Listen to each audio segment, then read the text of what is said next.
wo twen se nsuo ebeto ene wagina so e de ayekua dabi wo se saa de no yen hwese ebetimi aye ho bibi enti breben ene wo se yekua anase niema be ne wo se edigu akwa mu se nsuo nto a enti entimi nkase ye betwe kopim bra nsuo beto anse na yekua enti se nsuo no nto ya ne yete wo eba saa no a ebe ha adwo wo se yen hwese yede smart farming ebe ye adwuma enti bra nsuo nto ye kura no kwan ben so ene ebefa so ayekua se de be ya ebeboa ya the chronicle the obokrata wadi yera fang anodom prem minority chief we wadi ni mfonyini ababeto ehase ya the chronicle the obokrata enso de ho amanebo aba na the chronicle the obokrata no anim ha ya ena wo hye hase wadi nakoko mpanyifo any good board mpanyifo mfonyini ababeto ehase eno ena wo se 1.7 million US dollars gold wa womo agi ede afri Burkina Faso bi ensemu ese ATM we mu no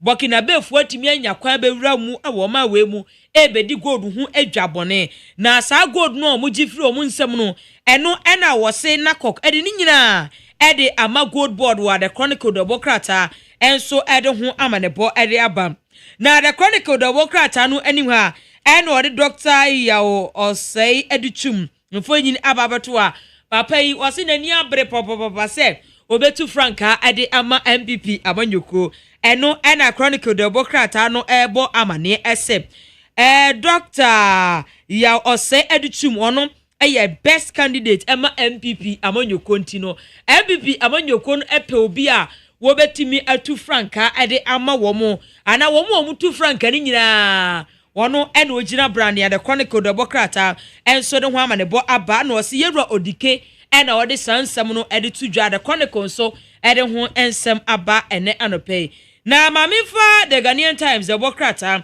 na mefa ntoa so mamo na the Ghanaian Times the bokrata no anim ha se ene wo se enuane bo akofam na mo nuane bo no akofam no wo se yene a ye won kran ha se ni afa ni ye ba be hu o esa ne se ye hu ikra okodwom a obi na kan dada no a eni okoto ntosu a ne etia na etia mako nti wo hwe ni wase a wotwa mako nyaadoa entosu eni nyina de usisi kenten mu no ene wo de aba no se enuane bo akofam de nanso enkran ha de ye no a yekodwom ekoto mako jene nyaadoa ene ne ekeka ho no afa ni eba be hu ya chese the chronicle the bokrata enso de ho amanebo ede aba na the chronicle the bokrata no we ya the Ghanaian Times the bokrata no emum anim ha ya ena wobo amane eno ena o mampanyi John Dramani Mahama ese ohweboko ensemsem no a ekoso ho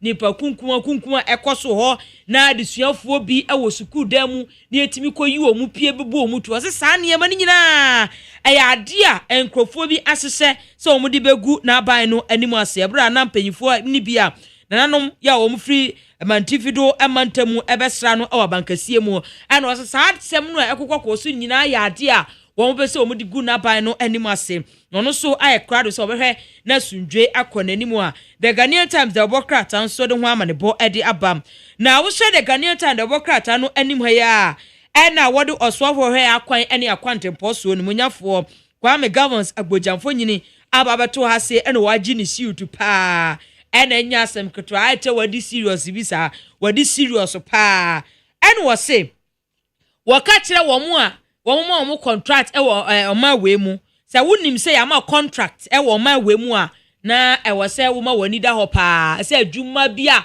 wo beye ase ya ma kwan ese wo ye ni bisi basa se kwan no se de wo se wutimi ye na etimi che no obetimi gu kwan so busumi nsia na asase etutu wo se saa adwuma no a eye adwuma e ho ntie no enya ade a wo mesoso so wo ma we mu kra enti sa wo pa aban contract age anasi ama obi dada hwese obeye adwuma ni yie wanya adwuma ni yie asade no de ye nsoso so kra wo ma we mu enti Ghana ni bia hwese adwuma ye de ama no wo ma we mu no wo behwe no waye ni yie se de be ye betimi aboa na oman no so hu atimi ato no enkwa etie de sikadwitwidie kwahye ekwan mu ni ye be yawie na ebi tutu ebi yese na ebi ebu agum saade no de ye nsoso so ya se ehon nsem so ede ase ya de Ghanaian Times the bokrata ede ho amanebo aba na Ghanaian Times the bokrata no anim ha ya eno se Ghana ni Kuwait wo mu air contest ya pam se de be ya wɔn adwuma a wɔn adie no wɔn bɛhyɛ mu kena the Ghanaian Times the bokrata enso ɛde ho nsɛm aba na mamefa Daily Graphic the bokrata na mefa ntoa so ɛma wo na ɛno wɔse Bank of Ghana wɔn policy rate no aba fam aba 25%.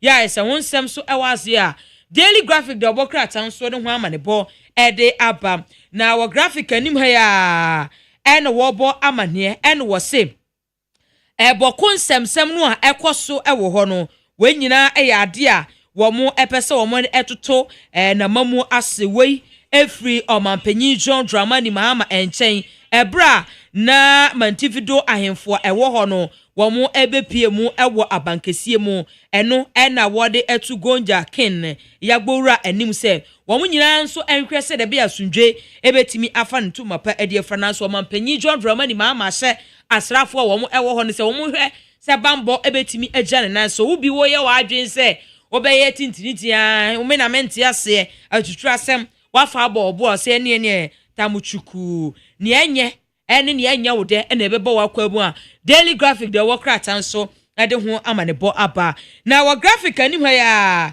ɛna wɔse GPCC ɛna wɔn se akwatia ba election no adwobrɛw yɛnhwɛ sɛ ɛbɛtumi ahwɛ ama sundwe atimi aba ɛyɛ sɛ bia we ayɛ me binti no atikatika 11 dabi ɔmpɛsa yɛn nyinaa yɛnhwɛ sɛ yɛbɛtumi ama sundwe aba ne titru amanyɔfoɔ no wɔn hwɛ sɛ wɔn betumi ama asundwe atimi aba adehye ɛwɔ hɔ no so wɔn hwɛ sɛ akwatia ba election no bibia bɛkɔ yi a Daily Graphic the bokrata enso ɛde ho ensɛm ɛde aba na mamefa the overseer the bokrata no ɛmfa ntoa so ɛno ɛna wɔde EC chair yɛ maame gye mensamfo nyi ababatoa ɛna wɔse akwatia ba election no nyame ɛyɛ adom a September ne da ɛtɔ so emienu pɛpɛɛpɛ ɛna abatoɔ no ɛbɛkɔ so nti no wɔn abie nomination atoɔ nti wonim sɛ woyɛ obi a wopɛ sɛ wobɛpre na akonnwa no na watumi akɔ a ɔse 11th to 13th August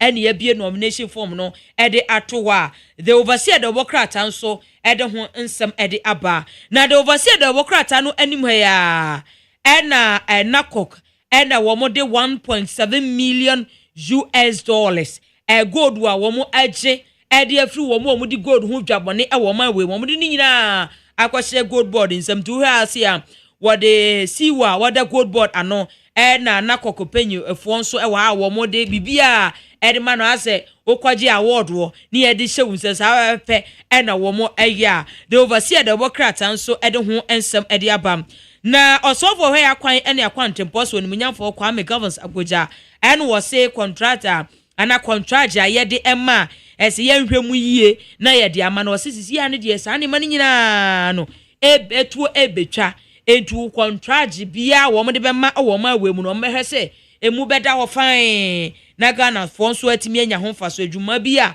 obɛyɛ no wati wakan ze adwuma yede ama o se ye adwuma ne yie nso so ko hu adwuma bia ye bɛyɛ no a ya na ɛha adwen pa wɔse saa ne ma ne nyina ɛtoɔ atwa ya overseer the bokrata nso ɛde ho amanebɔ ɛde aba wɔse 2025 tertiary scholarship scheme no wɔn ada no adi ya ɛsɛ ho nsɛm so ɛwɔ ase the overseer the bokrata enso ɛde ho amanebɔ ɛde aba na the overseer the bokrata no se ADB ɛn wɔn anyamfa so 230 million Ghana cedis ɛwɔ bosumi nsia yi mu a ya kyese ho nsɛm so ɛda ase the overseer the bokrata enso ɛde ho amanebɔ aba ya wɔde managing director wɔda ADB anom yewra Edward ato sapon wɔde ne mfonyini enso ababeto ɛha se na the overseer the bokrata no anim ha ya ɛna wɔse wɔn de niema egu akwam sɛ de bɛyɛ betimi aboa na rockshaw wɔn contractor wɔn ɛwɔ no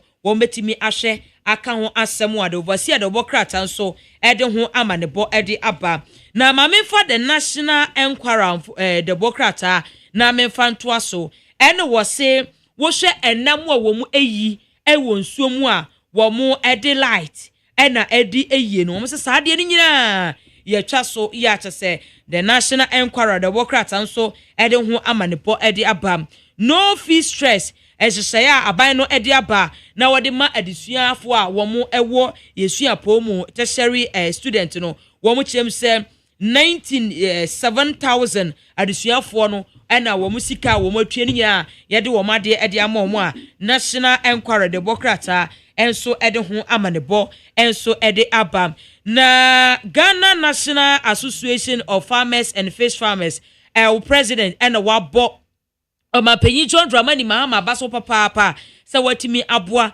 amakuayon sem ekɔ n'anim a the National Enquirer de bokrata enso ɛde ho amanebɔ enso ɛde aba na yɛnkɔ peace na yɛnkɔfa no nsia kaseɛ no emra mo Marjorie OSEI AGYEMAN atena se na yɛkɔba yɛde Ghana Montie adwumadie no ɛbɛtoa so ɛde amamo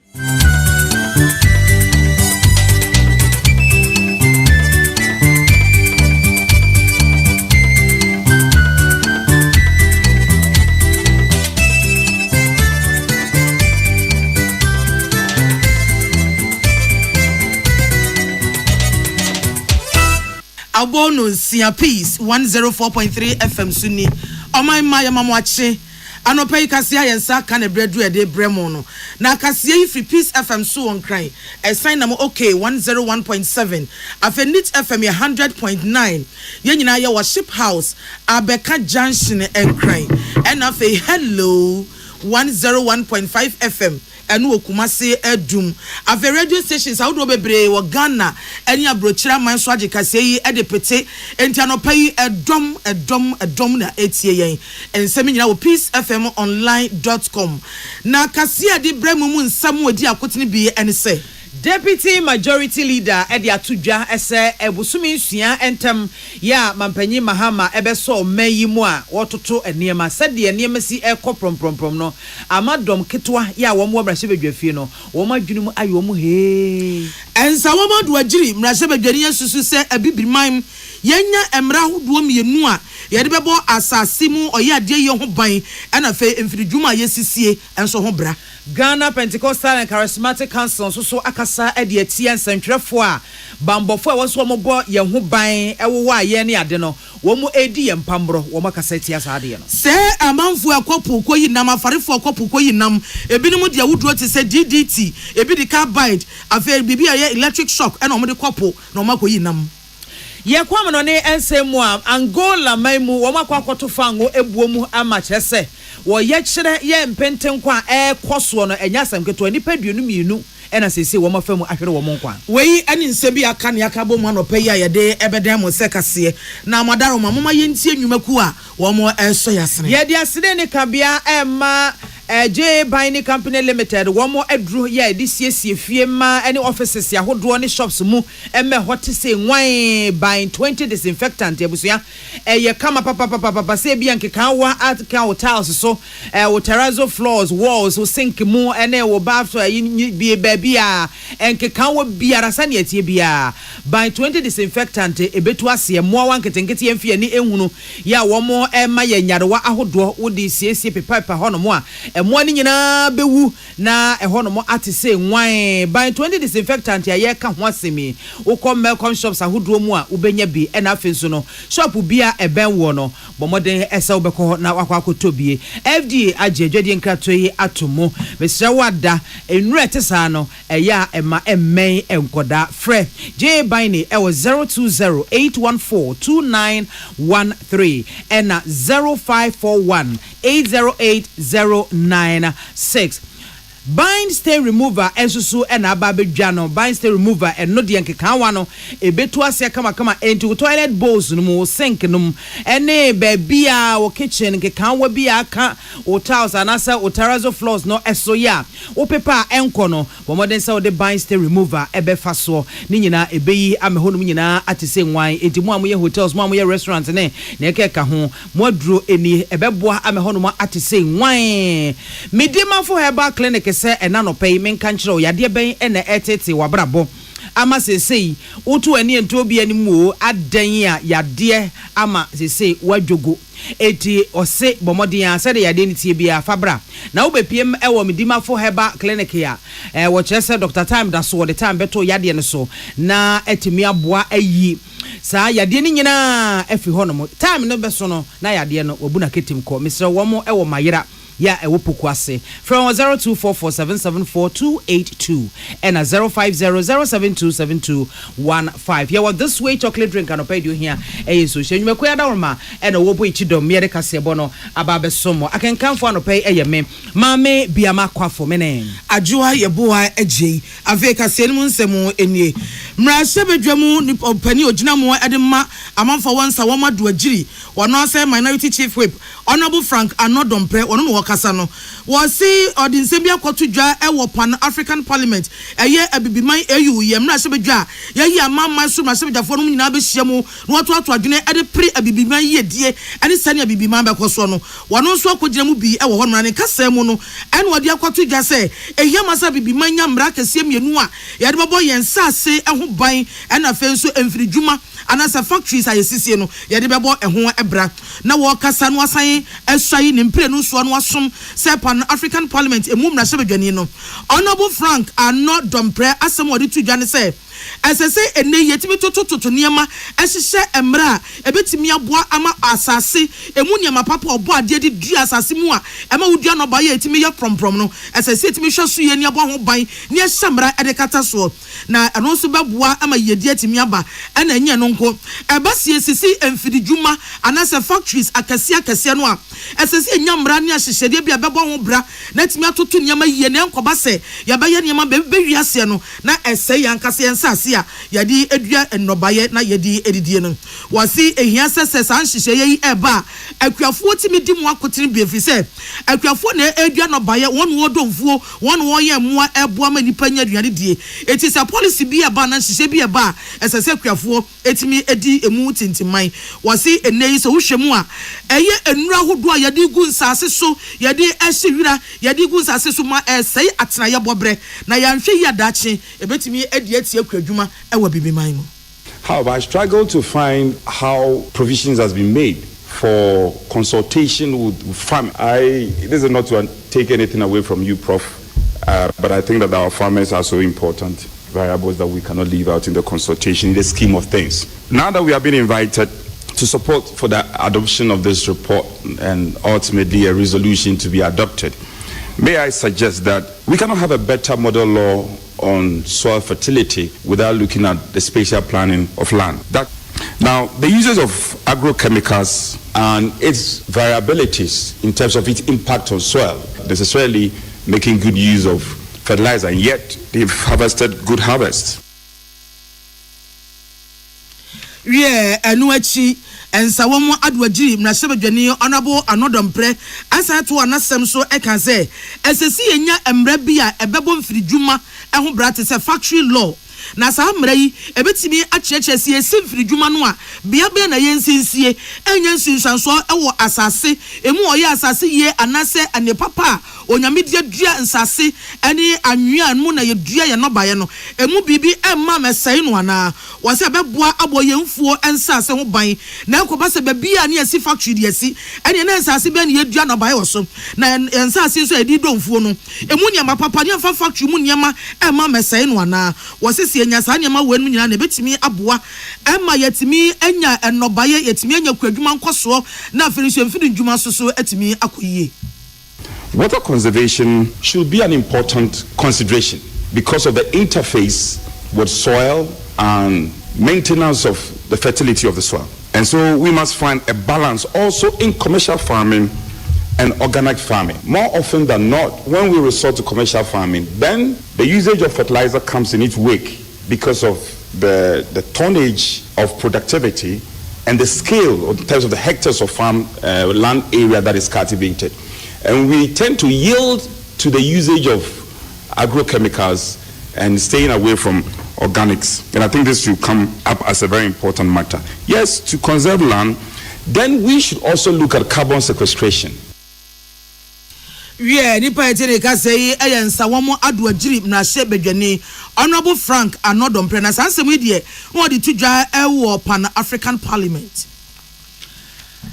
Deputy Majority Leader Osaya Cape Coast South Mashebedwane Honorable Ricketts Kweku Hagan na ode atudwa esedom kuma ye wo Mashebedwafie ase womo anisu biri womo adwene mu ayomo he ni nyina efa emodem ahodo abosumi nsia entem ya NDC aban ebeje omayi abanwa etena so His Excellency John Dramani Mahama aye nkonya pa ma sesei sidi na hoode no emu apagya pa ma aka enema nyina mebo eso aba from kra Deputy Majority Leader Ninsemi nyina no na okasa ediafa media budget review no eho na no Honorable Ricketts Hagan edi etudwa chemu se gold board ya NDC aban ba ye okofa eba ye no etimi aboa pa mabusumi ensia ntemo men yenye sika kra no $5 billion de yenya ediato ya futuo emu na no kire se ehu enkohia biompo ese Ghana yebekọ Eurobond akwakopa bosia gold board no a eye nkonya no emaye na no ena dom kuma na ehunu aniti no wo mo ntimi anye enti amomani so ebribri won. It may surprise them because he has done in a few months what they couldn't do for 8 years, and I am not surprised that they doubt that this is a flash in the pan, as they put it. They think it's something that cannot be sustained, and it is either they've got their economics upside down or they don't want to agree that things are different. Mr. Speaker, I think what we should look at is what has really happened. Something has happened to this country in the last few months that, as I said before, has never happened for almost 70 years. And if my honorable friends will listen, they will actually understand what is going on. Na Honorable Ricketts Hagan esa de tudwa chemu sei wo hwesi de na hoode ne se de mu apagya akwakoduru no a entimi mada se ebesan ate abafom ebeti abafom kura no a enye te se de na etie NPP emra na se na memu epenso enti wo chese gold board de se so mu kua pa na yagigi wo mu so yie se sika wo mu de bo man mu no eno na aboa yen. The government left us because we wouldn't be in a situation where the city will depreciate to the extent that it did again. Because if we carry on with the gold board, all the money that we were borrowing will come from our own resources. Mr. Speaker, the gold reserve is now 11 billion. As the former finance minister said, the explanation is that we have added 2.2 billion from our own gold to that. And that is why we have over 4 months import cover. Cape Coast South Mrashebedwane onukra Deputy Majority Leader Honorable Kweku Ricketts Hagan ena oteso kase yensentreni Emmanuel Akoli ene boansemi anobai yeto akase ebono eso abansofo ohwe ensuomunam honsam so Minister of Fisheries and Aquaculture wonu asusu ye Mrashebedwane ohwe sama bato mpasua so Honorable Emilia Arthur onu no wakasa no wadi kwakobonsem bia todwa no wode ne se wosre safarifo binu wade mrasa wonsam enam kwamone so de ne mabone eyi ensuomu nam Ghana no wo mo enyae na no one nsadwafo na abompunipo ehyiam atwinkomo enna Honorable Emilia Arthur editu dwa se awura wosam akoso Ghana ne se afarefo bi nam kwamone so akwan na ehu so ena modi ensuomu nam na sa akwan bi ne se omodi ewudro DDT ekwapumu ekoyi nam ane na mo wo yi ame abewe no wodi DDT na eyiye ebi kra de adru efa ne se carbide ena ekoyi nam no ena fe so omodi electric ahoden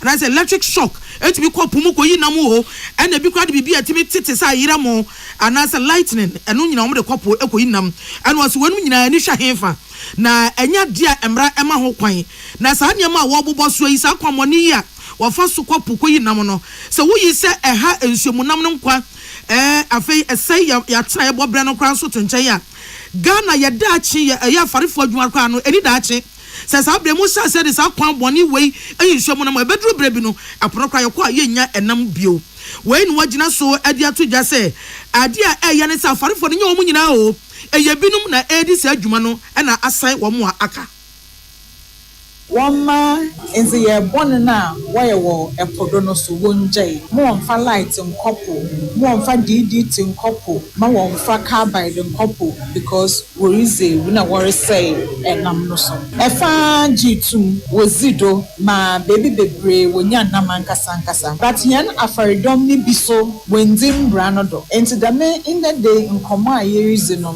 ye shemu ha Mary Fadam if you quanido, Nama Bohon Coco. There are Faridoma, one fa embrano, and ye ejumano, Yenihoni Bezidema, embrano, ose, Dema ose, na ofata. Into the light couple, na yensa soma, baby embrano, si yemfa wontono, a ho, ne beto. Yeah, I know what Oswafo Emilia Arthur SI2 anasem so na de waka nyane say was a fisheries commission basum bedwano emu adwumaifo binum ya omunam suma se ebo afarefo binum ma wodi nsemone ene ono anso na so na woda no ministry of fisheries no so emu adwumaifo binum adwumone wo ntim ane afarefo ni bia ka bom wo boa won mo motimi de sa DDT ne carbide no ane electric ahwode ne kwapoase ekoyi nam no wo se wo bosafo nyina kwakwase o munya ifi say aban ani abre na onya dia onsaso obi mu a obeyenhwe ha na eya wakade etu ejamuafo no na etu momone sofo enti fisheries commission staff na wankasa so waka ho na woboa mandibone kodo onwanso mo bohon kokko. So by this medium I'm also warning all our staff, the ministry and fisheries commission staff who condone and connive for wrongdoing to happen. You are also warned. There are many Ghanaians sitting home looking for jobs too. So if you have a job and you will not do it as is, then you are in trouble. There are also many fishers associations in Osorokasa. Pocho also one more modern. Why associations of fishers in this country? Pocho also won't use one position ye. Now one farm madam boni or kodi. No don't so. Yeah, nipa eteneka say eya banswafo a wo hwensuo munam eyie ne ho nsensem so Honorable Emilia Arthur. Ghana Pentecostal and Charismatic Council womo akasa edietia anamotu bia omeibambo enyumeko womo etuye ese womo echi ensentwefo anasensentweni bia oye djuma ewo Joy News na womo kiremu se okoese demolition exercise bia ekoso no woko na jawa ko twa ho foni na ode ho amane ebo abeto omafo anim na hwan wo mu hunu se video ahodo a na etwa go no soja ni bi aso ne pa chi achese won ma ne kwan kora na sasemi en wo chese abrantie ya oye Joy News journalist Carlos Colony wo chese national security for eche no na chi a wo mo chi no no en na Ghana Pentecostal and Charismatic Council for akasa edietia saade no en wo chese twaye kwakwa entienura enwumre no sia kase bomu ena apostle Emmanuel Tete wone yenua nana ya kase adwetwe nkomo ena wodi tudwa chem sese His Excellency John Dramani Mahama ababe so meya benwemu na wose oba be siesie Ghana atoto eniema yedia na enya sa akwan we so kura na national security for no enye wom tumi so anase wom ni sa tumi no esese wom betiete nipa fa hodie so atiti nipa titru kura ene ensentwefo a wom ayi wom adwuma sane wo meya amambra ahye wom se wom enye wo kire se betumi a anka aban hwe se sansam no obehwim na ba bia sotwe esefata no wode ebema. President Mama Aban say or research there enye obi biara otumra national security na America no the woman nyamra emma woma eho woman so ehye Ghana constitution emra pon no woman so hyase enti se journalist anaso obi memuni bi film bibi na se one person be film a ben no na kachire no ye nipa o kan obekiu but pray kwa say journalist no wo o ye ni interview na assault say no in fact yeah, sure find there. President Mama, who's the government that issued statement, a good beginning, a shasi papa, but statement no one and also was a day 3, not 4 years, no, mra, any maybe. na ɔde ne kasa ba wieye ɛna ɔde adesɛdeɛ to amanyɔfoɔ na afɔ mɛ prosi adwumakuo no anim ɛsɛ saa bere yi a yɛboaboa ɛho na yakɔto aba ɛwɔ akwatia abato empesa so no yɛmpɛ ɛna pinido na tio na yabu asumasi ne yɛhwie mogya gu ne fa yɛkɔsi he ɛyɛ ayɔ no kwadodo na nsan mu yɛkɔ akɔto aba bia horoyɛ ne basabasa wɔn mu a ɛboro nkrɔfo wɔn mu a ɛku nkrɔfo wɔn mu a ɛbotuo ɛne ho nkrɔ ne ba wɔso ɔsrada ɔmɛyi prosi adwumakuo no wɔn mfo wɔn nan esi fam amanyɔfo a wɔn soso kɔfrɛfrɛ nkrɔfo mɛtwefo mommra mɛsɛ mommɛbro asumasi ne ho ahwan no wɔn tu wɔn ho fo so wɔn pa asomdwie ɛwɔ man mu dia wɔn tu wɔn ho fo na wɔka we no otu mmere akyerɛ sie sɛ na anu ya ablekuma north aba yɛ kɔkɔto yɛ ɛyɛ Ghana fo nyina nim sɛm yɛnhwɛ no ho na yɛmfa nsua bibi emfiri mu Bato de sɛnea wodi kankan yɛ no ɛnka ɛyɛ adwenkyerɛ ɛne oniko a ɔmanfoɔ no pɛ sɛ nka ɔyɛ wɔn kan ɛkɔ mmarahyɛ bia hɔ no ɛyɛ parliament na nsɛm yɛhu sɛ ɛyɛ sakasakayɔ ne basabasayɔ ne etu ne sikan ne ntɔkwa ɛyɛ adɔs sɛ abatu bia nansen yɛ adie ɛyɛ abekuma no only 19 polling stations ɛmu nsɛm bebree ɛnu nti nana GPCC yɛn mpanyinfoɔ ɛtena asetene ho ɛna ɛsɛ yɛmbɔ obiara kɔkɔ titiro no polisifoɔ ɛne political parties no sɛ yɛsrɛ abatoɔ ɛnyɛ ntɔkwa ɛyɛ adwenkyerɛ ene ya uti yi eye Ghana Pentecostal and Charismatic Council womo ekasama for Apostle Emmanuel Tete. We are with for Madaro Mamuti Ekasebo fi Peace FM so on crying. Yeah, who so out on cry and check Ebesamba.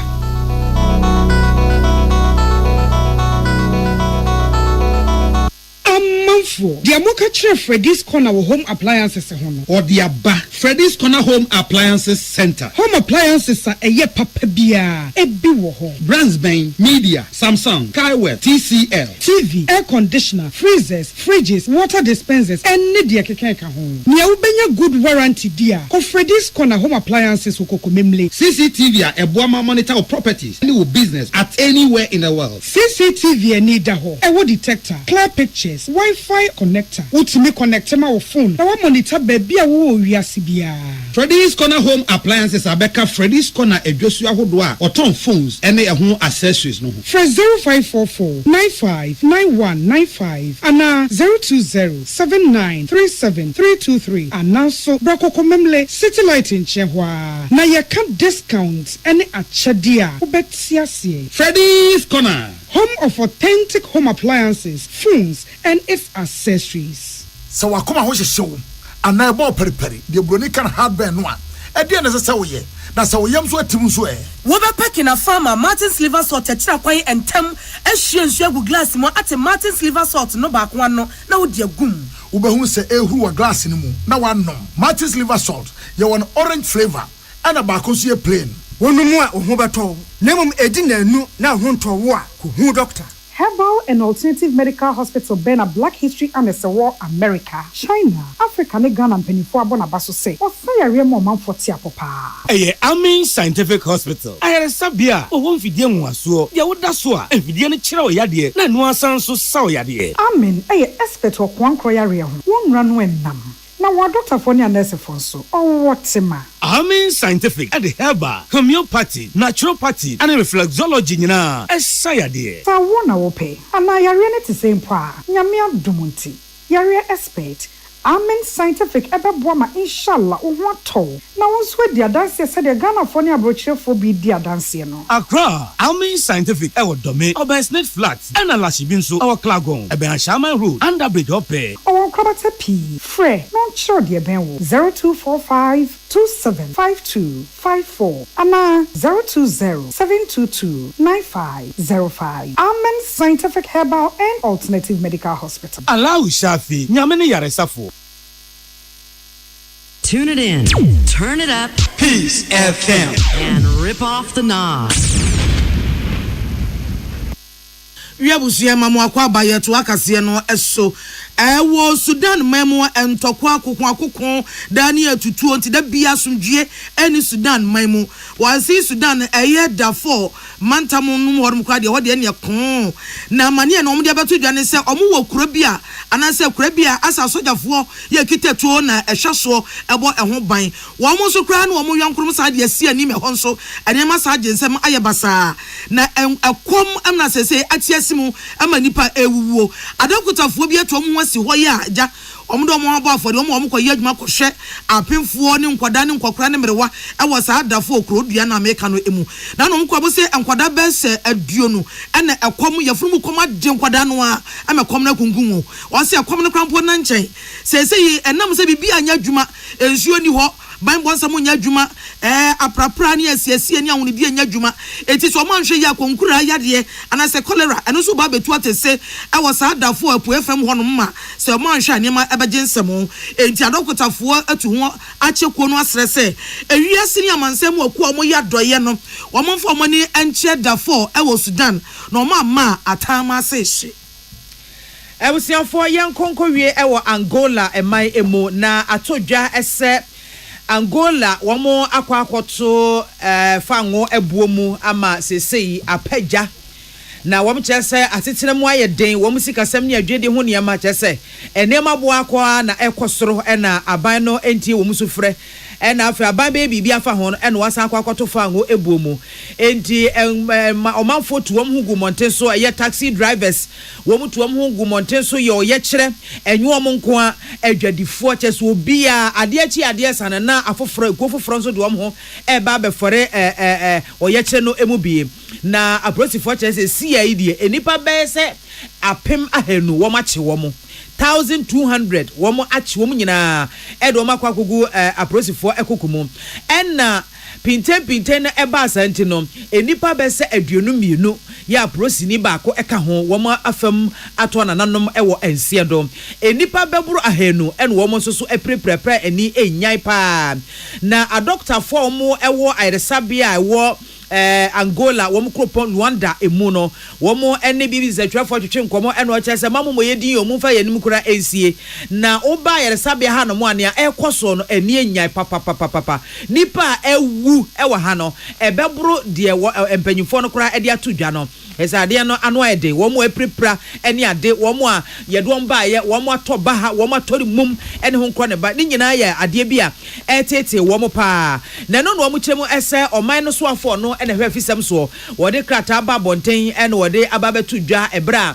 woman no wom cabinet ekoko ye nhyiemu na wom hyiemu na chi no ena osoafo hwe afisam so yi ede nsem ba beto omanfo no anim ese wom makafra wom srepa wom ensusu dase ade no ebeje ntre ha akwakowie ba bia awie no ne wom se pinten no amanipa bi eprepra nipa bi suso awudie nanso oman no bambo ankasa omamuna mu bambo no sam ne de eyade a ejina pintin no kyese ebra menteme ho ase ne atuate no enamu no na ayi muama ni tua atabanfo yi a wom so ka wom kona kyese oman na ayehe no wom so de wom ho afam ene e won grofo shops no wom bu ani restaurants no wom bo wuram kodidi wo ho wom bo wuram sa no a ene bi bia wom sabeso bia no na wom ewia ya wo kyese ambulances ahodo ye twa tumu buses ahodo ye twa tumu enkrofo private cars ne ade a ya park suo no se wuti ye na ne ye de ade bo ahwe no papa na de a wo fa ho to sports na mmom no wuti anye ye de a ye betwa tum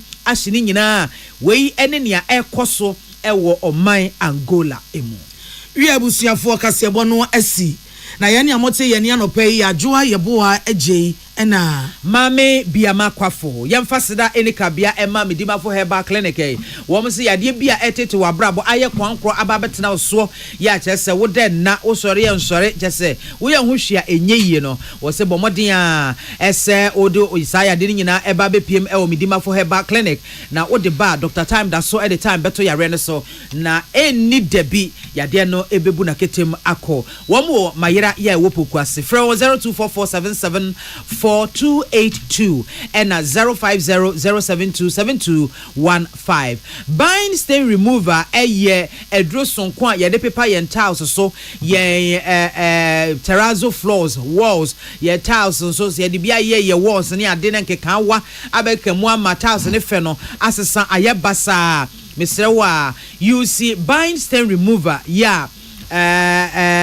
J Bine akwakofa ediaba was say a bema a one what to say wine a tebia or toilet bowls and I say or sink mu and I say wash basin mu and na chess and kekanwa akeke mwama a one more aye basadia Mr. For buying stain remover etwichi na a bet si ho say wine eti mo amuye hotels mo amuye restaurants offices ahodo e fiefie mo mo desa mo sa e beka buying stain remover na timi aboa afe ye wie ya na ye nwie ye by 20 disinfectant so aba ya eno so no ekum emwa nketenkete a yentimi emfa ye ni krotwa wisie ehunu wo mo agi afidie na saa nyadewa yi anasa saa mwa wa mwa we wo mutimi ma ye nyadewa bebre ewo ye fie mu ye offices nom ene ye toilet so ene ade eti mesewa J Bine say for buying 20 disinfectant for paper ho for paper toilet ne so o kitchen o shop o office ho for paper ho nyina na sa amwa wa no enkum wo nyina afi ho no mo na ahonidie papa emfa no ntoma papa emfra wo ho sa ankai boyi FDA wo mo age adwadie nkratoi wo mo age atomo wo betimi afre J Bine 020-814-2913 and answer 054-180-8096. This way chocolate drink and pay you here in social. You make Roma and an opay one more etaye chiboy chidom America sebono ebesomo yadamunina se amamumo enity. Welcome to Thursday morning. Peace FM 104.3. Good to meet Taki. Peace FM 104.3. Good to meet.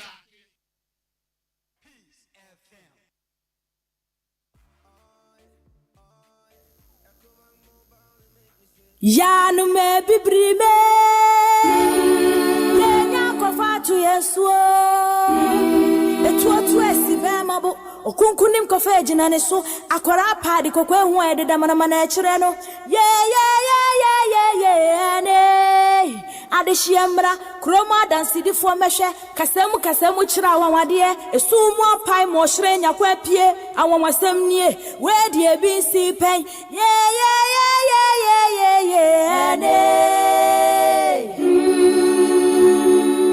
Neat FM ya mamwa kwaba Neat FM nyo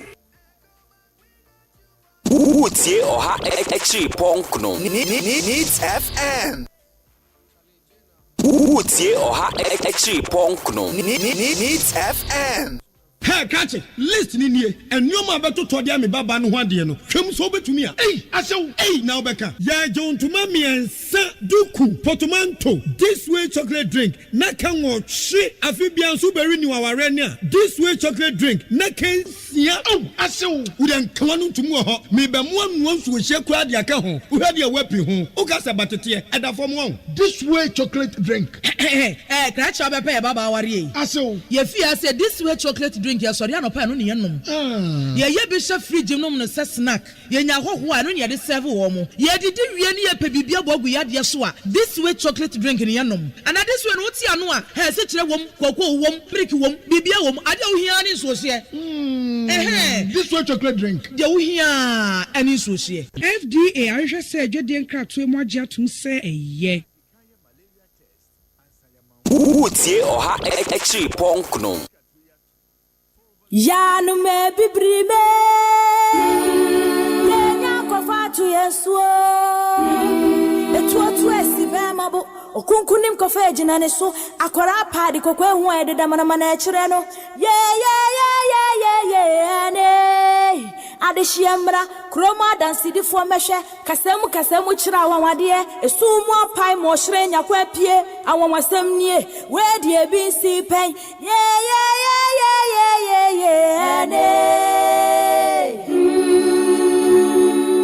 Neat FM ya mamwa kwaba Wotie Oha Extra Ponkno. Needs FM.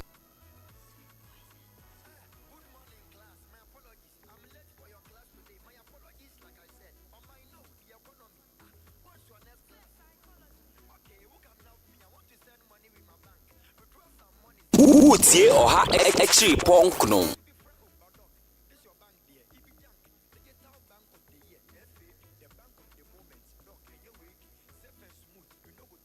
Ghana muntie na mansanya so adawro kofiaman homene so ejiji tonton sansan ewo neat 100.9 FM.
Anope Yamwakwa Ghana Muntie Sunia we need 100.9.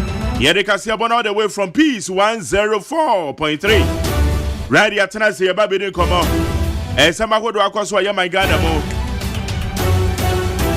And then Samba do akwaso minu mienu yabehwe.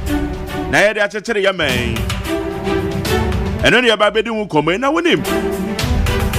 Enra Yes, and Troni or Juma Multimedia. I saw your folk of Birimino. Na Nina say, Magdan, Dambia, where she see a woman you do. A central for capture. And a soldier for our more, just a woman chile bibi pa. Eyewitness on Ukraine, our Casana, your chain belt at the Birimino. Tell why I am Mumia send my way. Say eyewitness and I say, Troni Bisana Sam. Ye jiri dan tugu na ka wo jiri dan tu agu no pese enye din ati bi da za ye jiri dan tugu a aye din wa Ghana hada demolition e koso wo si enye din an soja ni atwe belt de bo eyewitness na onye twe onye bibia na wo kra ne se wo jiri dan tugu na na kwan papa so na wo jiri tugu a eza 20 jina kra se no na eye because obe capture bibia no dey come. Well, and I bet you come on. Centronia Soldier in Aburo, you bet you come on. Ghana Journalists Association announced a press conference. Ghana Journalists Association President Rajum 4 any other than the D Seminachi 80 our and I make them be account. It's Centronia and the Jumon to Uncrack you grass a kind. You cry a microphone. And as you cry the camera, no crap paper or church.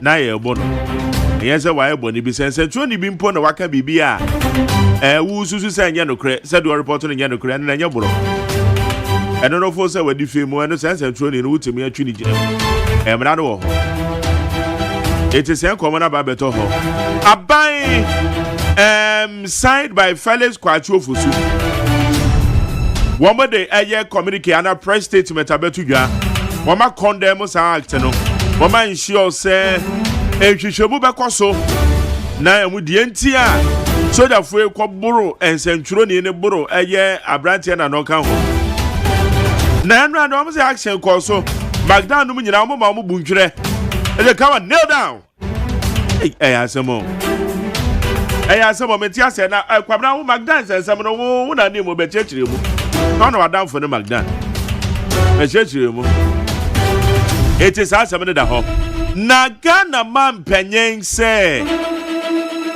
there should be peace enforcement this time benye peacekeeping boku sɛnsɛm ɛkɔ so no na me se a ne yɛka boku na ne yɛ giant Kwanta South na me ntia ana Kwanta South de den yɛ o yɛka boku na giant Kwanta South o Kwanta South so emrantie bi a wɔn madwin mu ɛka wɔn sa na bɛka no sɛ enipa bɔnefoɔ bi a wɔn hyɛ Kwanta South a wɔn di awu no wɔn kunkum nipa wokɔ wonim sɛ wofiri wofie na wokɔ agyanan ɛwɔ Kwanta South nkuro ni bi so a ehu wofiri wofie a wokɔ agyanan so no kuro ehu amanfoɔ tumi tututuo obi ɔkɔ na agyanan no ne ya tutuo di abɔ no ɛwɔ Kwanta South eti nsɛm na yɛ ka no ɛnyɛ bɔku ne deɛ pe o Kwanta South nso wɔ hɔ a mene wo kasa kafi wɔ Kwanta South and pa bɔnefoɔ no so teta wɔn mo pɛ sɛ ɔman ne yɛ ho tɔ yɛ wɔn mɛ wɔ Kwanta South sɛ ɔmo ho bɛtɔ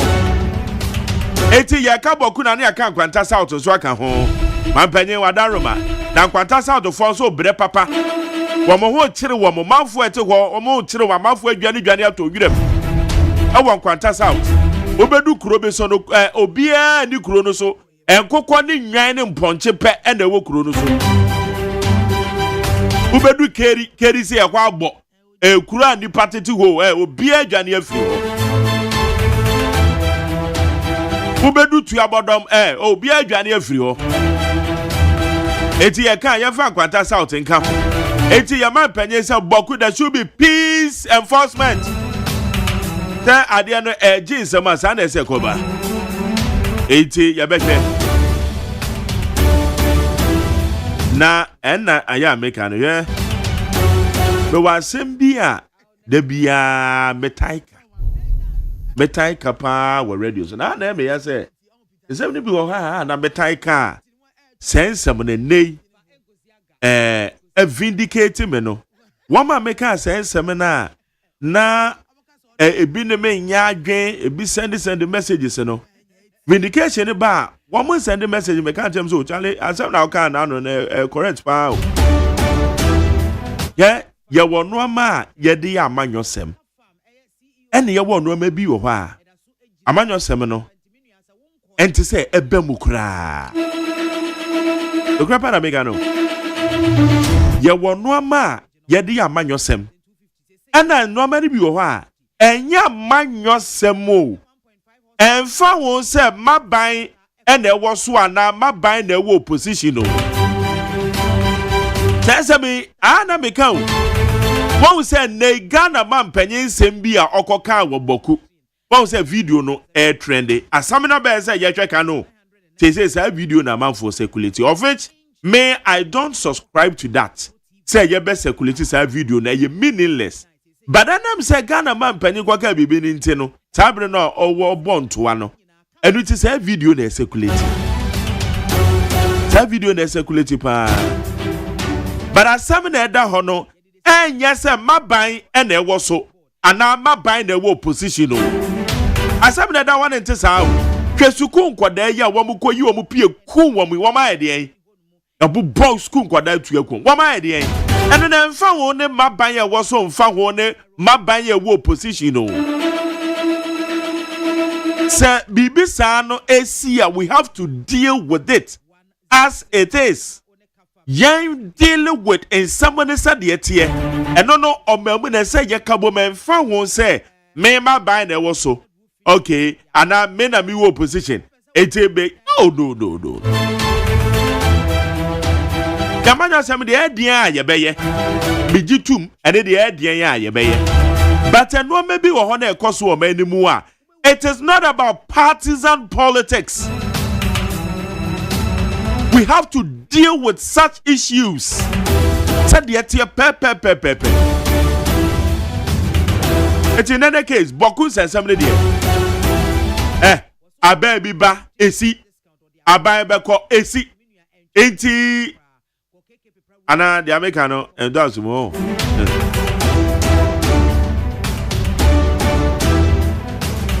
Enti no man be oha yen deal with it. Udrum kwanta south die ya da bia mani abra mi ken. En kwanta south. Aban bi woso esi. Aban beko aban foforo beba esi. Enti ade na ekoso. Ene na say yebisa say enti ade pa na ekoso. Na yen deal with the situation. Na siyasi ebeya no the partisan politics are. Aza. Sukufuo ebe sukum na nipa bonifuo bia wo mo mpe o mayiye akwatwe o mapie ne abom tuye ko. Why? Adai. O my days. Suku ni ono watwe zeka. Watwe tu. Osuya de. Eche command o ha yemede. When is Samahudo be ebetwe na ya wode. Ogana mutie so wodi 100.9. For you channel 0201162746 0201162746. Midi the McJerry OSEI AGYEMAN.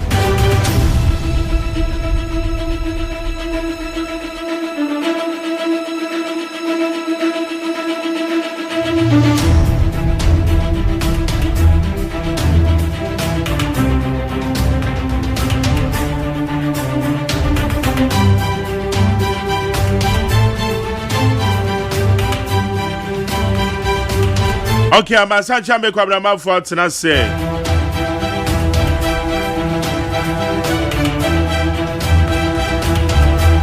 Na enra minua baako your police officer friend Gideon Boateng. Gideon on hene Boateng, Asian officer or police headquarters.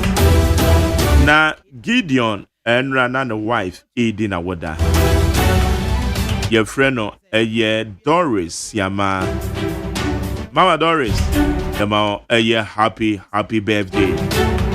Ochra de Landmark KG Model School. Landmark KG Model School. So happy birthday to you from myself, from your lovely husband, Gideon Ohene Boateng, a police officer. I'll give you to say, happy birthday. God richly bless you. I'm a Sancha make a rama for us. Mammy Akusuya etonam at us. Ye didn't come, ye did call your best singer di BM. What be match? As a madam,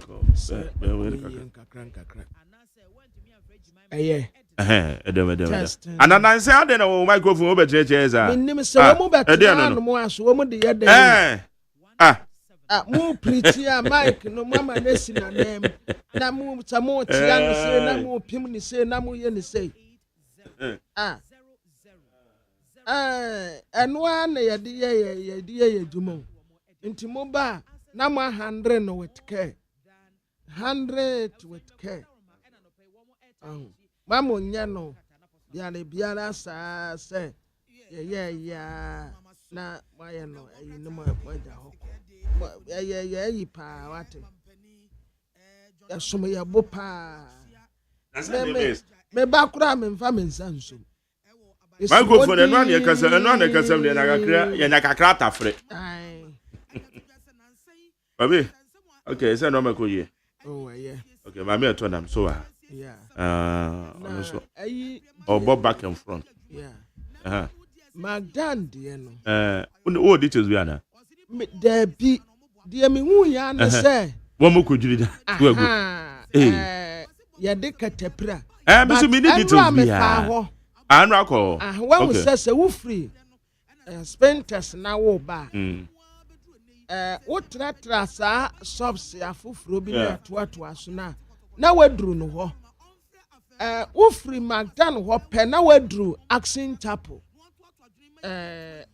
Papa Duncan Williams na wadru Action Chapel na sɔre wɔ no mo pɛ na wahu sɛ ɛhɔ no wogina wɔ no mo a asogyafoɔ ɛwɔ hɔ securityfoɔ wɔ ntimi kɔ anim kakra ɛna me paake ya ansana me nante aba baabi a wo mu agyiri dan no agu no ahu sɛ ɛyɛ dan ɛso paa okay ɛyɛ warehouse okay ma me nkyerɛ mu yie ɛnte sɛ wurumsi a apartment a yɛsi ni bebree no ba we deɛ ɛyɛ warehouse but ɛyɛ very big kɛseɛ paa ɛna wohyɛ iron rods ne ade a na wɔde hyɛ mu a na nya asɛm ketewa but yɛdiri ne nyinaa gu fam nti roofing no ɛhyɛ kwan no a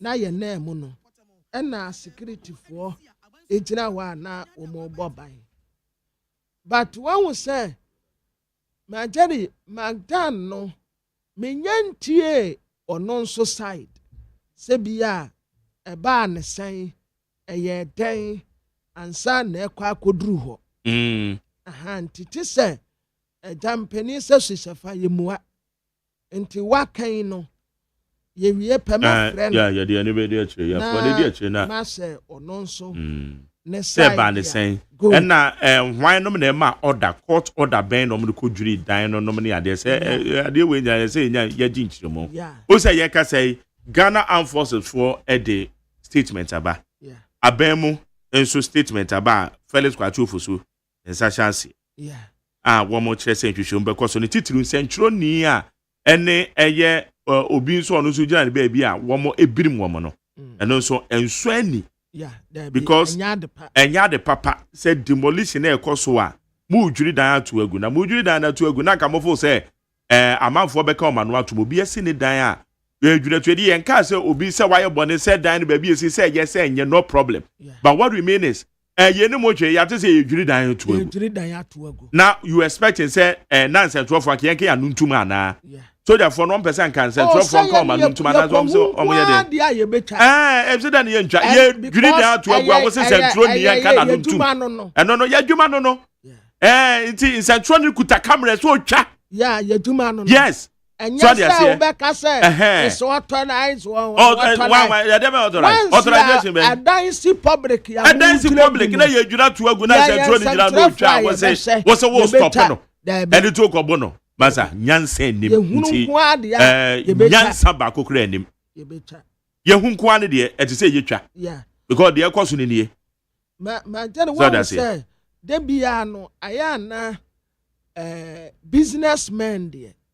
Say, wo the when see businessman ni ho a ete say wo kumbrekuo na wo kuma kokoni ni esan say adekye eba a wonte abanye adwuma no kura no de bia me kato so wo mu ye adwuma kura wo mu boka se nipa egu abanye adwuma so private sector si ɛna wɔn atumi akura yɛn kakra Majari me ne wa yɛ tiga no mu yi sɛ nyi wɔ sɛ Kwame despite adaworo ma nka me da so hyɛ fitam wɔn ka me da so hyɛ fitam tama na me wɔ fitam mpo na m'ani so ade hunu kɛseɛ paa ne sɛ fita adwuma no kɔ fam a mɛti taxi nti me kɔgye driver's license ya just a wabo and 1 2 and now me want to ama me daate say me daate me taxi driver and one na woman so but she nyame akwan and nam doctor say Kwame despite so and na Father Dixon near so for this apple send na ya sitinem omo ya private sector so private and we call private sectors in Mua. Through them, ebinumu atumi asi adan, ebinumu atoto cars, ebinumu gusu si wo mabusia, se baby ebinumu mes ema etumi kɔ school wɔn a sɛbi wɔn yɛ aban adwuma no mpo dodoɔ naa wɔ hɔ nom a deɛ private fo etumi achieve no wɔn ntumi nduru ho nti sɛ obi yɛ businessman anaasɛ private na sɛ woyɛ aban na wodi w'ani ɛbɛba saa nkɔfoɔ no so a as for that one deɛ mankyɛre wonni me position sɛ ɛyɛ alɛsa peldade a mɛka sɛ ɛyɛ magda a mɛka sɛ ɛyɛ nick a mɛka sɛ ɛyɛ hwan sɛ nipa no yɛ private a wɔyɛ n'adwuma nko adeɛ a mankyɛre mɛka sɛ tia but because minim asɛm no mu ɔn sɛ nnura mehu sɛ yɛse Paul Adom wakyerɛ koraa mpo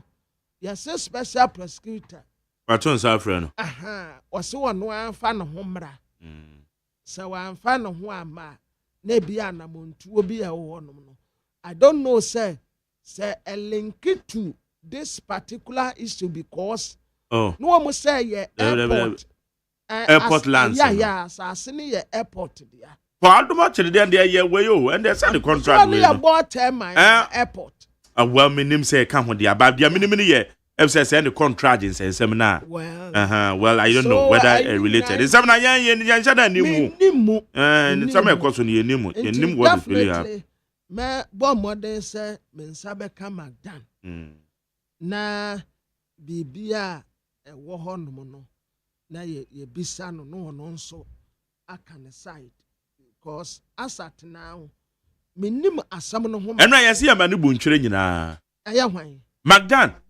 je magdan buntwere na how say semesi ya asem ketwa ba bia o mu dwiri dan na tu agu soja fo de tuo gira so ka okoto ho ni nyina ya yese be pa cho sa de si ye enya yese that is fact when ya aka me kyerɛ sɛ me hunu sɛ wonya hu ya any sɛ am sɛ nka me hu sɛ o okay sɛ magdan ni me pa cho ne eni nyina kɔ so wɔ hɔ wai sa na kɔ so ɛno deɛ ɔn sɛ me nya hunu ye ɛna me hunu sɛ magdan ebu nkotobe yɛ de ye hunu ne sɛ kneel down deɛ me hunu ye okay but say urade adom mete me hunu ye beba ha ye beba ha okay ma me ntai kakra all right enti dia kwaso no ba ebedi unkomo se ntoni ne ebo no so ye betwa ye ne bekasa na ye twetwe ma me fa Ghana forces for we no de aba no I can fan free because seminar ne ye boro so and we Felix statement no they will can say president I am trying to can say statements in me no president directives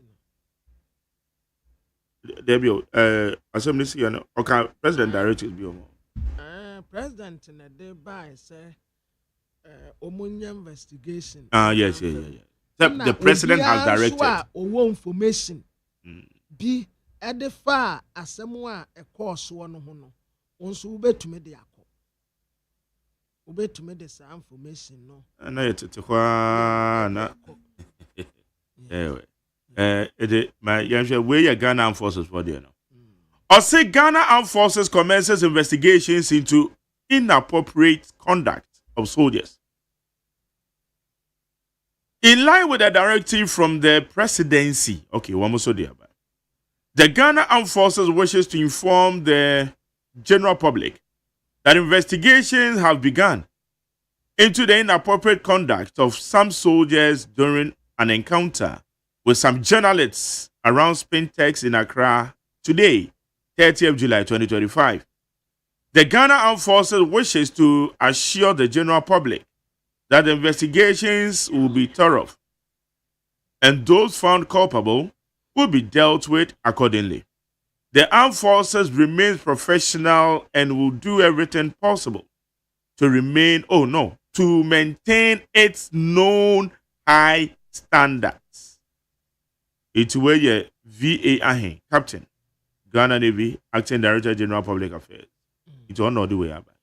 Aboshiafo tiawa Ghana Armed Forces asojafo no mo chese wo mu yan sisemu dia fa sojafo suban bia mo ka se wo mu da no adie e wo ba bia na wo mu tire edan no aguo no na president kura na de saa directives yi ebaaye Ghana Armed Forces to nsa fra o manfo nyinaa sɛ nhyehyɛm bi ɛkɔ na wɔn mu hia momoa asogyafoɔ ya wɔn ne nsɛmtwerɛfoɔ esiaye ɛwɔ Spintex ɛwɔ nkran anum sɛ na yɛ July ne da ɛtɔ so aduasa na ɛyɛ sam dada sɛ yɛsɛ nsɛmtwerɛfoɔ bi ɛkɔ hɔ no asogyafoɔ no ɛne wɔn mu ani ne yie koraa ɛno na asogyafoɔ ɛde aba a wɔsrɛ sɛ wa wo bibia no fabra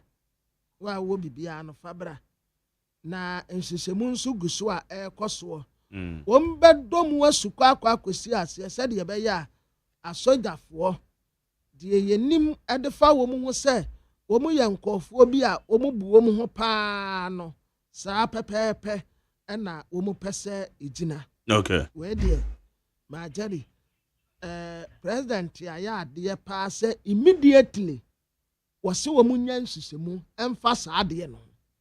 Na obi bia nso a ne ho bɛka agya mu wɔ saa adeɛ wei ho no yɛsrɛ sɛ wɔn mfa asotwe mu ɛden ɛmfa ma nipa koro no sɛ nsɛmkyerɛni yɛ n'adwuma ebio ade no asogyafoɔ abie kwan atoɔ sɛ wɔ information a fabra mo a mo se mo hunu bie yɛsi wɔ bi kneeling down wɔsi wɔ bi yɛ say Baba ne entrebu no wɔn say wɔn update me amanfo update me wa wɔn say ɛyɛ CEO Magdan ne CEO ɛna yɛ ma ne bu ntwere ɛnyɛ Magdan na mu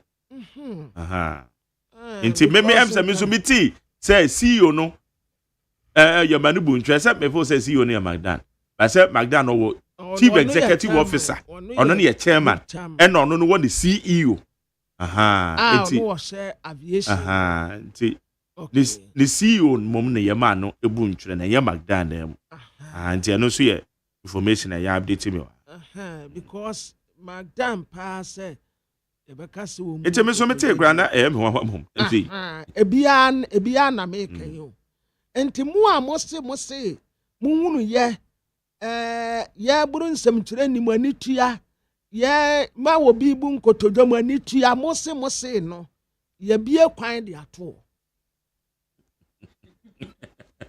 ya bie kwan de ato mo nyina mo fa information no fa nkɔ na nkɔyɛ sɛ ɛyɛ hwa na ka kyerɛ mete so mo ka na me nso me ka ɛna mete yɛse wonte yɛ yasi adia wo video ni bi kra ye nti na me kan sa wo kan me ka kire wo se mi video ba ko kra ma me fa bi link number ba ko mi hunu ye baby ana soja ni kuta belt or the brim we ni nyina hu oh really okay ebi nso ana maso aye senti me sada enko honko say enti mu a mo se mu wo information no mesrɛ mo asogyafoɔ na bie kwan de ato president ye bie kwan de ato mo nyinaa mo mfa information no nkɔ na asotie bi asafata no yɛmfa nte saa nkɔfoɔ no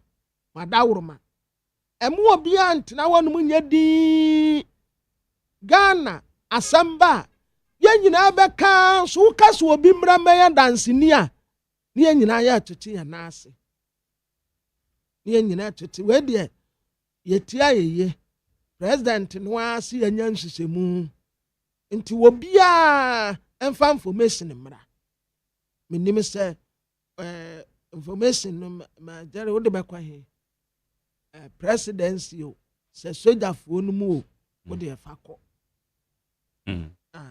wa wo information bi afa kɔ na nipa wo mu ho bɛka agya mu no yɛnte wo mu aso okay Bokun said something so was the president to say director said there should be a peace enforcement.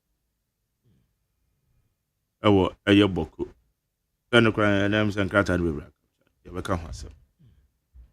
Okay. Etonam. My Jerry. What's your no? Me hopa na edu be bia ya na hard dream say ensentro for ya na yetimi bo mekai pa saa time na me wo dwabo so na me wo radio station ba ko ho se hwe asem na me Facebook yeah ena mekai former chief justice or your bam say ma me sofa yakufu oba probo okokokoko court ahodo a wo oman we mu efe ekodu wo ye your mama yakare ye kwetwa picture so je ni ba ko se oma ye ntwa enti no eba sa no adu ba bia me de mehwe body no a me se wo ka se obo me obekumi ena me fa ho na ja ma nya nyina ho kra nhwe ena ja me ye de me fa ho do na me koye sometimes ya na edu ba bia ha adwen se sentwoni ade mo ye no wo public na wo twabi tu de bibie ne ne nka se mentwa se no wo pe ne ba bia fa but se wo ko bono de du ba bia na ha adwen bo wa be bo wa obeti wani no na che se bia odompe mu na abua abua no no ti yesre omo se bibie ne ya omo nya abotre na sojani a wako training na se memetu we se wo so hwem nsum ba ko a na se me sori a me bofo ma me nsori bio ti ya omo nya abotre na wo mo ne ensentrofo ni nsa wo so enyina no amamu mo na yepe nti amane bono na bia se de wosi bono wani nye ho a ene se mra kwan wo na Jerry so obi ka se ne ha bia obi ya reporting bi na wanye ni ya so utimi de ne court ana nti eya na wo munya abotre na fe edu ba bia soja ntade enim se wo mo hya ya na spirit foforo na wo de ye adwuma ne mu ya wo munya abotre kakra ye nuane wo mo a Community way Paul Adoma chirede na wo ka se bia ne be related unso wo hwe hana or say the office of the special prosecutor has invited the former board chairman of the Ghana Airports Company Limited, Paul Adoma, for questioning in connection with an ongoing investigation into a revenue assurance audit. The way they just was say is as once. Now, I say a revenue assurance audit contract. Internet just say when in your airport as I see be in an official letter dated. Now, no say, however, he described the invitation as witch hunt. And witch hunt, witch hunt, say, you do my ideas on Sunday, say, Brandy, big business, and way on witch hunt, when they be with witch hunt. It's what they say, you to son of say, you send you. I say, witch hunt today. I na me obi kan which hunt baby kura on fan to baby wo be ye we ma waduma say na special prosecutor wo ma ye duma ana ebia say enya wo nso na ete say special prosecutor say enya wo and ete say special prosecutor fraud wa frɛ wa ma lawyer say trokoma no da bia na say wo kwa akatire mu say enya wo kura na say frɛ wo yes ye frɛ wo bra enya say wo kwa ya ne ate wo ya o mine say aduma na wo ye no enya wo private work e wo man ya aduma say ya wa metia num ya metia me ka say special prosecutor say kwabena bra ye hia na metia num say menya ba aduma ntimi nko da bi meko kwabena tamu a wo ban ya se bicycle bi so da bi me ba man fa bicycle na bae me fa trotro ampa adanse nie me trotro de me tua ye nie o wane yekọ enti se your mind to nsa afrewo sebra wetanten ben na ada wo bi abechew ya ba mu fi a mo se ya tata mo ya betimu ha mo se ya tata mo special prosecutor sebra make yourself available nso a eno so wa tata. Okay. Obefia Rainbow Star. I say ya say. So go. I am if you na Rainbow Star na Rainbow Star. And I'm making TCC I say what system there you can yen special prosecutor wate. We're changing the style. And now one no to nsafre will say make yourself available. That's all. Metia no me makoya airport to aduma. Ma jare wo akoya airport to aduma. Me dey me no why. Anya ni yati ya baby. Ya ni kura yati ya yanya Benjamin kura betumi afre yen. Enti wakoya Benjamin na se ya se bra, what is your problem? Ko ukwa woni wa lawyer fo na ko ye. Ma da ai po adom watre. Ya se bra na wo ye tema no. nsuo wei wotɔ no 1 cedi o dabi ɛyɛ adwumakuo ne nsesɛɛ sɛ yɛtɔ nsuo 1 cedi busumi biara na ɛyɛ mmara a ɛda hɔ enti ɛnam chief executive officer nsa so ɛna wɔtɔ nsuo no baayɛ menim ho maakye oh okay wasɛm ɛdɛkɔ na asɛm no a yɛn yɛto nsa afrɛ no na wodi mirika nam sɛ wɔkyante hɔ na wɔkyante ho kɔ na kɔ yiwa no kɔ go okay kɔ na wɔn ase wɔ kɔ a menim sɛ party fo bɛkɔ akɔta all right how you did at point tonight it was SMP Sunday the adulso Sunday the adulso anope some good table no so far asem mpeni some good table no so okay kwara mo yɛmfa nkrata no bi fɛtwa akoso mo yɛkɔ abusuafo yamamu ate yɛsama mo akwaba aha ye neat 100.9 ɛna yɛda yawada Ewurade adom a wɔkyena na July yɛtwam. July we yɛtwam ɛnɛ na July yɛtwam. 31st. Na date yɛ and that 31st. And there's a matna July na munti aje say bokura mbonya kwa na ma ne ko. Be ba to na 31st nti na July yɛtwam. So July we wan. Only January difference bi am. Na July be no nko say. Oguta 5 weeks. You call July North. You enter. You by July South. Still, you say July West. Hey ho. Oh, July wait. It's and then na na eguta osaboso be. And you know. And eguta osaboso. Manti we wo ha. And then after no. Mesi ma hwe message ahwe ma jeri we nya alert. We nya alert en. Eni am bank no ye kama. Now what there be bia nya kama. Ozo bi bia nya kama. Ozo bank ya kama. Me bia na to me ba 10 to hono. Ade ayura bank na. Bia na o email ni ba bia o de o message ni fa no de bia na o hu ni ntem. Ebia no mo de afa o email mu. Oh, me de na number na. Ebi benya wo mu de na me de no e wa anim kakra. Me depend me bank no. Oda me say said you onya ne de enra no metumi abo bank ya wo.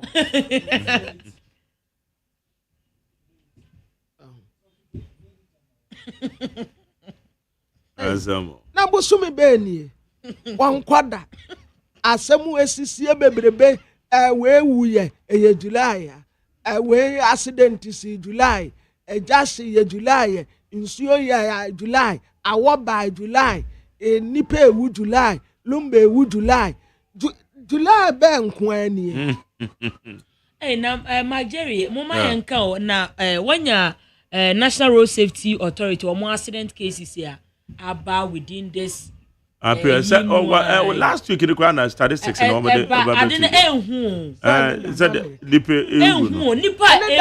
nipa say 40 when say over the weekend no yehu accident ya nipa 30 ewuo nipa 40 kura jam yehu bi it's just 15 no 15 no other 15 I can to be man just a 100 aya 100 yansa na serious o ya kwan ne nya akwan ne nya akwan ne nya akwan ne nya esi yese ne ye ya kwan ne yi ka me say ya de boy no kura na ye de pesika na ye de kwahia pomudin hu nsensemu kwan so kwanhia kura ekun ye achen ya de a boy so wo say over 6 months he per accident ni per wuo no a go girl afe no enipa accident kum wo mu a echen HIV no po no ka say COVID mpo but o say there na make say attention na ye de ma COVID no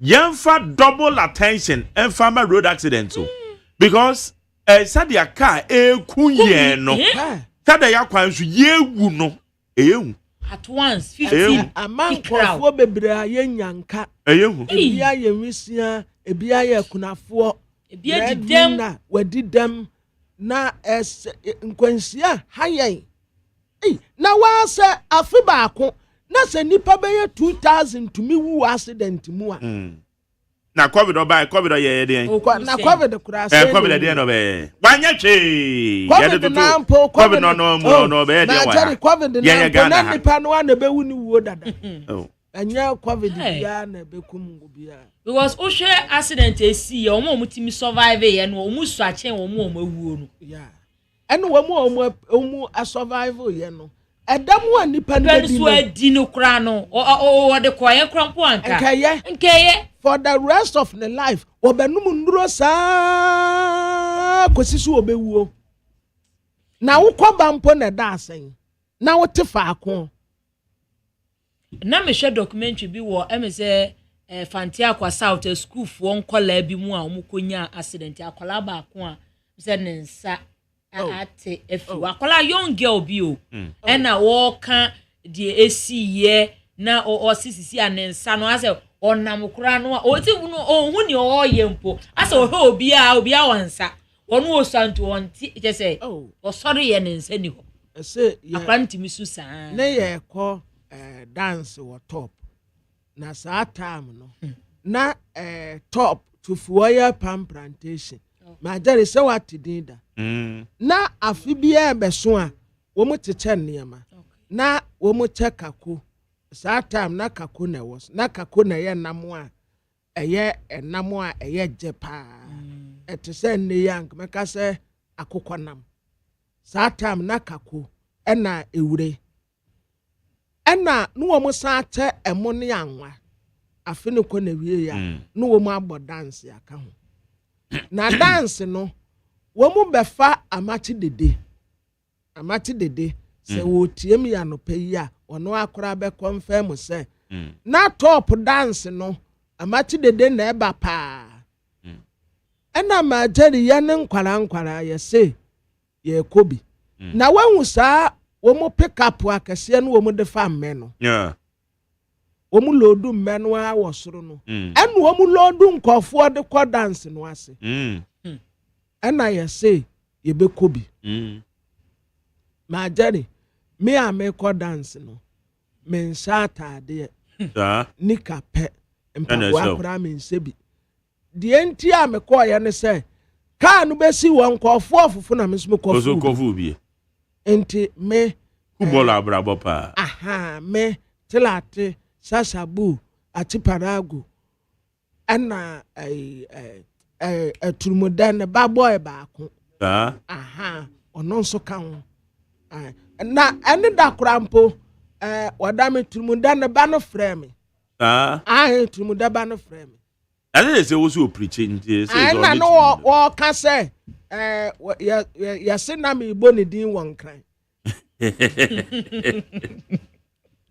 ena me se na me bo ne din ka asem ena wo sa antin krafo nyina hu no na me so wo mu ate ne din no but wo mu nnim nanim ena wo se ne obeba abechia ye obeba ha no aba abechia ye okay ma jari mete ka no mu na chi sei no yon se ye ne ya nkwala no ya sese ye wo inside ena empanimfo kakra no etete bucket no wo se wo mo tete bucket no anu wo mo nsase no wo mo di asuso mo wa abonten yeah ma jari ye takofuo ena another car wono nso akoyi nkofo egu wono mo nso ba na duru sa time na ni gentle speed ma jari eti yani brain na baby a me meti wa kire wono ho ebo mu no me free ekire wadi manim ba pim bucket no me de pim no pan ntimi de ma hu hwe ena ka ne sandi nani kire amunam wote sankofu atiem bat ma tedi mi hu me bia mani so ayetum wanum ni o ye hu yan se ye deda fom mani so tin ni ye deda fom wo kwan Sa. Hey, efe ya nsa kaa baako no gyina hɔ, we gyina ha. Ye kɔsɛ ya. Ye tilate. Na jere wo mu nsa deda bucket no wɔ no. Oh, sisi wo mu nyinaa ye te sɛ kwata no. Oh, sa. Ayi hadi nyinaa firi hɔ. Ɛna egugu kaa no mu. Really? Ɛna obi anso amfa ya nkɔ hospital. Ɛno anse ewie ye no. Ye deda wa ye ni so tete ye no. Ɛna kaa ɛsan ba back ye. Osesa mu go. Ye time me tum. Ye duru hɔ ne ye si me. Na me koduru fie no. Sɛ me de me nimo se. Ma jeri minister ewiase ta no ho sɛ ya. Na nkɔfo nsa tete ye no. Omo anu omo nsa etita le hɔ no. Kobi alasa mu nyina nsa te. Kobi alasa na natum mu nyina prepare. Esi aten na omu nyina nsa no aka. Nti wo tia wo mu a sɛ wo mu ye wunua no nti wo be da aka sɛ ode ne nsa ba ko ba wonchia. Ɛsɛ wo tia. But sɛ dem die no accident dem die no. Ajari untumi mpepa da. Ba yama ye ni nko. Ebra obebre kranse na ekuru no kra bewu kra no no asenya ho asen so ahya wa brabo ase. Ya wo sa ba back mpa aseye. Na wo be sa boka asa wuo. Ya drive a ya nto ya bokakra. Edion. Na road safety for efutu a wo mu de maye no so ya mfa nya aduma. Edu baabi a ya na seminim send obi wo ha wonam kwan no so na kwan ne ye kwan panso nkwan tinti no ene ya hwihwe ya nya abotre kakra. Road science ni ya na edu baabi a wo mu twi sen dodo na mfa nya adwuma. Wonim se baabi a wo koye careful so pa wonhu wani mekra mtu eminim ka atwi. So minim se ye se wonhu wani mu anya abotre.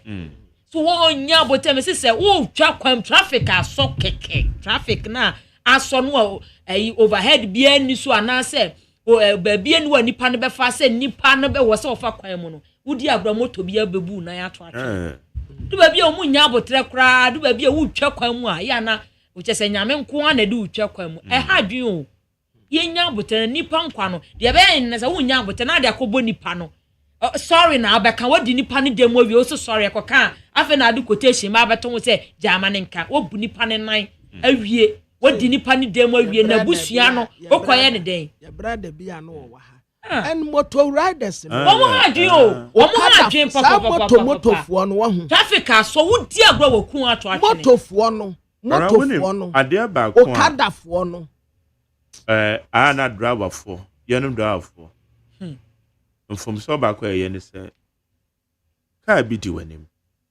ka na gina wonnim die nti ade a odi wanim na gina eti wo de ne say wo obeyi afa na wo di afa motor riders na just for so we kese pa cars na agina no ono no wonnim e bia na obi kura na etwam na wayi e di afa ho ana bibiasi ewe ni mu bibi na ba ku bi eto me wo voter region kwan mu ha se na enantwie etwam etika na odi manim na gina na me so magina wona chi ana aka bi ono de oye professional driver ono no se yan ya jimi nti no ono no yi fa ho na odo ko dwira anantwie no etimi si form no in fact ana echese ana wakoma kra ya oya na mse echese ye de ye nnim nyansa ho etina ye gina wona wonnim nyansa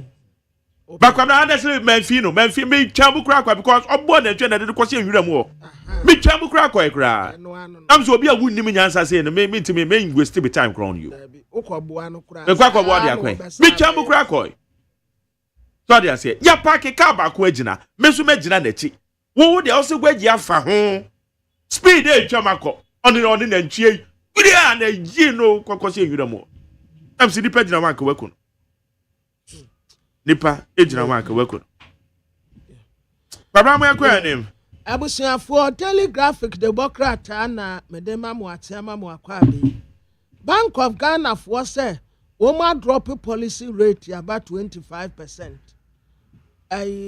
Bank of Ghana amrado no board say Dr. Johnson Esiama. Dr. Johnson Esiama enya de ehie ni o dollar no ankofo nya bi wo bank ya ewa abotifoɔ hɔ no amansancha me ma menka dollar rate no sen asisi a dollar rate no bank asset enra interbank rate no yes asset enra na bank rate 10.39 selling and 10.9 10.09 bank Fidelity Bank enra yes yeah and enra Fidelity Bank ya na me go I'm telling you unim say yeti ameka beba akosie na ya 10.5 and a call 10.9 kwabra asema wo ge nya kwa na me go enra 10.9 bank rate enra me yonku bi niama bedi abrochire afri abrochire na ba ko shipping company bi mu wo Ghana ya infa not wo cycle achi wo me refi ho kakra ne di North Carnation wokoye a omo calculate man dollar rate no 12.09 and here be a ono call black market one ko tia niama ne kind dollars say wo ko bank ya ne bu ono ayefo there be bank there ono akokokle niama oyi niama port no wamo e de interbank rate say wo ko bank ya ne bu ono ayefo but wo nya bi Mame kwa amane somra higher black market. Okay. Honorable Daniel need quarter titles global. Enka no ye Greater Accra Regional Minister. Or the same to just say as a NDC. Style one more year yo mono amano. Aya you buga. E di into no kanisa. Is it in the region and they did not refer. Honorable Daniel Titus Global. About you amache. What to say? Okay, I say. Now, anope ye frawa ye bisa say your reference say kwakwa say ben you buy no or ye no buga. Are you referring to within Greater Accra region and now say a general statement in a make? You with that. And obey better about the action. Not than okay. I mean, share what you're putting in. We are going for what city banana. Hello? Maybe so, with your titles. Monsieur, Cobramafo. I'm Cobramafo no one, yeah. You see, but then you move for it. Yo, I do. No, the personality profile. Oh, good fine. Now, your colleague, Rosalie, and beside the question said, I didn't know. That is be a woman to be an American TV. And this one having a man called an American TV. And I'm sure it's a matter of choice. Nebusiano and this for one the property of Tempa Nasa Makuma and MP NBC. The connection is not there. I'm not perceived that as Najan is a political party. I'm so deputy. Yamaya Omoyan, Kabuka Namania, the many more. Now, because they came from the revolution, Gitinis and Yamano, and Jeho. And the one I'm probably when this problem, sir. Papa J, before his death, no, a close friend, a qualifier. It's very deep, but kind of important. because almost what the Mechia Namekai said 1998. Now, India family member. The day, it is Grandma, Unabo Miyamashke. Asema Mike, Unche Miyamashke, Bisano. Sabrenona, the current chairman of NDC, Unabo Papa New for Swale. Now, so you are family member. What cost of capital from MPP to NDC? And me, in the next target, then this for the show. Or yeah, in some coming. I think 99. Na Yakobi Expo, the Industrial Trade Center, that was my children. And before I get 30 people, no, and a near much the catching honorable Gardner Hoy, not unknown area minister for local government. You know, the minister, oh, sing, sir, that is Nova is my friend and my brother. I've been talking to him to join the NDC. But he said, no, can you please speak to him? You're calling a meaning. So I'm not going to have a check. I'm not catching him. So, young man, please come and join the NDC. As for MPP, they like wearing big coats. Because we try Western North, the Ammonia, 1989, then my national thing is they can't do Sakataraba. Now, honorable Kwamna, when a papa ward was a feeling, and this is Shikasa any Brusa Kasari. The same kind, the lab, any Gamashin kind. And the one of me, no, I will Brusa Kasari there. On when this is the you will bet. And you catch a honorable Yamas, the Akano, or Kamikasa. And the idea is correct. And to explain further, no, I don't hate the NDC, except say the connection, the connectivity of Niamobi or Moyeno, they are factory. We feel like Niamobi because we should and it has a designer. Rosie beside the question and the answer. Or NDC number need angel. It's a good party. They are good friends. Very, very terrible people. But except connection, and then you won't love it. I will have gone way back. But that doesn't impact. Na so kasa elections na wo mo ye no ma gidigidi na mo ye de. No one grow. Question is on you grow. The issue I wouldn't grow. Mun kan wa dem. It's my lord. The 9 years for 4 years. My police station the year we over here. Nje, over my name. So what we want? So what your cost? Huh? And then the shot here.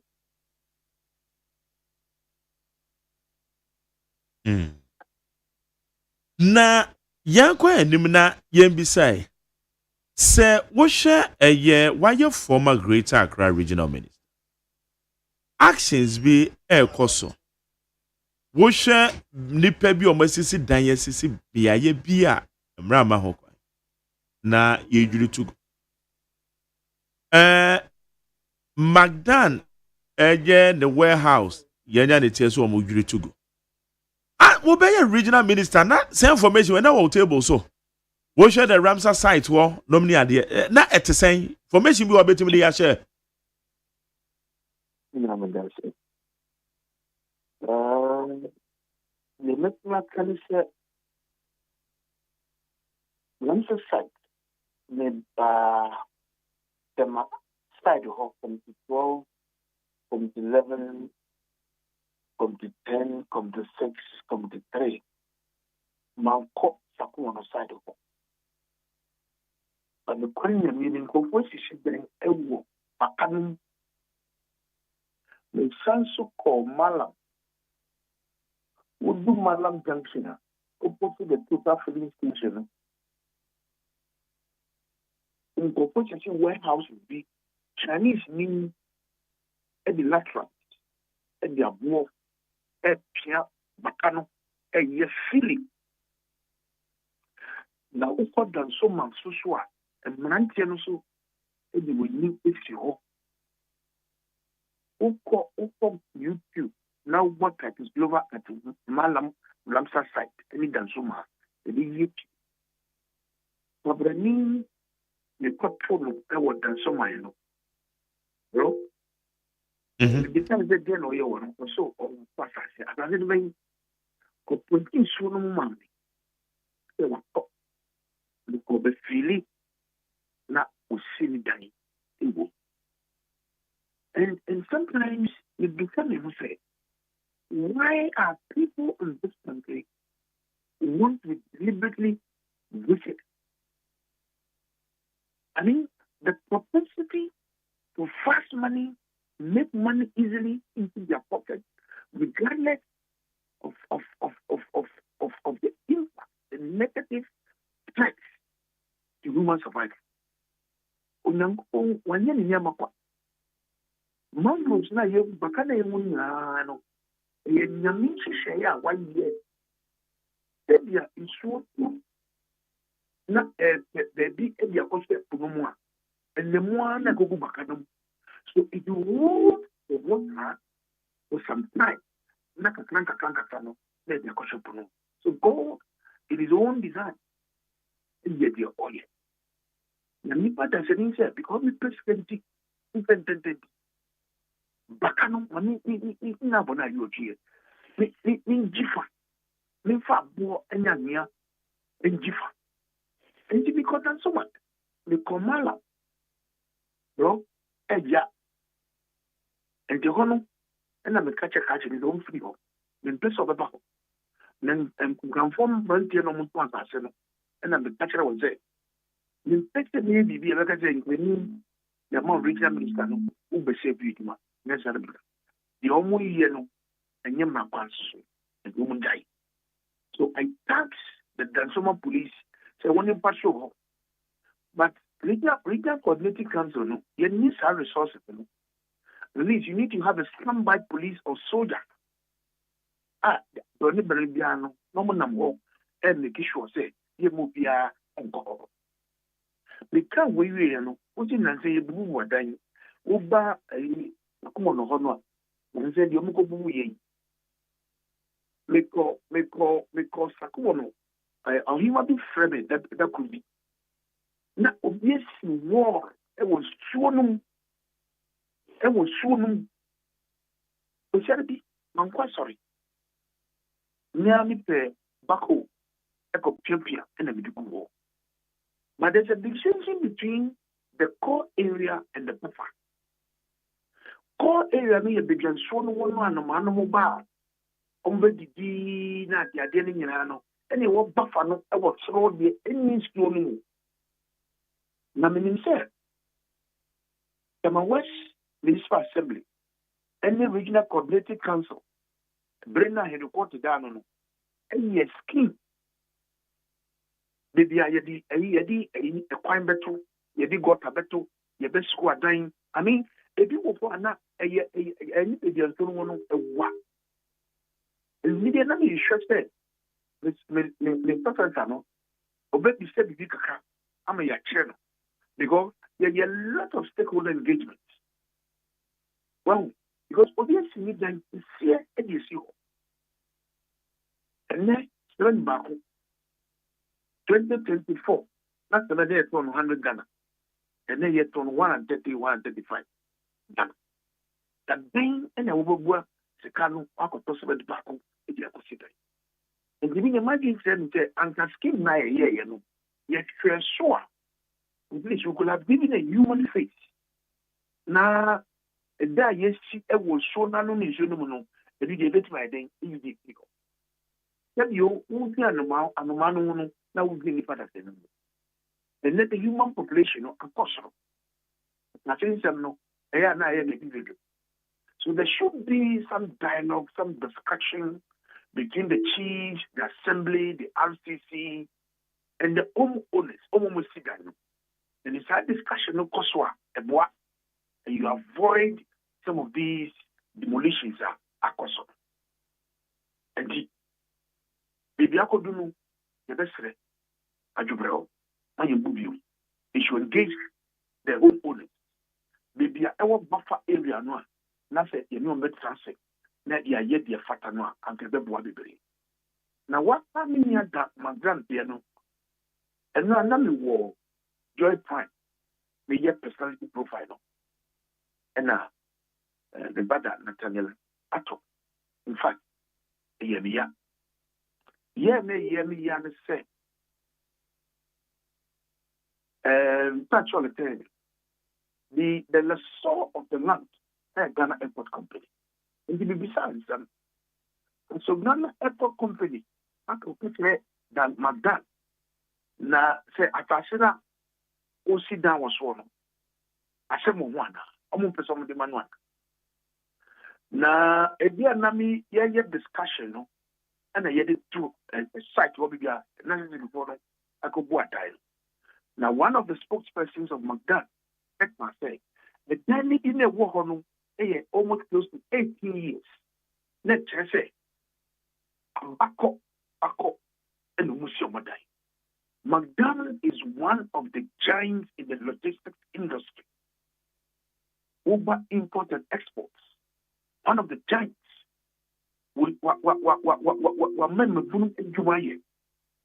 And then we know His Excellency the President. That's why as I say, the NDC party for and lucky officers, First Commission, of the quiet, and in career, and now I'm in share social media, NHI office, it's in my south. More the tuning, I go lucky, touch all the thing, NHI office in the world. It's like party about power. I didn't say MPP. For the AHUMA. So if there is an individual who has done so well, what creating woman, or the seek up a corporate social responsibility, and yes, sports, we see astronautics or supporting props or universities, MONTIE and develop talents in entrepreneurial. That's a nipple upon the woman here. We see warehouse. No, and then no visually got position like that. Only criteria.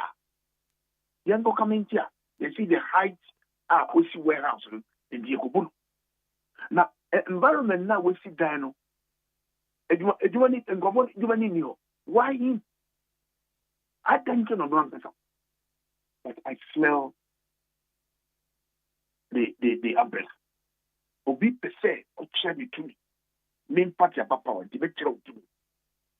And when we iron, Yamadi Akoswa. And the Bibisa Kosu. Reset now, I can. And me say reset, you know, and the national security, this is not fair. And I'm told, sir, a do no more operation, almost started saying, Omubuwa and the national security coordinator, COP Razak, will do the phone. Because they plan to come and execute what they did. On this COP Razak, we see where else. We see where else. On Tanzania, you page one. Why? Why would they do this ourselves? I don't know that. Meaning, Francis, in future, NPP are buying, say, NDC, Abani Mojeni, Okita Kata, Oye Juma, and Magana this year, and Yabia year. I will not. Never. I will never. Meaning, yes, I need to be here. Can't you know? A blend na year of power, Chenia, NPP bomb we can say, I go after them. I go after them. I was part of the government. I was saying, one year can I'm saying, and why you won't die? You mean come on. In the future MPP president, I can walk to him and tell the president to put his feet down and let's help improve this country. Send this now in the Juma, I remember Juma yet. In France, you share me and said the Juma. Never. Because if you are not bush and need to go, if you are not bush and need and not class with deeper, and yet you must do one job, you are feeding an average about 3 mouths. Their spouse, at least one child. And then what could go house? And what? And as a regional minister, then, no. If it because Ghana Airport Company is a limited liability company, is that in form under me? So I wouldn't know. It is only when it is creating a security challenge, when the attention of the regional minister is drawn, then I will assemble a meeting with Regional Security Council. We invite the parties, sit and look at the matter. But at the time, now, the better Ghana Airport Company, 18 years, we were 2025. And you would free a catch of the 10. That is 207. Assembly agreed. That was 207. So you can imagine. And the okay. But they are working. Said they are working. Sometimes there should be human face. But you better now, independence is here dying. No, na ya consider say you have a human face, Emre. They are working. You know we are doing. Your business are personal autonomy. One at Thomas. Now, obviously, what do you design? Because I'm sure Ghana Airport or civil aviation, they bet share no height. There are regulations. I was so follow until the saw on in that transit. And in that academia, your jet when you're building of assembly, no, I will hold so. Indeed, he said, you want to be easy. But question is, I didn't think that you can see Dania. Not time this year, but they just left in 2016 and they came back. And they done the yes, you know, and this Bruno. So why wasn't the button pulled down? But I smell the elephant. Somebody wanted to destroy President Mahama. What I did? I smell the umbrella. The echoes of President Mahama, no, maybe at his blind side. Only the new baby. We can go yes, I didn't know. Yeah, the question. The question in the best one. Because I say on reset Ghana. Now we reset Ghana. Now say what pump for where you want. Omo ye to the amount. It is sumo mine. Now say the Ghana. And one when you are no. When you are paying, when you want to make a change. Now, Mr. Anyone, no one way. If you are the brother who you share what Takadi, no opposition. Because it's at the global. I'm inviting you to my brothers for that in Bole. They can, Mr. President, I'll come. In what parliament? There is no NDC activity over here in Nikwa, there could be. As long as I'm invited, it could be. You know what you So I went to the Funa in Bole. They got control the name and the chair. You need to hear. I don't know you mami weird. Oh, Bolga. I'm the only MP who travel from here to Bolga to mourn with him. But the mama was checking fugu. Smoke. 2016, the last date of the nation address. We shot a smoke no share no coffee color, brown, black. No shadow. And the first lady said the same thing, sweet, and it cover. Let's take again. Then George Chia Piano, the chairman of the students, don't know, catch anything. It's not any young baby. Oh, she's a baby. Oh, she catch a Julius. They will catch a Julius. For almost about 2-3 years, Mizanka Patacareno, and the Bishar will play me over Dubai. If you China may be fear, Ponusu be fear. And I'm a coach, and I'm serving the president. It is also a year. Zatareni must brief you. Catch a Suli, Bonnet Bamboy, catch it. And you do parliament the next day, I'm saying, catch black. The man see when comes here says, the Patacareno, or the member now that because you bet.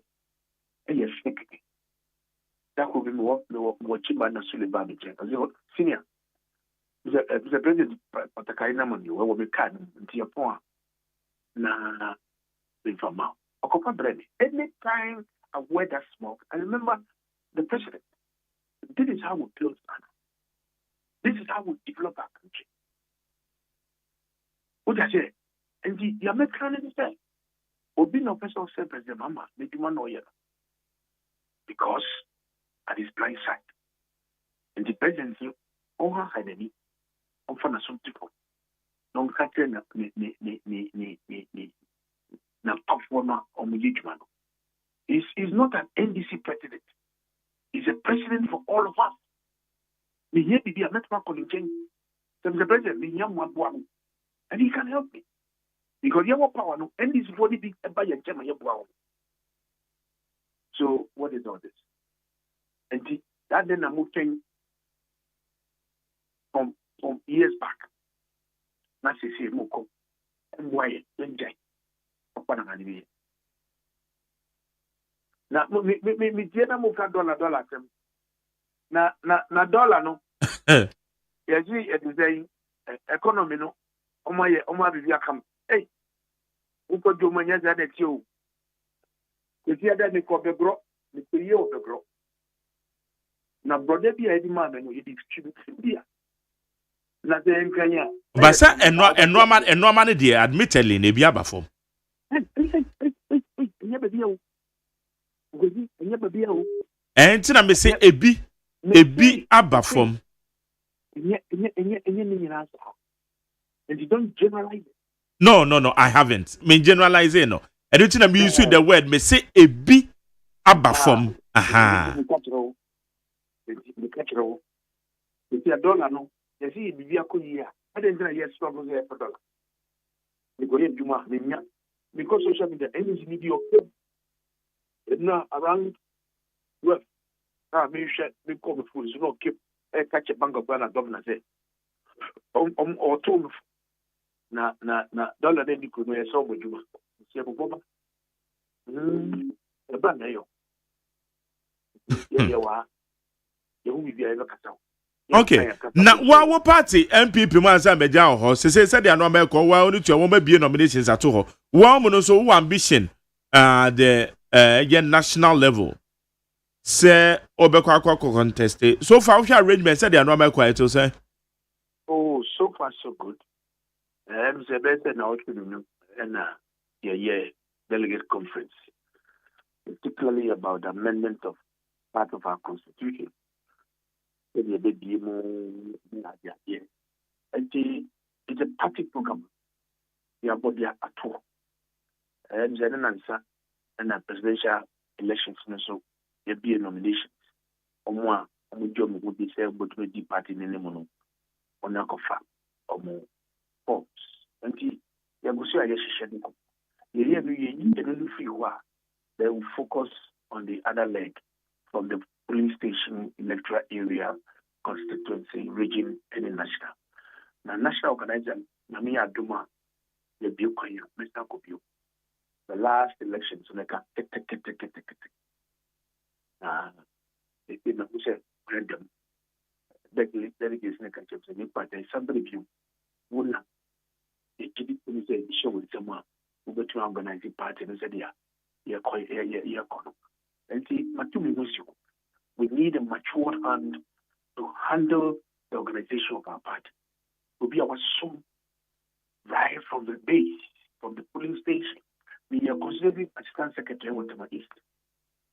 With that, my yet campaign team member from 2008. National campaign team member Mama Yebi. I've been a party communication for the past about 20 years. With that, my assembly member there. I've been an assembly member organizing on the ground. Hey, yeah, Juma. The MP, 8 years. The Parliament. Appointment committee, Miss Seria, 2 terms. My deputy ranking member of the Committee of Trade, Industry, and Tourism. The Sanso chair that same trade committee. The deputy minister of transport. The CEO, Baku. So you need somebody with that vast experience. The organization, every party, every society, the success of it dwells on organization. What I say, an organization, you know, you have organization, you have the person. Kansa, a war from. Obi woni party for no akuma ina bona you appear. Kuma to because of election as a call. How do you bring all these people on board? You need somebody over to my call in Sabe Toma Kumaso. Akasa bet Toma Kumaso. Now we can come back together as strong MPP. Say Ebdo, a Kuyano, a Kambu Muma, and the Betimako. So you need a hand. And you with all these experiences and background. I know the heartbeat of every constituency. You cannot be an organizer now think can the organizer. When you say Uko Wawesta, Uko Uchao, Ufri Bole, Ufri Bamboy, Eba Bolea, on your way to Wa, a Krobi Wa would be can say in front of Gap, Umu Wa, and you go all the way to Uchao. Ufri Upper East. Now Umu now Pesa Uko, Upper West, Uber Fachiana, all the way to Uko Sala East to Uko Sala West, Bonu, Uko Lambusier, Uko Nando, Uba Lora, Uko Jirapa, Busier Ita, Uba, Wa Central, Wa East. You can do all that. Now Pierre, Uba Bolea, Bole Bamboya, and now Bole Kupon, Upa Sola to Lataba, Uko Damango, Ubi Damangoa, Ukwa Ubusunua, your mama, and the Babu President, His Excellency, Uvoma, Eduko Dabuya, Mankargo. Udu Mankargoa, the story over to Weka, Eduko Tolong. Now, but I would Chaba, other fight. Busunu, Edia Koyapi, Saraga no, Bambi, Saraga Sap. One woman, Nabapa, Northern region, Bandai, Wulensi, Lindila, Lendi, Kuchibu, Kanaga, Zabzibu, Tatale, Tabuba, Nyon, all over. The organizer, no, I have the program of this people. And you can move at every time, say, see me call in the Jamaica. Now you're giving one party for Nano. So that we can come back, represent this party and the presidential candidate and make the passionate people Ghanaians give us the power to come and solve. And the organization in here, the jet to me also say, I'm going to sacrifice. I mean, you know, honorable Kwashika, honor training you. Hello? Yeah, me too, Pa. One of the best organizers of our party, honorable Kwashika, you know, training. And the time let me get different secretary, you know. Now, honorable Kwashika was the organizer. Now, Lord Comey was assistant secretary for Greater Accra Region. A chair Lord also be paid money. And they form in young time. So I know what an organizer can do. Okay. Yamin family when do one. Okay. Now Kwame Kwame Mudi ono so boy adwuma. Okay. Ono so okay FM boy adwuma. That's no meet me. Okay. All right. Yeah. Now one minute can say. Your friend Mark Jerry OSEI Agyeman. Oh, where you were? Maintain cry. Maintain cry.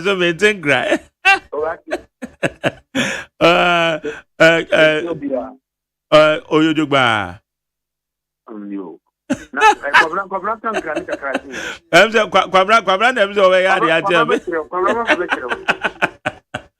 Okay, that's an offense on the Adikomo. All right, okay, all right. Bye-bye. Right. Yene aya Daniel Titus Nikwate Glover. Oye former Greater Accra Regional Minister, National Organizer Hope for the New Patriotic Party. Eti ose adani ejuru tuguno omono the time no mo ye shebi o chese na no mejo say be a human face kakra bebem. Sanana or pachre. So what is your opinion? 02011627746 02011627746. Yanko anymore. Na yemfa enkrata ni bi. Ewurem. Mami akosu atonam. My Jerry. Enkrande di usu account. nya ye die se wo na ya sha se de pimpim wo no e de me de pimpim wa he e de ya me so be de beba so de beba me de no menyante hwe but omo kan kasa na me se kasa no no mo kan nti ukayem se me mra kora no a me nim de me mente kranti ise ne ye pe obi ma ne cheche kra se Mr. Odame ya ade pa I'm so oyade nkakra be 30% bi ani ise me beboro ne nkran ne kakra ne me nam na obi kasa me ho a na ye ase na me to ade ma me no de kasa no me se ma me de okay mentio me den se san ma no wase abusa me san kasa no sanete when him say your areas we are so when we kobukom one of them as on few kra ka tu on few kra obeka kra na agiro wa bakro especially when we say winter or the big purpose kana me see after kana me see you dey ma me enso ye na ja me so me ka twi no so e decide say ye better take obi a kire be format bi a e betimi amama tenka a format na no ye den o se be di so nko ade a ente better kran 10 a format no so no terms and conditions apply ehoni asem no okay etona bia kwa ya hwe asem ni bi na ye kwa anim dia na busuafo ye mfa daily guide bokrata no emfa hyase emmamo na ye hyase dia na nkomo a ne yedi no wo ha ya Magdan warehouse ya kodwiri egu eno ene ese Joy FM reporter bakon yetimi aponche no a na fe eyewitness ya wono so ho a ne yedwi dan na gu nso ebo amane nso so yese no so wono so amfa na ho grokra ya daily guide bokrata enso ebo ho amane na guide bokrata no eno wose ato ACN na wose 10 million bill pende yese wo mo ebehwe no mo apili ede amano a daily guide bokrata nso de ho amane bo ede aba na guide bokrata no anim ha eno wose nakok ena ode 1.7 million US dollars gold a wo mo asizi wo mo a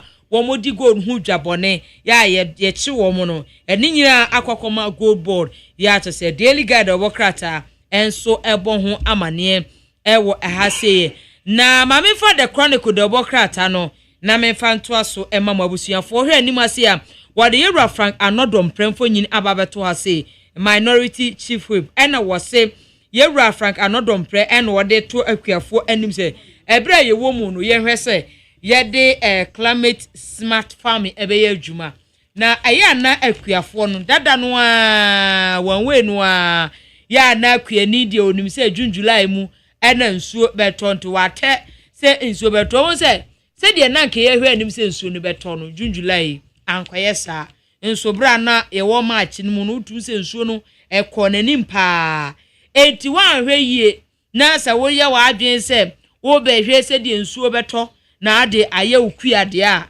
ahwe na ebe ha adwo ena wo se ye hwe na anwea a ye de ye ekua no so ye betimi anya wo mo aben pa ewo ya nwea ye de ye ekua nim se de be a wo hia bibia efa ho no a wo metimi abo o se ye mfa model law on soil fertility na esa anwea kro no kro a wo de eye dedu anobaye no ye hwe sen na esitie to da enya asase bia na edidua bibia ye wasase edidua banche ye wasase edidua aburo ye wasase edidua koko ye wasase edidua rubber enti se wa hwe asase no se ope nobaya mepese medua no enya asase bia na beka se medikodua ntoso da bi ebasa no emmoye enti ye hwe na asase kro ebetimi apoye ena wiem bobre no so ye didi dwuma ye hwe ni ye se de be ye beboa ma ye kua yonsem akoya anye sa agwoto dobaye bi na de kokodua baabi muti se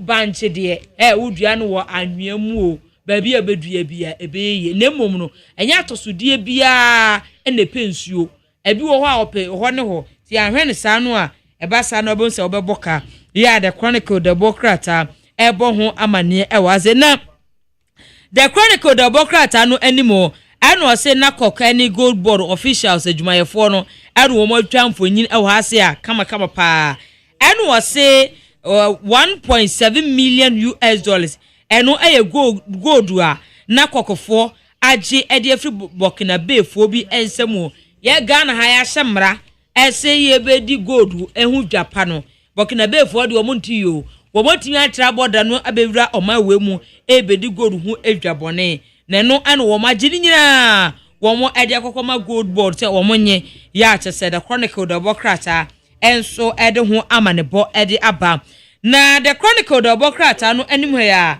ɛna ɔde Dr. OSEI Agyeman fonyini ababeto ɔse MPP flag bearer aspirant ɛna wɔbɔ amane ɛna ɔse yɛrɛ odike ɛna ɔse sɛ MPP wɔn a wɔn ayi wɔn ti nyinaa sɛ wɔn pɛ sɛ wɔn tu franka ɛma amanyokuo no wɔn a pɛ sɛ wɔn tu franka ama MPP amanyokuo no ɔse wopɛ candidate ogyina brane ogyina ne nan so paade a na ɛyɛ yɛwura Dr. OSEI Agyeman ɛna wogyina brane ɛwɔ mpa wɔse wɔyɛ the best candidate Emma MPP amanyuko the Chronicle the Bokrata enso ede ho amanebo ede aba na the Hawk a news paper enso ena mede to aso the Bokrata en was say we no kokobo ne ede ma ye ne enu aduane ewo fiefie mu we head of gas ena wode kokobo ede ema yen se gas ye yusu we fie ya ye hwe ne yie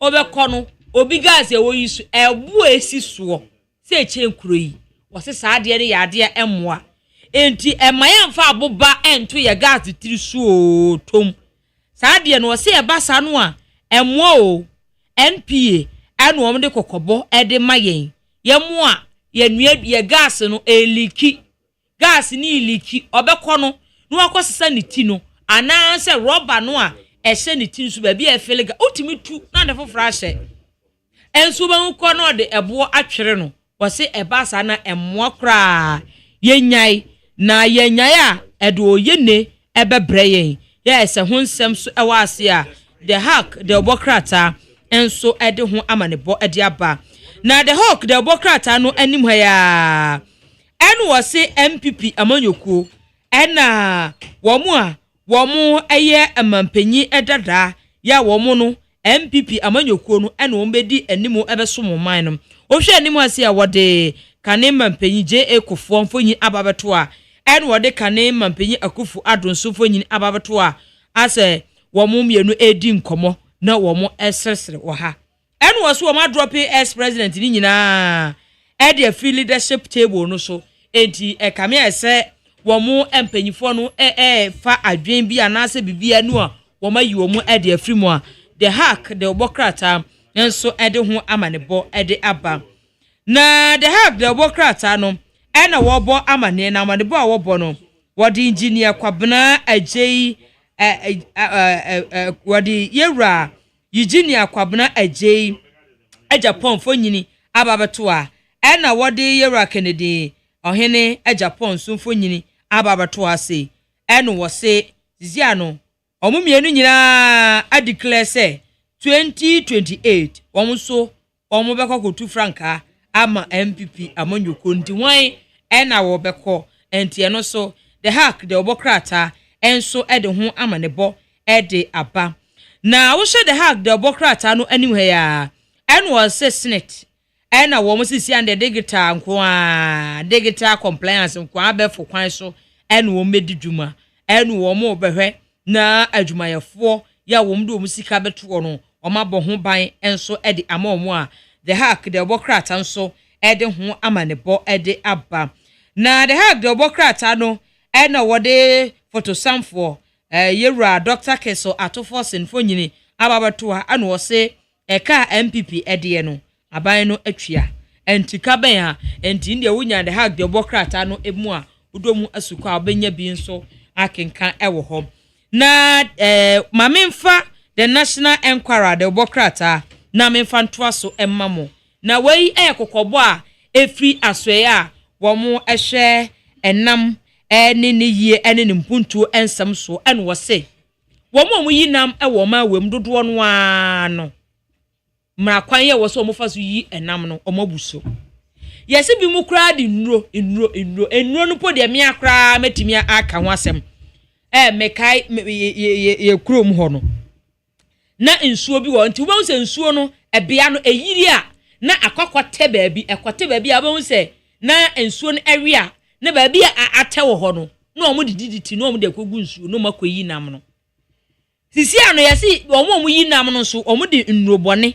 na omo de kokogu nsuo no tie ne aboa no ya no wawu na saa de no omo se enye esan se saa aboa no odiditi na se edurobone na koyi nam no yenso ayete wei yewe a ewo sunsuanso bone wo yeso se nya no nko ano mo yo wo mo se wo mo de as electric shock bi na omo de kogu ensuo no ti omo ye ya na shock mo na omo awu saa de no yesi emmoa enti mo a muyi nam no ye tumufo afarefo no momfa mna kwan so nyinam se de be ye betimi abo anyasa ye kyewo a Ghana mra wo ho enu bedi nyun ya kyese National Enquirer Democrat enso ebo ho amane e wa ase na Ghana National Association of Farmers and Fish Farmers ena president no ena wabo omapanyi John Dramani Mahama abaso papa ni nyina ne se eniema ye free oma we ya kuayo kua no a ye de kra manone no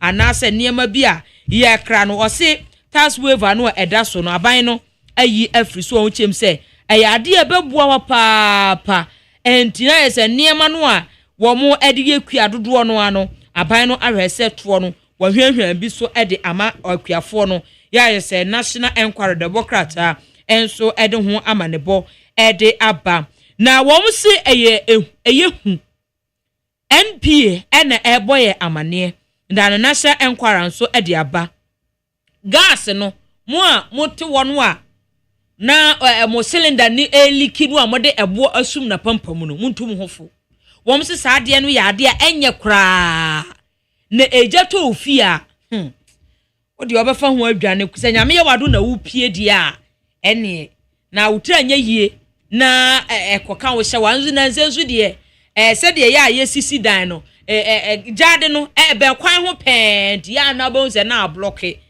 entu be den wo pie eno so nti se de be ya ye nkodi ya ye ho awu na eye fie nhye na ye mu ye nsan hye nka wonti no se wo gas cylinder no eliki a emfa bonto na pampam eno so kokobo a NPA for ka kire Ghana for se sa suban no enye enti yantwi ye ho fi wade National Enquirer Democrat ebo ho amane ewo ehase na no fee stress ya ban no ede aba se ye nuanom ya wo mu eco school ewo suapon emuno wo mu chem se 97,000 ena wo mu twa musika no ede ama wo National Enquirer Democrat enso ede ho amanebo ede aba na finance minister and was say MPP over 7 billion energy expenditure no aban no atwani nyina ede afriwa National Enquirer Democrat enso ede ho amanebo aba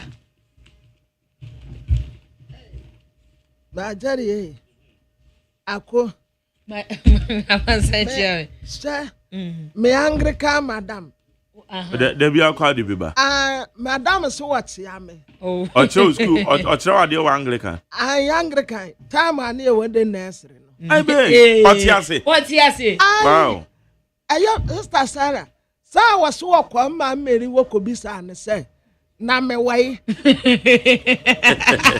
ai na ma Mary ka ten say me wan cry na me na ya fra me kwa na maafo no anu wasi wasu watia mu ba nanum no wanwie enti sister Sarah so watia me ai wasi a hompo no wakwaje me number anu wasi me no na oko de nursery na froze me wade nursery na wo bia me yakremoni ni ya fra me say so de wa bro edin a just say edin a adedin asesa asori a asesa sa sister Sarah sisi wo ho we na che sa brabo na nye betesa Satam ni a friend sister Sarah sisi a mi hu so me san friend sister Sarah Zediese yes I know your friend say dey wo banyini Eze de wani. Oh, na se din bi wo ho aye de to so de ato so. Sister, me ma me ba ko. Sa no ma friend sister sa, ne ma no mo kra friend sister. Inti din ni bi wo ho aye de to so ana aka. Sister Sarah, one sister mother. Aha, what the mother? Unyina de sister ba be so. Sister mother. No ya madam ntini ya friend no. Sister mother madam.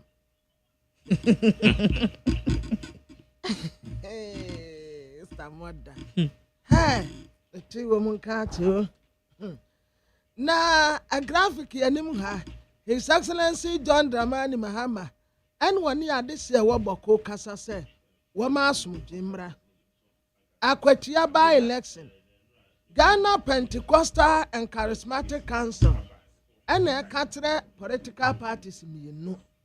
NDC, MPP. Say, Abanwa ya kwa kwatuwa no. Omuma asumuji mra. Ya kwa kwatuwa kwetia by election. Omuma asumuji mra. KNUST. And UENR. Yesu omu qualify. Say umbeko TBSC. Quarter finance no. Me yesu opa say ebeye eya. Crazy for ni bia. Yesu omu nya local scholarship no. Omu ya 5,000. Asafu eje na eke.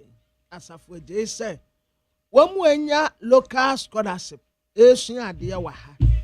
Me akura de bia ya meka say adenti na yebebo mo ho ka na makonkofo ama so akosua de wa brad sua kro no amokọ akosua ne yesua bi wa ha enti local monya scholarship monkonkosua de yesi akwada a wanya mfie no ebura bi o atembete bi eben woda ebura bi akwada yakotum watu ananam no wansi de ya Democrat Telegraph. Na mame for the inside Democrat na memfa entoa so na odi omampanyi John Dramani Mahama nyini ababeto ehase ena ose Ghana National Association of Farmers and Fish Farmers ena womo abona baso papa say import duty a wo hwan so de ama agri processing machinery no eno so ade a enhu ehia say kuayo machines ahodo a ye kra de be kua wo man we mu no eto eda so aban na ehwan so kakra de ama womo abo aban na so ade aba so ade inside the bokrata enso de ho ama ne bo de aba wa ase na the inside the bokrata no na wo hwe anim ase a wo de vice president Professor Jena na Opoku Agyeman fonyini aba beto ehase yi enye ono nko a wone nananom atrankonwa ya womo ewo commander ana amansan chame commander factory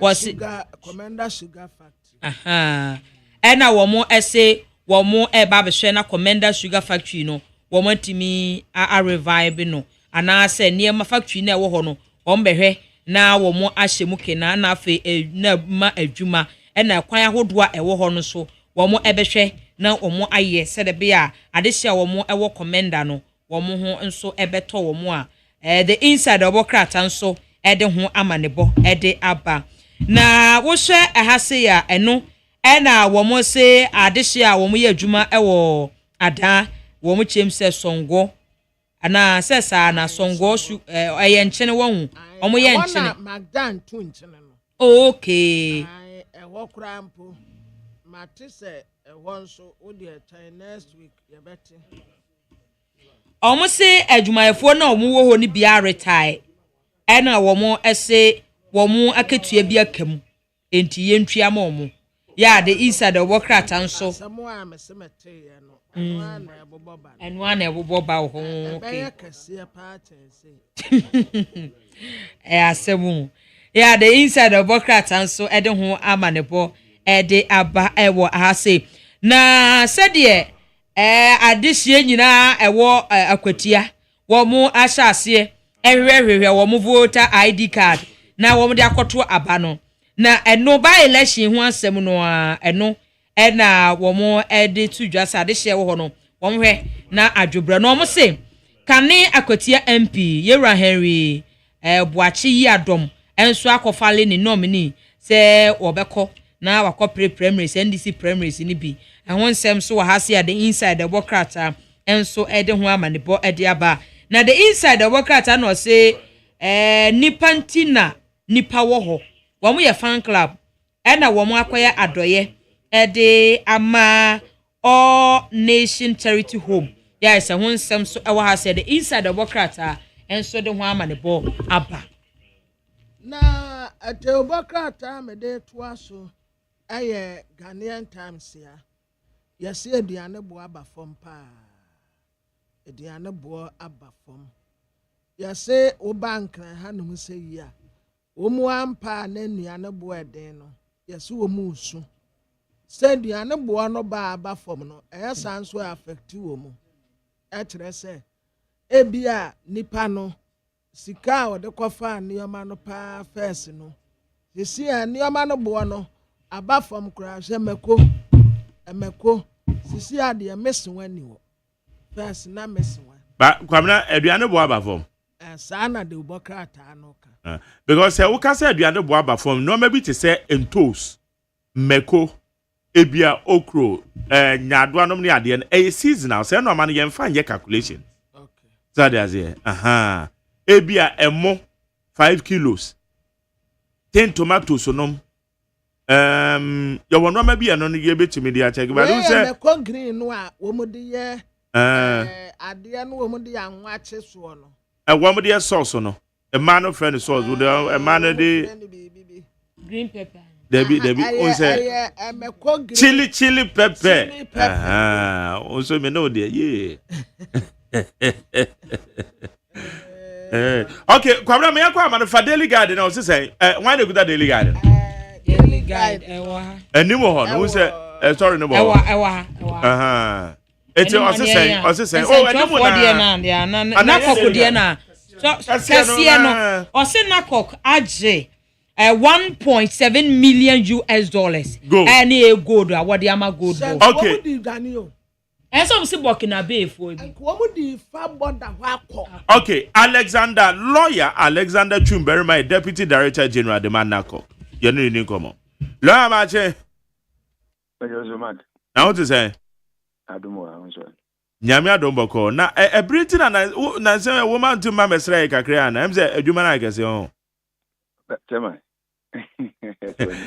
wo say wo dey ya no wa wo fie nie mo amadinya appointment na mo mu fie nie no mo ntwen say ye na ye mfro mo ha na maba so dey say some what say me ba me appointment eno na me kan onyi appointment nti ante say wo twen say okra be from answer o ma no ba be sra wo nuanom na eja nkomo bi kura free na kok na ne aba be bo na e kama because mo dey wo fie nie okay mate na gold mo che ne he okay Mark an presidential telephone I know my show on another platform so yes you were paga but I think it's within like if I'm not mistaken it's about within 1 month or something and but proud to that no na obi atia na so on as information be about a possible gold smuggle in the na brief information no there's a way to handle them in this information you have to give it to the intel team to work on it for sometimes it will take even more than months if this will within some weeks na asamna ba mamba into you only buy no it take about 2 weeks or so to keep eye on the space na no man and pampa be pm say that back could be soon yeah I think the day was I think it was a Friday right yeah it was a Friday and best everyone a call by say and pampa internal na we more to one in conform the gold na bampa so they will be getting to paga within some minutes. The Yamrante no, I walk up at East region, no, regional command no. A 2 and more coaches here, not as and go for be draft for car, or take care move transfer and go local paga. I will call your friend say. A bit of pagana, they are called Burkina, yeah. Yes. And the animal young co you see for. And the mark only you see from Zaya Korea and Nancy. And the cross ọmọ conceal gold wọ ọmọdé ho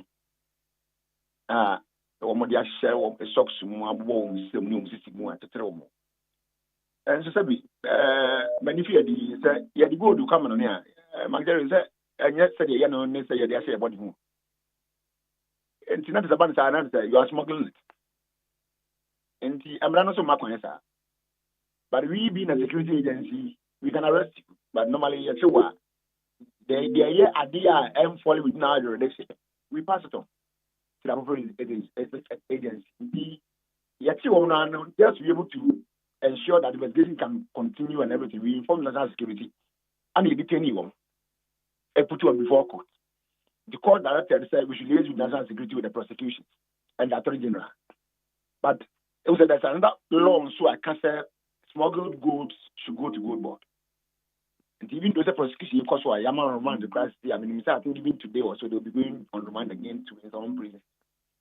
And now I say, you fulfill that part of the law, so I can say, more than my gold board.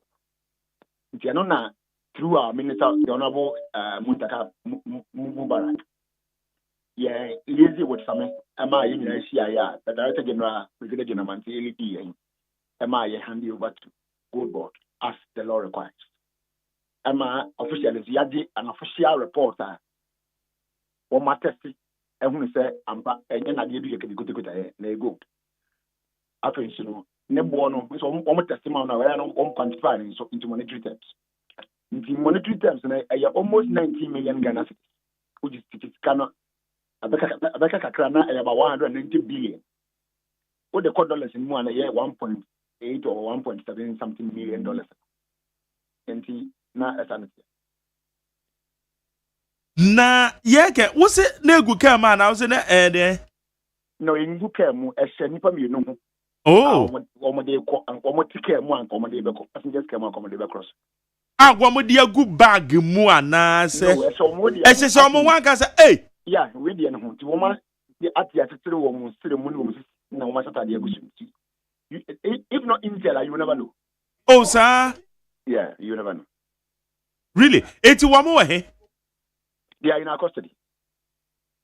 They are remanded in our custody. One more Ghana for. But the Burkina base. One more Burkina base. Na ye can when you say Ghanaians be so facilitate ma omo.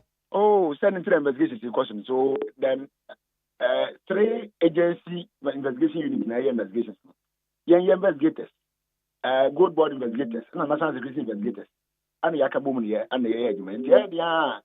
Say if you be na kodiobi, this will be necessary that we definitely know. Na ye ken ana wawa say they wo say yahye emra no kwa ye befa so. But me say investigations they be unravel there.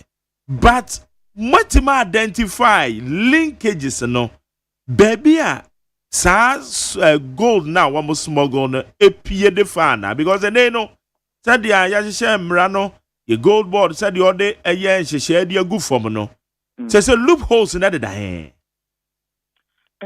unse wo show wo structure na dia loopholes ni bi it's not really a loophole but loopholes no dia acquired the say obia no unse yes o pebo about no so pebo bi on to. So in as much as you are tightening your rules and your laws, and now person will streamline any activities, no, maybe be a uniform, no. The evil ones also want to think beyond your level and then find a different models to also operate. Because I'm this idea, I mean, I said, go this already. Go a more power. Maybe I don't know. Who grew up? Maybe 5 years ago, and it's about 17 or so pieces. Okay, very heavy metal. No, the idea where I shall want to city feel all the way from Kumasia to Paga. I mean, it takes some kind of boldness and impunity to do this thing. This idea, I mean, it's difficult to understand. I don't know, maybe one minute. Anything that maybe sound say a good bag mo, a green say gold when we are really. Even tired. What kind of excuse is a foolish risk is that? Wow. You have to still move all the way from Kumasi. Atraka mua. Look at the distance from Kumasi to Upper East. But also, what you saying? Yeah, two. Two. Yes, sir. What you remember? Yes, sir. And yes, and not just I didn't beat me a cube from Muko. Oh, I mean, once you arrest somebody in that, you can't rule out that fact that beat me, sir. There's always a possibility. But the good thing is that it's on to us to open our eyes well and make sure that we are often yes, offer define yes. Now, much of my records are minimum dear, Ebi and Manimiano. One will say, woman, no more dealers, how much time back and I better gold than now. No, woman, dealers. Oh, okay. Now, but the way dealer crown, now, no, there are categories of dealership licenses. I saw what you from gold board and going about. So that's it. And you know, if you fail to, to follow the status quo, you always be taken on. Okay. Yeah. It is a summer handy over Ediama gold board. You know. Yes, as in the gold, yes. They've taken possession of it. And the test report that we can use in our prosecution. Because that's what the law says. The law says that when you do that, you have to hand over to them. They have them. So they take it from there. But we are still on the prosecutions and the investigations and the other day, of course, we are. Na say said ya yekan wa be ma tip off no your man panyin kraka o commission wom we so the 1.7 million dollars benya na nka eme ya ye na nka na me pon ya na me koji leave na me ko because 1.7 million dollars there with them 10% is $170,000 hey we dey go Nigerian can be cool. Menya na kade me apa. It is said do ma tape off no man there. Oh, and the some. Okay. What about but some mo na mo be provide information no. Oh, of course, why not? Yeah. The right thing will be done. The right thing will be done. Ya kwa ye ne me e de na nakokfo mo ye de afa ho. Smuggling are na e koso wo ye mem. Say e no ma be na mo put in place. Let me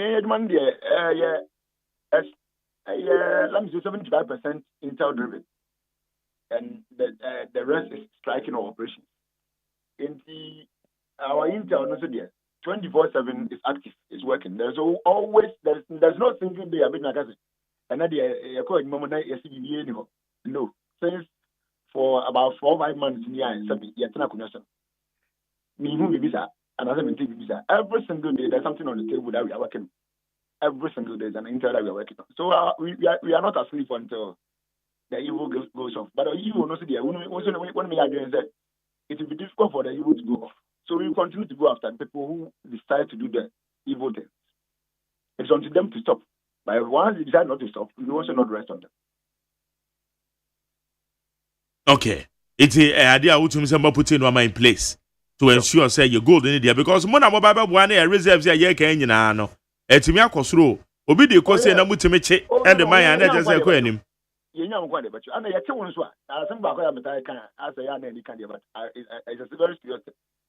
So why did you say ni ache wo you can make whoever person call you still be in custody. Hanu de yete wa there's nothing like we be afront here ja wo so you know am ko ye bi na ma wo ma and as a pay and some pay only a conscious. And only I can always assure you because once you get here, it means you have offended the law and you face it. Ayana Ghana phobi eya o madwen se mokra no nso no eja matiasi mamomrante makwakochi ade bia na mobile under declare assurance be the go forbid. Easy. Money nipa na ye adwuma o. Oh no kwame. Na Dabi Jerry ni say kwame de ona say say ana nka say wi. Sorry. Me no kwame ka say wi ana. Mark, I mean you can say the fact that this thing has been with us for some time. Because Mr. American, he's within about a month now. Now you're trying to do the problem for hand you over. It's not how honest we are ready to be. How does it? And I'm not saying I said you want to make it. Now, what now? Admit you want to correct. everybody one more you won't pay for money. Not penny for there, no, you're romantic. And so, a seed, I might have 4 pounds with about from her. No, could they want Anna Minia Yanamano? Okay. It's yes, anybody actually. Thank you. Now, your home, baby, I but other cases be on the table, so na say a be and nipa be on try sell one best smuggle gold. Na and when some Mekaya answer crana lawyer Sami Javi take you over. Yet is any as nipa be smuggle gold. Eddie adwane de from many more call and a womoji later and say one they call back to Bank of Ghana vote mo. Sense of the minute mobile no what the money the sense of because you answer one way. Nipa ben and compare some years. I answer one way. Well, unfortunately, I can't speak to that because that didn't come to us. Okay. Yes, operating. Oh, okay. I think it was national security if I'm right. It is national security. Then appropriately they can speak to it. Okay. Okay. All right. Yeah. Okay. Okay. Yeah. Yo. La, yeah, that's it. So when you didn't come, and I said, I'm a kind of woman, I know about this, right? Why? Yo, Yamishra. Okay. Yanni lawyer Alexander Chumberima, Deputy Director General, led the Narcotic Control Commission. Nako Kononi Yanano, Idin Community. One more Abomadi Abakana Bay, Phobi. Just allegedly. Nankaoma baby, we are your gold, and Omadi Mukrum, and what's $1.7 million. Eti na ka eto na mpa na ka tip off you na koye ya na je say na ka dem maye o how dem asem ketwasi ame sika na ekodi aban ni nsem no de asem ani ni achi ti say 10% 10% no ana de ekodi aban wo de na e fa o ye 10% na ba de ka ma aban de say de abra eti me ya na me ka say aban no crash ebo wa se boy no crapa o ka asem no me kai pa anti sisi ane de Bashabo wa beti mama tip off to say no with them 10%. It's 1.7 million 170,000 challenge you man abeyo. You do beti me we adwuma adwuma mu a na wo be adwuma bra bebra e besi den kwa no we beti me $170,000. E de nko ano aye de nfa e da wa account mu kufu. Ba o ma ade say mama we di enya o e di enya o oman we wo hu Nigeria enema ye wo oman we mnya asem ketwa gold wa hodo eye enenya gold nko a ye wo ye gudie bebire a e wo ha se o hwe ye nua kra ye twa kra no ebi mu kra de ko togo mo ne ho keka ho ye gold kra bi mu de fa kuntrance we dodge no mo de ko ti ye boda nema de ye japade duduo na eko free ani eti o ma we mu nkrofo ntimi free o mu kro metoto nema o ma we mu no mo de afa so no mo de ko free wono a wontwa tuo bi ama o ma we mu o mehwe no de ko alatafo etimi ba ye krom ha boja be ye boja wo kro we mu no mo de ko na why na ekoye ombibi enti gold yi de wo mani di akire be bo na nye gold no nko an so nua no so ya o mfo o mani ni akire na edi se dua nso ho abafa so se enkwae no dwiri a na ye dwiri gu hey azamo but how mine no isi ane de sa ne ma no a ebo o mine ka nyina ye sode a ene eni sika o ye ni sika o sa sika we yetimi chi nipa miensa afi bia kra na miensa afi ni ache 1.7 miensa entimi nya kwan bi maye okay Emmanuel Kutin, Executive Director Africa Center for Security and Counter-Terrorism. And now no do adano krano meneno edin komo ana ye share ye bokun sense semene kwanta Saudi ekoso ewo ho say update ababetom say wo share eye redeployment and as enforcement ampanyin kra director eye bambofo so mo konko hwe so wo mde be ye adwuma o bokun ne mpate yenji chiremu ai yima memwache Manjere meji uso na michati fonyina nofe etie fodi uso pa apombo kode na media chema nofe Yɛ de nyame ase. Say which are directives every a man penny ba which are ahoboa ene ya defense minister wachere eye soldier fo a ya so omodo makọ boku ni nyina say wo mo ko ensure peace enforcement na no ne den Yo, Melase. My dear Osha UN chapter 9 and chapter 6. The peace enforcement simply means more by use of force. I restore law and order without the consent of the feuding factions. But under such circumstances, no, it must be under the UN security mandate. So we should peacekeeping in general. But I want to say Ghana, we are adopting the same peace enforcement internally. Now, Obiba Bisa said, under what legal regulatory framework, who authorizes and oversees it, and how civil liberties protected? And Kramkrano, Ohon said, in some ayeti from Boku, in some ayeti from Utinov, the soldiers have started abusing the rights of citizens of Horn. Intinas, here, say, and find a name away, the cautionary. There must be some preparatory works. Sabi, yes, soldiers got peacekeeping at Bishra. Or more refresher training programs. So, Obiba Bisa said, was there a national security emergency? And government have to adapt this posture now. Yes, there was a national security emergency. But couldn't the police have restored law and order at that point? And when I asked them, because peace enforcement, it is mostly a stopgap measure to restore law and order. There is nowhere in the world peace enforcement at the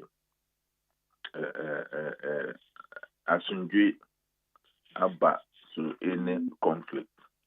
It is always peace keeping, where you utilize mediation, any negotiation, and there you involve other stakeholders like civil society organizations, right groups, to monitor the activities of the peacekeepers. And this posture, government adapted right away, peace enforcement, Even the communication that came from the presidency, the state of government, no communication, and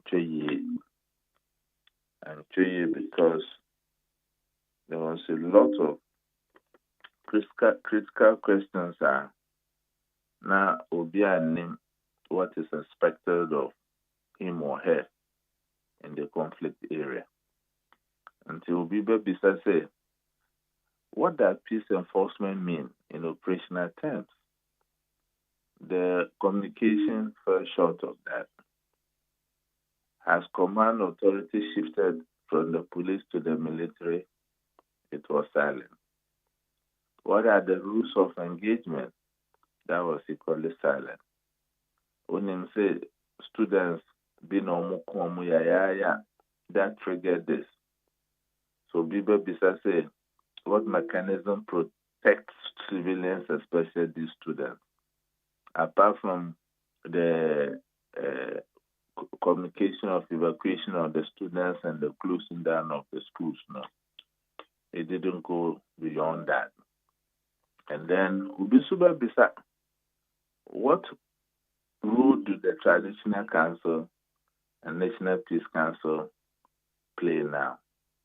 Now, when say this has some way that Nana Otikoko and I say for him to mediate, and even before the disturbances in Kumasi, intelligence picking say Utumfo was almost at it. That even culminated in the Nairi visiting the seat of government. So and when this thing came, and some of us started questioning, who say military democrat be the buyer to clarify the issue, and Oman Pinyan Kasabe Kasaye to clarify the issue. So I would say that this is the first time, if I'm not mistaken, we have shifted gear from peacekeeping to peace enforcement, where the military is taking command over the police in a situation like this.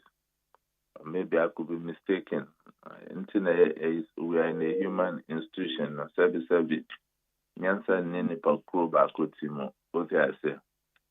The government can be forgiven.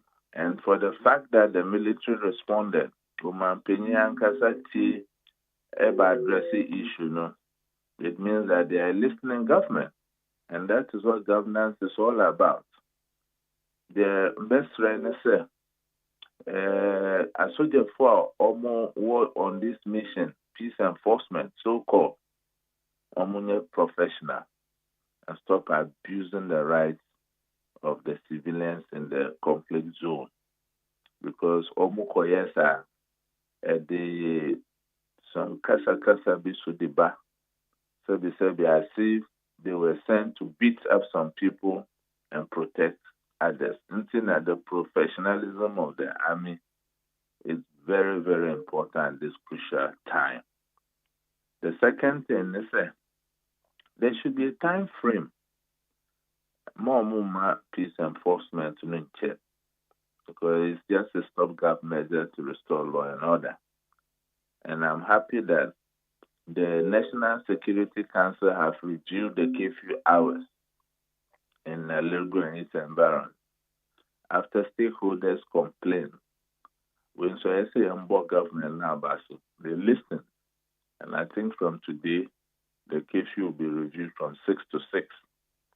That is also how governance is done. You have to listen to the plight of the stakeholders. Once I teach for any nurses complaint and other government agencies. And Naira and Kasa complain and say, Omo beye kefu no omo ambe bona mane. So nkrate free minana Naira palace nature say abana and chano bo. My dear, onim bebe. Ajuma ye enye ajuma kitu akra. You make enemies every day because I will pay papa for mine. We share your constitution now. We practice the executive system of democracy, where power resides in the hands of Nipa Bakupe. And it was not for any reason now Omo Aye, a president who is not a military person by training, the commander-in-chief of the Ghana Armed Forces. It was just to balance power asymmetrics and make sure that the military doesn't abuse its rule. Until under the circumstances, no, the president is not obliged to inform Nairi so or impose curfew when there's a national emergency and that has been confirmed. Because students almost couldn't no munya kusasis or manprecious, no omuya bimobet. So you can imagine who follow the history of conflict in the northern part of Ghana. It's always tribal in nature. And to me feel say government assessed the situation and felt that Oma imposed a curfew to restore law and order immediately. The conflict will spread to other ethnic groupings, especially Obisishewu ya in these circumstances, the emotions be brain ediba. Now, I say, Bibi, we must not set dangerous precedents. Because once you set a precedent, other traditional authorities will also demand their palm of flesh. Ekodrusa. Ebenesansa, Majeri, unim say, peace operations by heading. And there are clear examples. We share in the book when there was this protected chieftaincy conflict there. Curfews were always imposed, but they didn't consult Yana. So, Mbesre Minana Nairi, especially in Conform 1 and I say, ma yenye nima bi no ochna edu how ba the whole country. And so can I inform more chrome ha na ye bom ya and I re ba kon ya na otun for togbe afede ochi hene gamanche oko western region na oben ejahoho central region na mirefio the title of the hino oko bi so do my hene hwan so. And we must be mindful how we balance power asymmetry between these powerful traditional authorities.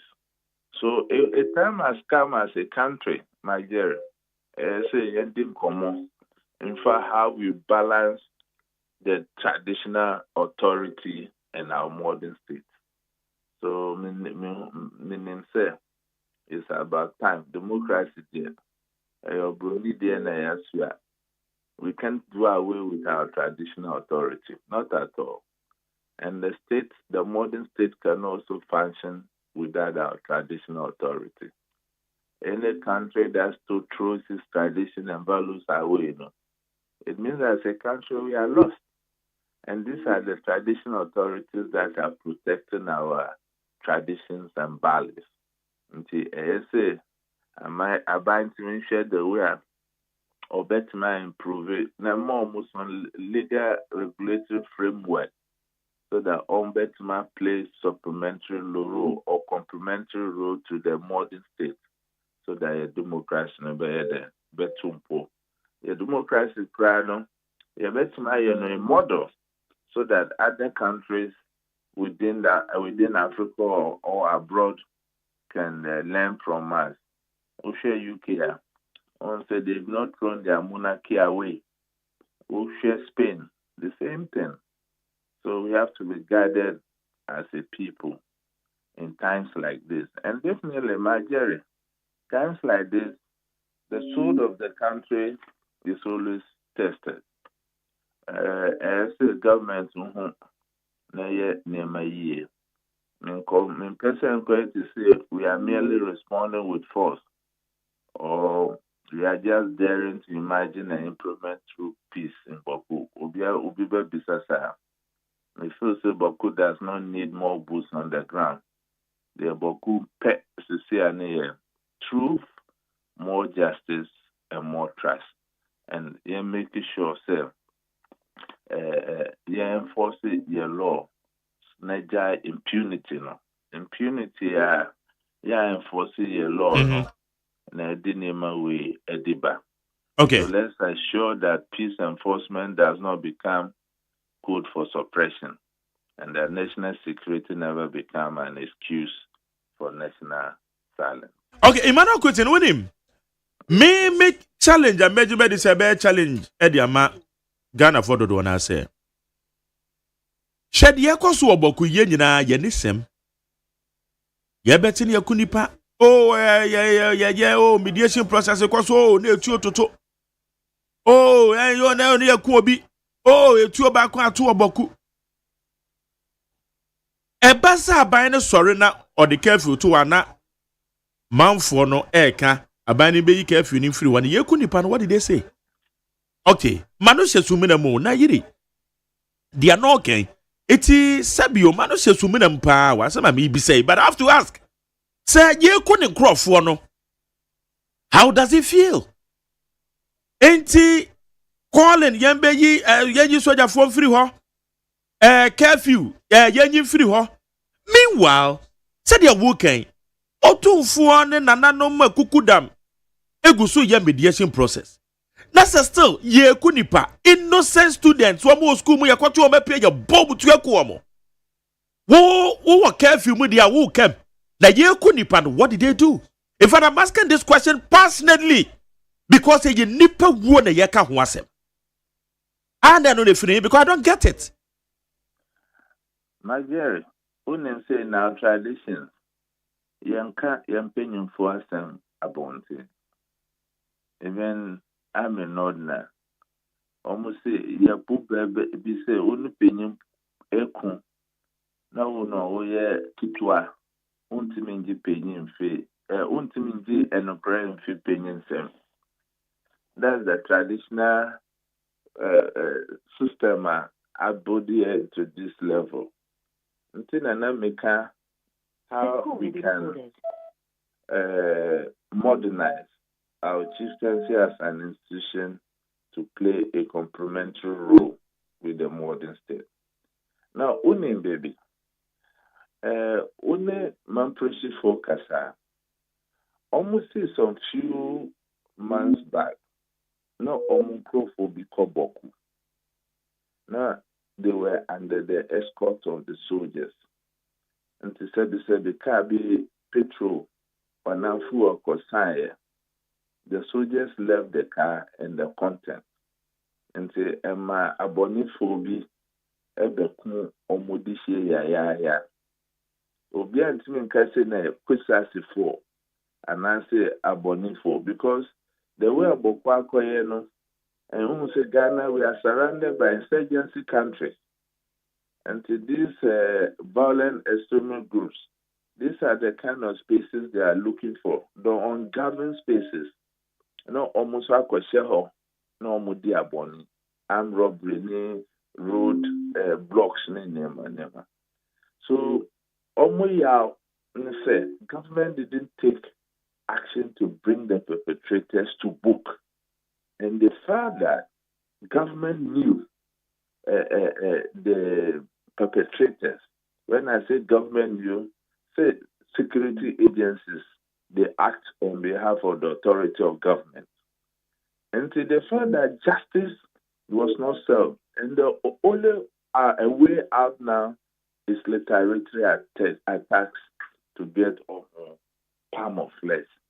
Until Mekano, capital punishment is still in our status book, my dear neighbor.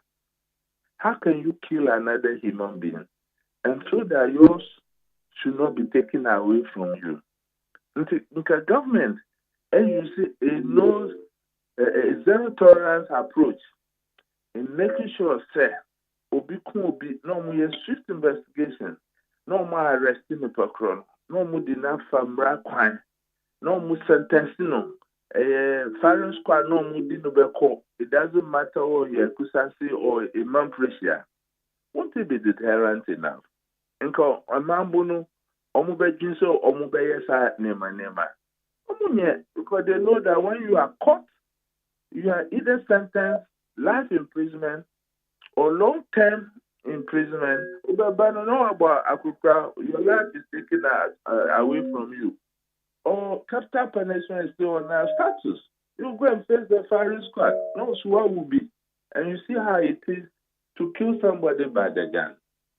So I think that it all still falls back to government. And you have a pa, na yire on the wakasa, ye pe peace in Boku, almost say so come diwa. Share in Siono, the chen. What I say, share in Siono cleanness. And so come the one. So members say we shouldn't dwell on that angle and look at how we can restore immediate law and order and go back to our peace building process so that Nana Otumfo and the team can continue with the negotiation process. Adebaku and person minister or mine said we have to learn from best practices. Okay, the bomb crisis. when we started the negotiation, which I was part of, yamfa timeline beyond Tusu. Because timeline beyond Tusu, no. Once they travel from Kufo to Atta Mills to John Mahama before Nana Akufo-Addo, Betraso. How many presidents? 4. Look at the number of years these presidents all spent.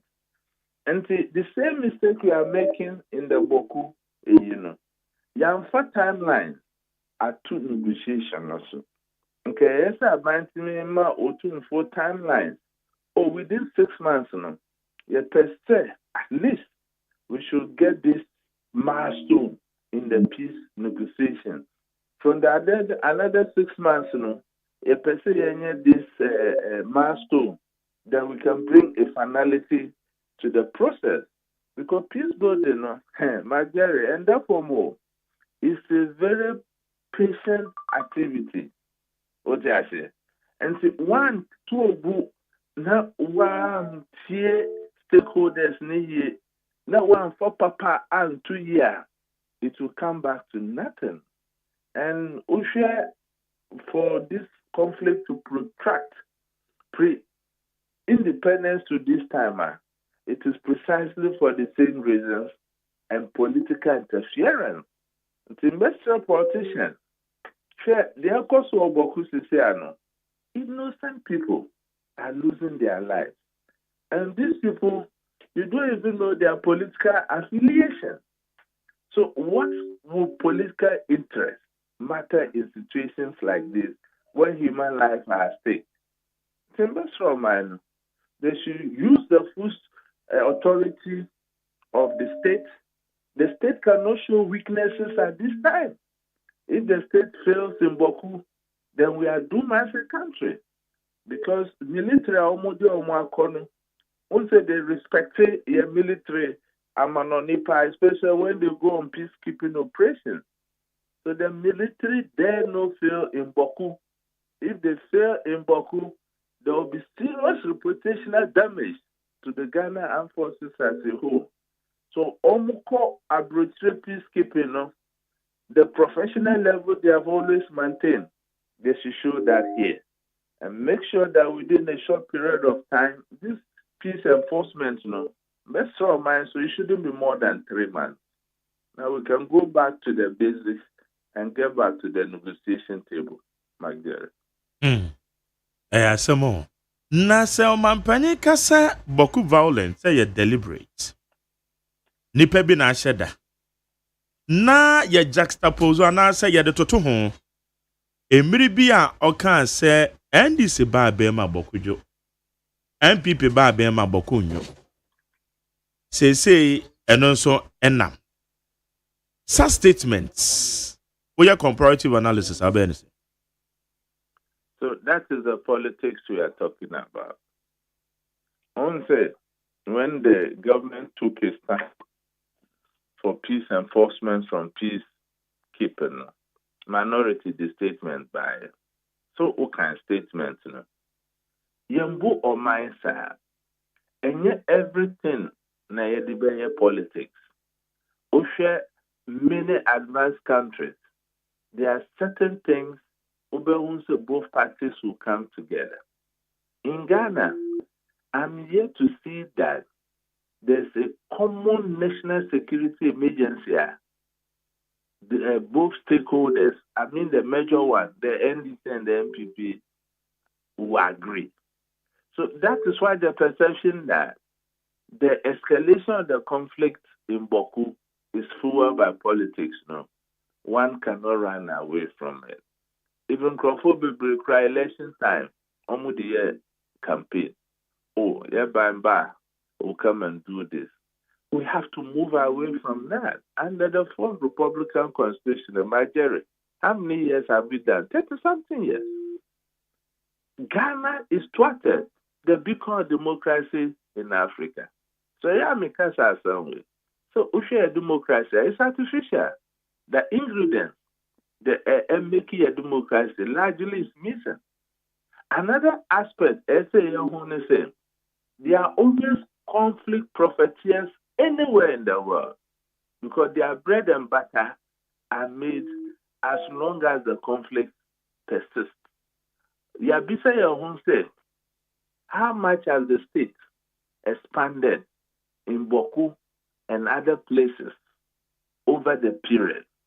And because of national security consideration, Yamfasa expenditure way in the two track. So people are underground and they spend the money the way they wanted. So a time has come. A government has to have a shift because we have to do a comparative analysis. We share the structure underlying problems of this conflict. It's not about land, it's poverty. Sebi. If you are well to do, not over Bibina or Sema, Magdalene, will you be interested in conflict? You will be looking for peace because you have investment you have to protect. That is why the government have to look at the equitable distribution of our national cake. Not development, Edru Bibia. And ya crack Kumasi, Takradi, Neye Ghana. Sebi, Bibia mi free Saboba. E kan Ghana home. It's your tax. Bako share your quiet. Koboku. It's a stark town we used to know. Boko was a busy business town. Almost Barclays Bank, in terms of cash deposit, it was the highest in Ghana. Because businessmen, new women, almost free Niger, and those Sahelian states, almost because they are landlord, almost by the Ejuma Waha, no almost their musica or no more Baha. So Bibia yo, and bois obia. And to me, the message say Abai should be bold enough to let us know over the period to casen on one penny and boku. Sebi sasike same sika. Nko omu dibeye development wo bokwa. Nka untakwa becha anase entra. So sometimes in peace building, you have to look at the economic dimension solutions too. And Nigeria, as a country, chieftaincy conflicts has become a serious threat to our democracy. And let me explain. Ocean from north to south, east to west, there are serious chieftaincy conflicts lifted. Except that because Bokwako is topical, and Abontian, Ekon Hansen, Oti region no cry. It's serious. Even last week in Dagbon State, Abonifobi Eko kidnapo Hini and brutalize the chief. Over pictures and videos now. It is a serious affront on the tradition of Dagbon. So bet you Hini. And you onini Ohini Kitwanzo. No Makobunu. Machuchanity and left him to die. It took the good Samaritan to trace a car. On say car be echo jina baby no or the car nature so want to be out of phone. Omuko hu no. On say nipa no ma that to tune or friend microphone. Or the car number or car number or the ama the national security. What have they done about it? So, Abai Antoine Namosisia, make sure these abonifo are dealt by the law. Now, now the other people also feel some justice. Now they want to also organize retaliatory attacks at the Ebekohin. Yes, small taxpayers, Nkayedi or Mino, Aye, no bia benye kakra dafreno. That's a canon year conflict in the name of peace building. I don't think that it will help our democracy if we continue on this tangent. Crime is crime. Will be a crime. It doesn't matter your status in society. Even President Krano, he's not about the law. So if we don't begin to enforce our laws, we have a lot on our hands. So best reminder that the bon case, is about the Danis and the Abudus, but people are afraid to talk about it. Until I make us say, Juma, no, my Jerry, Juma, din. But because I hear your mind, we have to say it. Sebi, we didn't take peace building or security just by way of a career, or we want to profit economically from it. I was a victim of a chieftaincy or a tribal conflict in the north. Then number one, my Jerry, that was secondary school.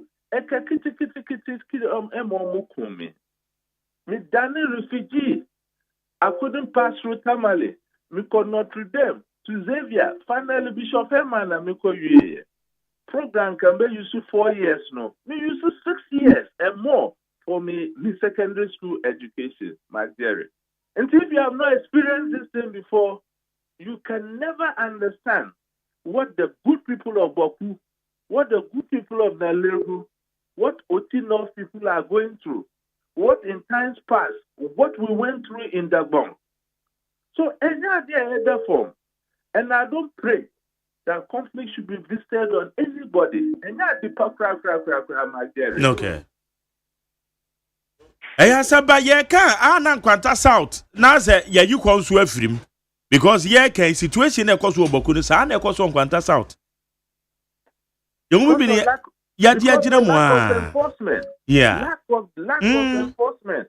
And content of Assam we see, if the state authority has moved in, arrested the perpetrators, taking them to court, and the court with the Nejuman in a shift manner, think of Edo Humbi Beba. But they feel there is politics. Me friend MP be friend minister be friend president. On be kase enyefi jaomo. Ya jaomo a edi oha bebre beba. Enu na edi ebetin de no. Okay. Emmanuel Kutin. That's you say when you didn't come on. That's it. My dear, Nyami Shaw. Now, the ambassador say media for most of make sure say more reportage. Yeah, very factual. Yeah. In times like this, no transitional reportage and one in the process. They are very important because you move you crowd for the quite of fast report to matters, no. It is not helping. It's not. Yeah. And Ghana Journalists Association, also Musori na yo mojuma, the National Media Commission more oversight no. Journalists there unreported very well in conflict zones like this no. If it's capacity building and training almost seeking sponsorship. Let's share how we can train our journalists in reporting on conflict matters like this. Because there's no region today who conflict chieftaincy conflict. Medan say so when you didn't come on. Yo, that's my girl. Nyankopon Shira Wonso. Emmanuel Kutin, or your executive director, Africa Center for Security and Counter-Terrorism. On your didn't come on. And no me koso in Quanta South. No me koso Boku. I or minor ya hadrin, your man penny, or seen the pebi na sheda, no more person mediation process, no. One more tranquility, eating and sand no man air koso. Okay. We need any and some ye bidding home come and ne and pay. I would need 100.9. Saran so na ye nakok. Wama me yan here say $1.7 million worth of gold. Wama time akwachi a wama hand over Ediama Gold Board. Is it a positive news, especially say ye kwetia gold smuggling. Na yetimi de ama ye gold reserve na yetimi akosoro no man na sika. Eno so eda ho. Ye hwe demolition exercise e so Ura Magdan na dan a yenya de TSA the warehouses o makwa kudwira to agu. The Centronia military officer womo assault no nipa ni bia especially eyewitness or my eyewitness account military officer etwe belt the birim no ni nyina ho nsem da Ghana Journalists Association abem ene aban so immediately one of the letter one of the statement about Bontain Ghana Armed Forces said the statement about Bontain and in an woman say one more becre. Say one bay investigation said the first sense me. When in an Samako doa, ye becre and none pay will need 100.9. Ghana Montie. Ghana Montie. Ghana Montie. Ghana Montie. Mamifa and a few minutes kakramfa and go through the messages. Yenfa messages in the Bimram. Mesha Kasantia di Friama Saman. Also, the government accountability series is in the right direction, which indicates how transparent and accountable this government is. The road minister was up to the task yesterday by showing the government commitment to fix roads in the country. One major road which the government should critically look at is the Accra Kumasi Road. That road has now turned into death trap. The rate at which innocent people are dying on that road is so alarming. It takes a courageous person to use that road. I believe in President Mahama, and I know he will definitely do something about it because he has done it before. Mesha Kasantia Masaman. Well, it's a good morning to you, Mark Jerry. My name is Ebenezer from Kwabinya. I applaud the NACOC for yeoman's job during the for Mother Ghana. And in fact, the institution is really working compared to what we witnessed in the past 8 years. Abai Papa Abba Ampa. Ebenezer. No, Odiabe. Where's a patriot? Lam taking Rashid in Tema Gulf City. I say good morning, Jerry. The incompetent special prosecutor Kisia Jabin is at his populist best. He is sinking in the eyes of the general public and must always pull a stance to keep his job. You extend an invitation to Parliamentary 3 days ago and leak same to the media for what purposes? Is it not strange that the CEO of the Ghana Airports Company Limited has not been invited, but this board chairman has been ordered to present himself and the same found? Mr. Adumacho has been an ardent critic of Kisia Jabin, and this is at the heart of the bogus order to him to appear before the special prosecutor. Lam taking Rashid and Odiabe. Gomez Adomi Pele 2. Also, my MPP family, let's unite for victory in 2028.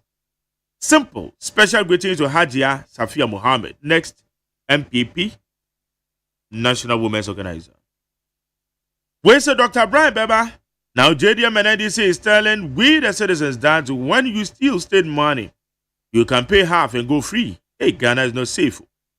Long live MPP, long live Dr. Brian Champon, the next presidential candidate for the MPP and Mother Ghana Opari or the Friso Home. Wafake, your plan station. Also, President John Mahama, please stop 60-40 job that you are doing. Greetings to Naomi Akusi, and I said 60-40 job in the area. I can't maintain you. Greetings to Naomi Akosu Owusu, MPP Greater Accra Women's Organizer Hopeful. When said Tamasaki called jail the Nigerian for holding Ghana passport and Ghana card. Court is looking for the guarantees. Let's be careful not to guarantee for any foreigner. Kofianan Eddie from Medina. Ambisco Spelele said, among all the MPP presidential candidates, Dr. Baumia's vision has been fantastically sensational. So he will lead the MPP to victory come 2028. Regards to Honorable Mavis Awakum Sen, incoming National Women's Organizer. Where's Mark Jerry? The recent tribal and political conflict that is escalating in the country indicates that John Mahama and NDC government have failed to protect the citizens, and if care is not taken, it will escalate to the entire country. Where quarter or the Vitama. Where's Mark Jerry? Now, when these businessmen have their companies collapsed by Gold Board and Sami Jamfi, they can't open their offices. If you had my blue, and this is a businessman, MPP businessman. Where's Don Mark Jerry? Ghanaians want change, and they voted. Ghanaians want change that they voted for. So-called resetting NDC 24-hour party, but still Ghanaians are complaining. I believe the Finungwa. Augustina, Ayas of Mamedome, I said let's have a clean and respectful campaign. After the primaries, we need to come together as MPP members and work towards reclaiming power. MPP has always been a game changer. So for Mami the freedom. Alai Baba said our Air Ghana police to start enforcing seriously on driving and speaking on phone. At the same time, it always distracts the driver's attention and is another cause for several accidents. Alai Baba the free Madina and then mama. Oh, driving now your call. Oh, driving now what's up? What is wrong with you? Well, so good morning to you, McJerry. Greeting to Honorable John Buwadu and Howard Kumsin. Where your quartermaster general, or the free Taifa Jenyami Street, and Odibaye. Well, so McJerry, good morning to you and your co-panel members. Don't listen to Titus Glover about the dollar. Go to GCB Bank, High Street. Everything is cool. And as for the food stuff, it's cheaper at Rollins Park. Tomatoes, paint gallon 50 cedis. Onion, 60 cedis. Okro, 50 cedis. Oh, okay. And I go pay.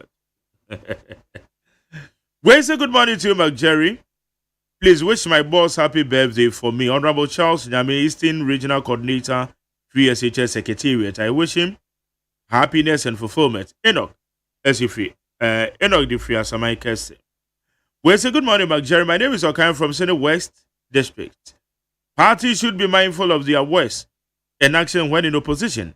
NDC's past criticisms are now coming back to haunt them. Ghana that increased from 49.1 billion to 59.4 billion dollars. Less than 6 months. That's it. Well, say good morning to you, Jerry. The change we voted for is too bad. This time the journalists are their target. Now President Mahama promised us peace. Is that a peace that we are experiencing? Why the police, NDC boys, and soldiers are beating Ghanaians? Where Reverend Okumado? Lower Menya. One of the messages, if you buy Reverend Okumado, your Reverend, there is any message also for the Abba. Okay, see, I quite na ya share we nso a. Abidafo no ha. Ye no mo eba be have the discussions. So we say happy birthday to Mrs. Mercy Oforia Moa, Asafo Mami of Prayer Feast Center Assemblies of God Church at New Seduase Mensaba near Dodoa, a teacher at Pantime Presbyterian GHS and counseling psychology expert. Thank you for all that you've done for me and your children for the past 18 years of your marriage. From your husband, Reverend Robert Amoa. So Reverend Robert Amoa wishing his wife, Mrs. Mercy Oforia Amoa, happy birthday. God richly bless you, mommy. And from Gladys of our Peace Newsroom, and also wish you a happy birthday. All right. Yanto also na abida phone wa. Eja nketi ami na cho papa PPP. Eno owa ha. Eja nketi say. Oh, nyame adum o menua. Me wa cho papa. Bebe wani kakra. There. Enye bone kwanso. Ah, okay. O say yeah, PPP no. Ye ho doso. Mante ho Simo honum. Hamod ho. Ye ho doso ntino. Obi ofri say kwan da ho betumi aba no. Yeah. Ntino. And me cry me messaging very late. Very late cry, but I decided to respond to. Okay. All right, no problem. Okay, Matthew. Yamakwa ba bibi abako. Nyame adom. Okay. Winfred Kofi Zoyiku. Kofi, eze nyame adom o. Okay. And this mo no make also. John Muhammad say tisu there, say say ana no there. Okay. Anye ye kura na ndize last. Oh, okay. Nyame adom ye kura mo. That's right. Ba kunsam no na hadwen be kan ho asem. And I set of set. Also MPP mo say ye o ma biebie no ma tum no ma ekoso. Jerry, you see, when you live in a country where intelligent people are being silenced so that the stupid will not be offended, you will not be happy. What does it mean? Oh yeah, where say ukon kaiwe na NDC4 branded national security operatives etimi akoto forestry commission office idea na is it an act of wisdom maybe sir say mama is it an act of wisdom and maybe say so that is what I'm saying is that when you live in a time where the intelligent people are being silenced so that the stupid will not be offended, you cannot be happy. Okay. So anka pomu die ne mo hwe amamu ya matemo kakra ya kire wa. How can you be happy in such a society? Entina na bitumofo say ade enye no emfa wo say wa be ma na wo position. And that has been my stand. You know me.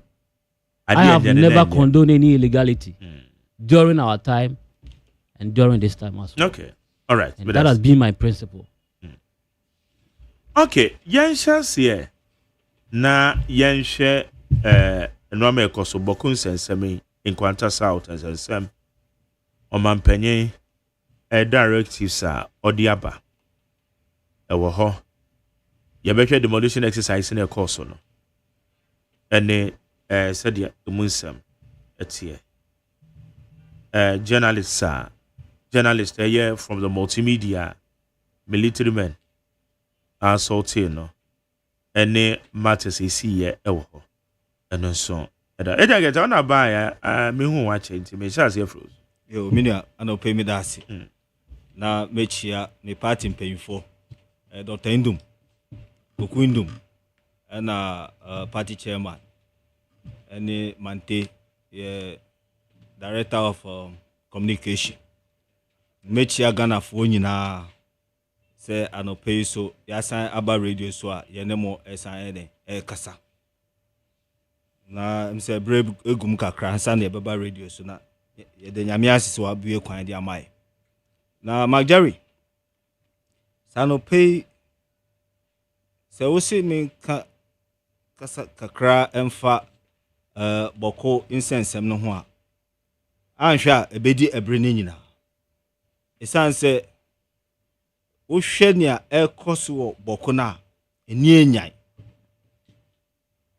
emfa asomdwe emrobia na yese eka wonan a eka wonanti a na aka woto ebi aba wajen so media me won kra hanom na bokun sensem de efam obehwe no na edidi eba nkakra esan se tribes are ntokwa asoru wo mumu no they are all over the place say mampusifo say hwa oba abobroshia omo ho okokumase a omo ho kotakra de omo ho eti say ntokwa na asoru wo north na ebia ekuo afano mienu ni nyina nipa ni bi wo te say nkra hanoma it can happen so obi betumi afre say say kra na we dia ya mi ana say uboti an say ntokwa no so as eti ade a ha adwenye pa na yesre ebusuani nyina se oma asomdwe mra esan se ye de biase na ye de coin anti aditie bia boko aditie bia almost every government bia have suffered na do buy oye no obo no humodin ye na fam die bia se obehwe se asomdwe baba boko nso anye yi na president mama ba obai eno na me hwe newspaper bi nyoba bi de to website ni say nanado ho MPP no nipa 50 na hwe won kwa na NDC buy just 7 months nipa 500 na hwe won kwa eno ne hwan na eka me hwe no website now we verify.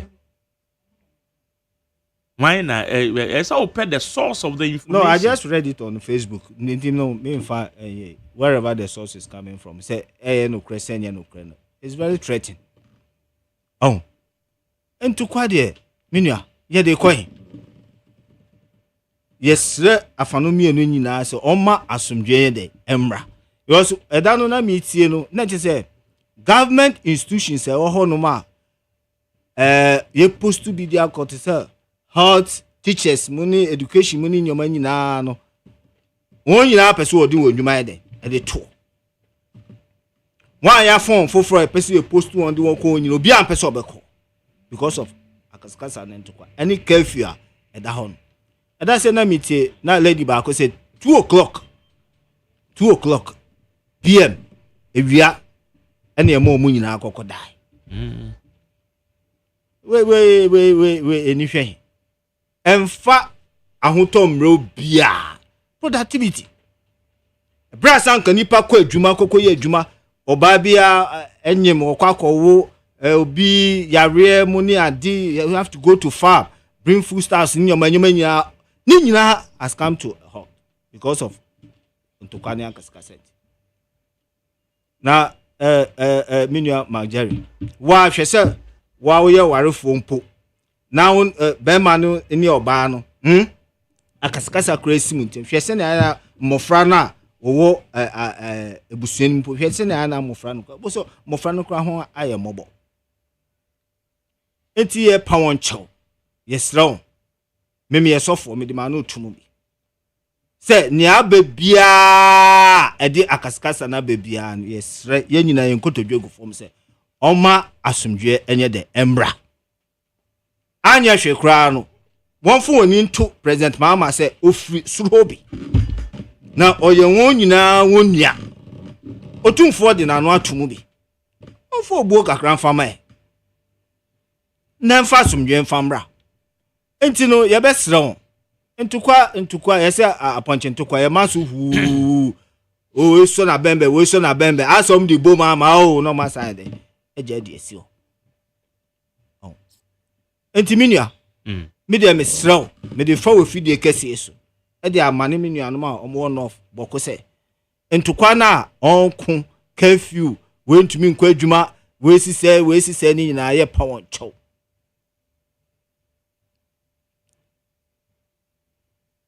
onfa bibia fanche obi a wafum bia ofise o minua we wafum we si we nia obi a onfa bone fanche yasi utwa tetrema bia na onwe na bia onfa bone mi say Malik Basantali why how do you call it? Why oko abobroshi ko shia leaders no be your honor anyone kasa I'm say at least in a good direction obia mfa no hunjimu bi asofo imam obia traditional leaders mpemfo mo ka bi ewom wo oman mu ni obia mfa no hunjimu bi na obia ntumi enka kasa ne bi ma asomdwe de emra because obehwe no boko nen kakran se ne ahyase medin kankan afiye so anu a na enyi police for ni soldier for a esan ko on bo ban hwe se obeye adwuma foforo dia won yaso nyina kogusro because of such a way unnecessary conflict enfasum dwe enfam mobi enfenhira enfam ma enfesika enfam to obi aboto isi o man Ghana wa hochirem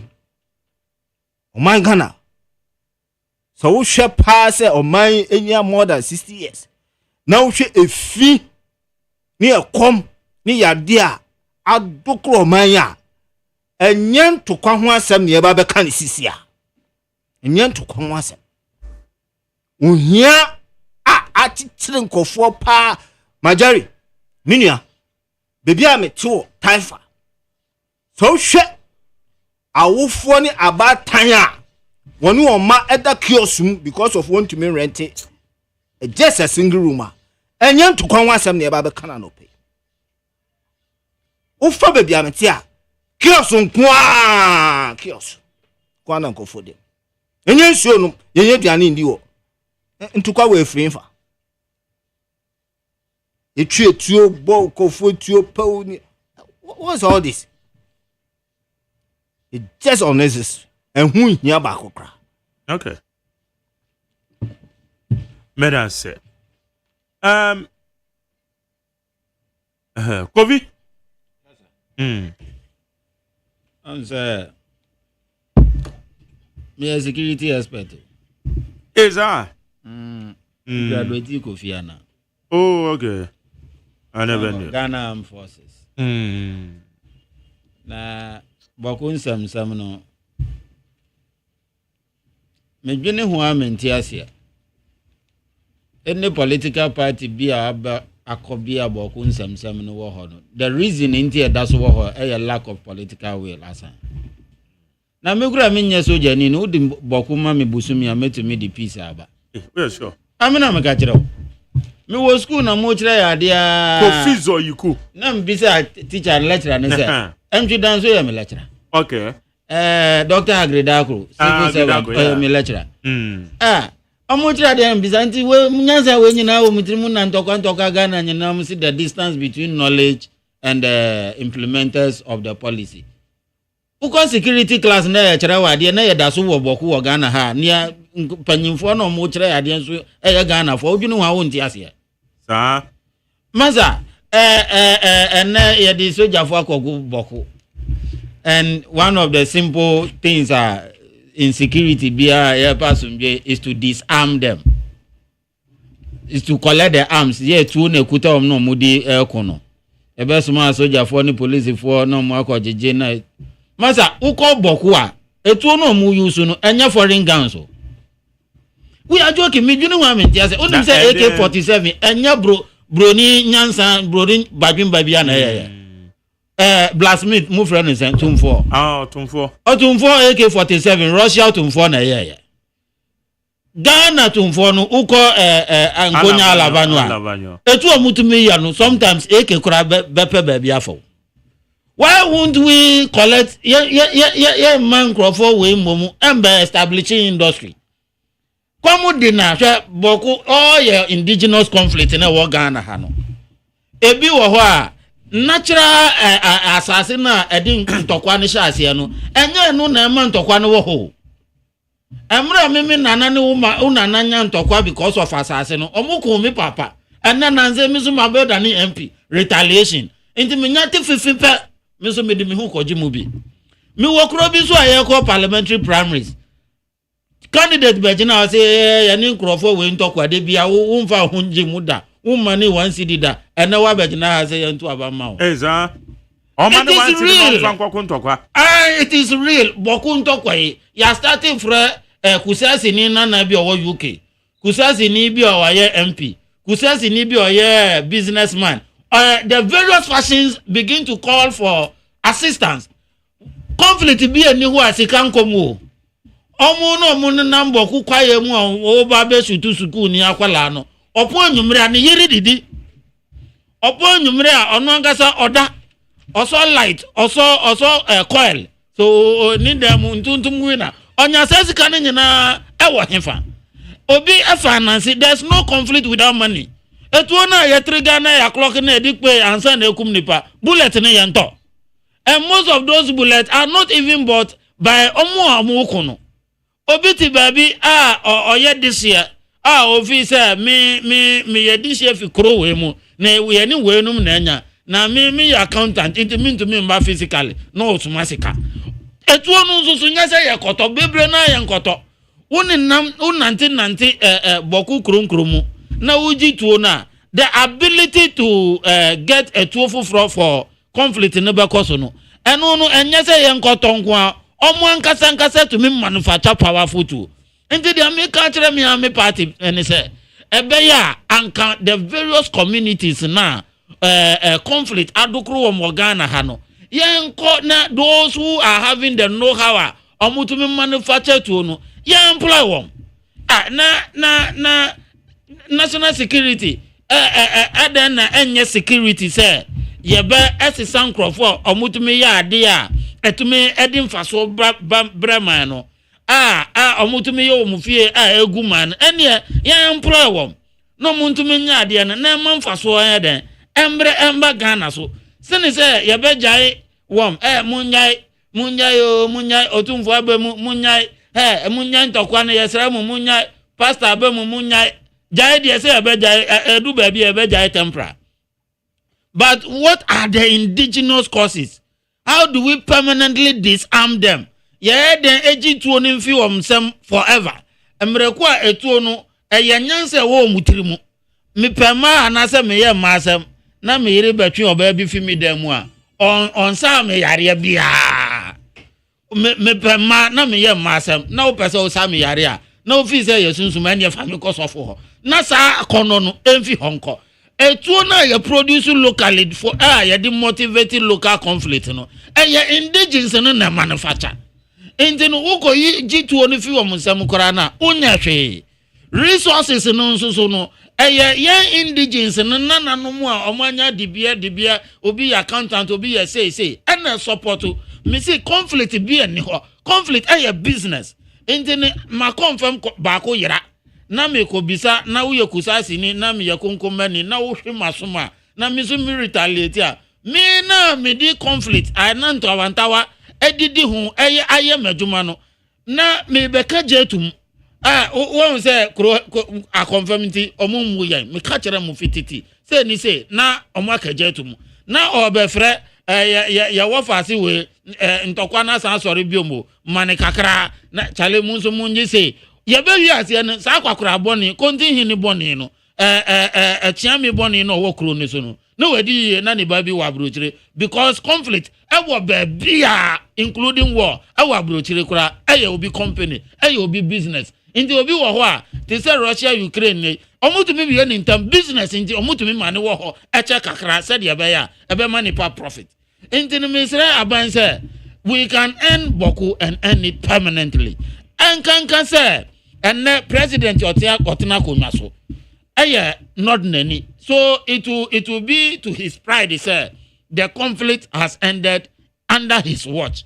Mr. Rani said the Ghana armed forces have the capacity, even Ghana police service have the capacity to end Boku within 1 single month. Me police in you the omo me wo school na me bisa the money we na and antokwa wa ha no am say and say do we have the know-how? They have the capacity. Boku lancers ASN. Ghana Army. Soldier force do send a war Ghana Army.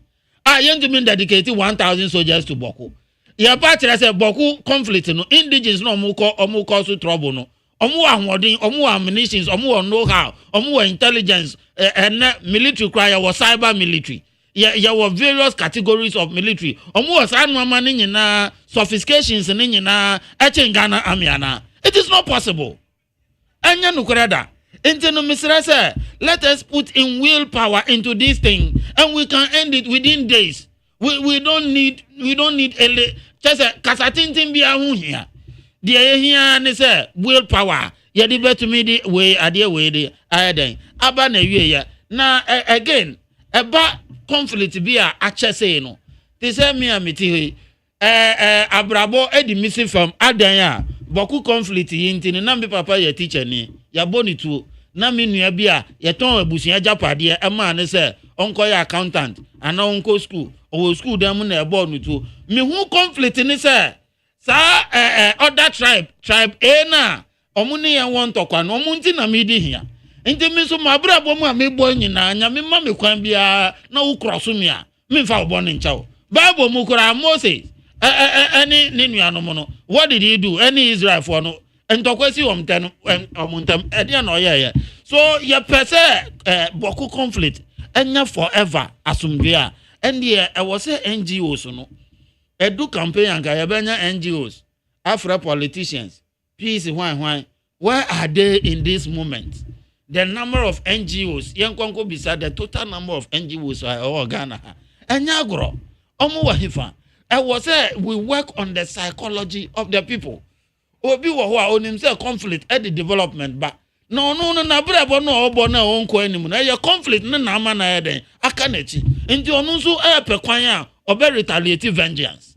Because anya conflict we ya anka me ma anya school dropout anka me ma tinkwam. Anya boku conflict we ya 10 years ago anka me papa otinkwam anka secondary school na me kono. Mansa metenefie inti yawo ni bi no conflict na lasting to me movie the cause of the conflict, the cause of the protracted nature, the entire conflict na edaso wo ho no to me movie fi asase na ye pere ho no movie called economics say eye obi business etumi mane move free asase na ye pre ho no e de ko ba bi fufuro to say vengeance lasted pain opportunity to retaliate che say me nso me pekonya ne say waye me bi no me nso meye obi ateka enti no say party in power yi me ka esi sudua say uko the security agencies na ye wo Ghana ha no they have the capacity to bring peace to Boko. Me ko school no man ko kire me ho ade na ya wo conflict even 2 weeks course professors ne begina ho nsem no mo kan na wankasa uhwe strategies na ni procedures no mo no wo fa no na kire se wa wo busua mu kra no confusion na wo no kra conflict is yes a course no 2 weeks kra no abusua sometimes no dia ne ba no ugo bisa na obaka kire o asase we ugo bisa we ya wo dia di ntokwa ne ba dia enu nti na ya ko ena dia ya be ka kire o se we nti na ya ko mentumi hu se what difference no dia di ntokwa ne ba ya na wo ho yeah dia nti ya ko no so wo ho ena dia be ka kire o se enu nti na ya ko no so wo so yam fan say politicians are more called demonstration ena Ghana for ho akire ya ena Ghana for ho akire ya Ghana for do say na be say NDC for line ka kire ya say Ghana for ho akire Ghana for do say na be say MPP for line e ka kire om say e komo de wom nti de omo ka kire o say de nti omo call demonstration no enya no kro o omo mom no mo ho kire wom no mo pe power ena mo ye demonstration so mo pe power nanso no mo de Ghana for de esieni sa na conflict tia wenu ena asase we ye nana no modia ena ye nana no ndi omomoja epri asase ne di esi ho ma ye enti yenso ye nyemu dan nyemu china e wo say yenso ye pri de si ho ba go komu no they are all supply they are why we are taso say all bebotuo no na yakuni anti bi some time ago onim mami nka we mfa ntwato onim say asase baako edan baako bo e wo trasako ebetumi ato asase na adane ntawantawa ama 2 tribes no mark na say wo sha adan ba ko bo ye ko value asase na adane trouble no baabi ane ntokwa no na o baabi ntokwa no wo no ye bisasa asase na nkasa na adane ntokwa ye hwe moja be say 15 years be say 20 years no asase no ye ton na ye sen adan me no bo wo trasako ba ko kura bo wo trasako ebetumi ato sa asase no nti adan na ban wura mo muni masasi we ama yanya sumbe wa Ghana ha enu me hwe social media o TV so na helicopter tu akukuru soldier for brigadier generals ediakosi boku ni nyina Ghana ka o enje no Ghana government enfrek afanu ni nyina asase no ye ton a ye be ton 100 Ghana me mamu 200 Ghana tribe A munye musika asase na nya mudi abio tribe B munso asase no 100 Ghana mama mu 200 Ghana asase ne sesi ya no adane Ghana dia media matu obi afa no nyina matu obi aka munko chiche ma muntima mufo abusuan sa asase ne ye omudia no mu Ghana ban ato na yentumi mfa sa asase ne nsi pure water share butter processing factory one off dawa yentumi nya no processing bagi no emfa nkwa burochire ya nana no mo akwa burochire no mo pe dawa to no mo nkoto bi wo ho. So there are various measures, various strategies, various mechanisms to disarm Boko, to work on the mentality, psyche, or margin, yawa wo mumu, pains a wo mumu, utimi hu mame, me call UDS tamale, into your can of, asam na ya kan Boko asama. I have practical experience. Sir, mame o tinkwam, na ni mani nyina, washuro mu nyina amo ntokwa. Wadani boni was, she's just 40 something to 50 years. Ntokwanti ni manyine eni wiase. Onu kura mpo ba ni wiase mu. Osan wo mema nkwa nti anka onye boni isa. Enti no Ghana ban the political will ni ewo ho pa na.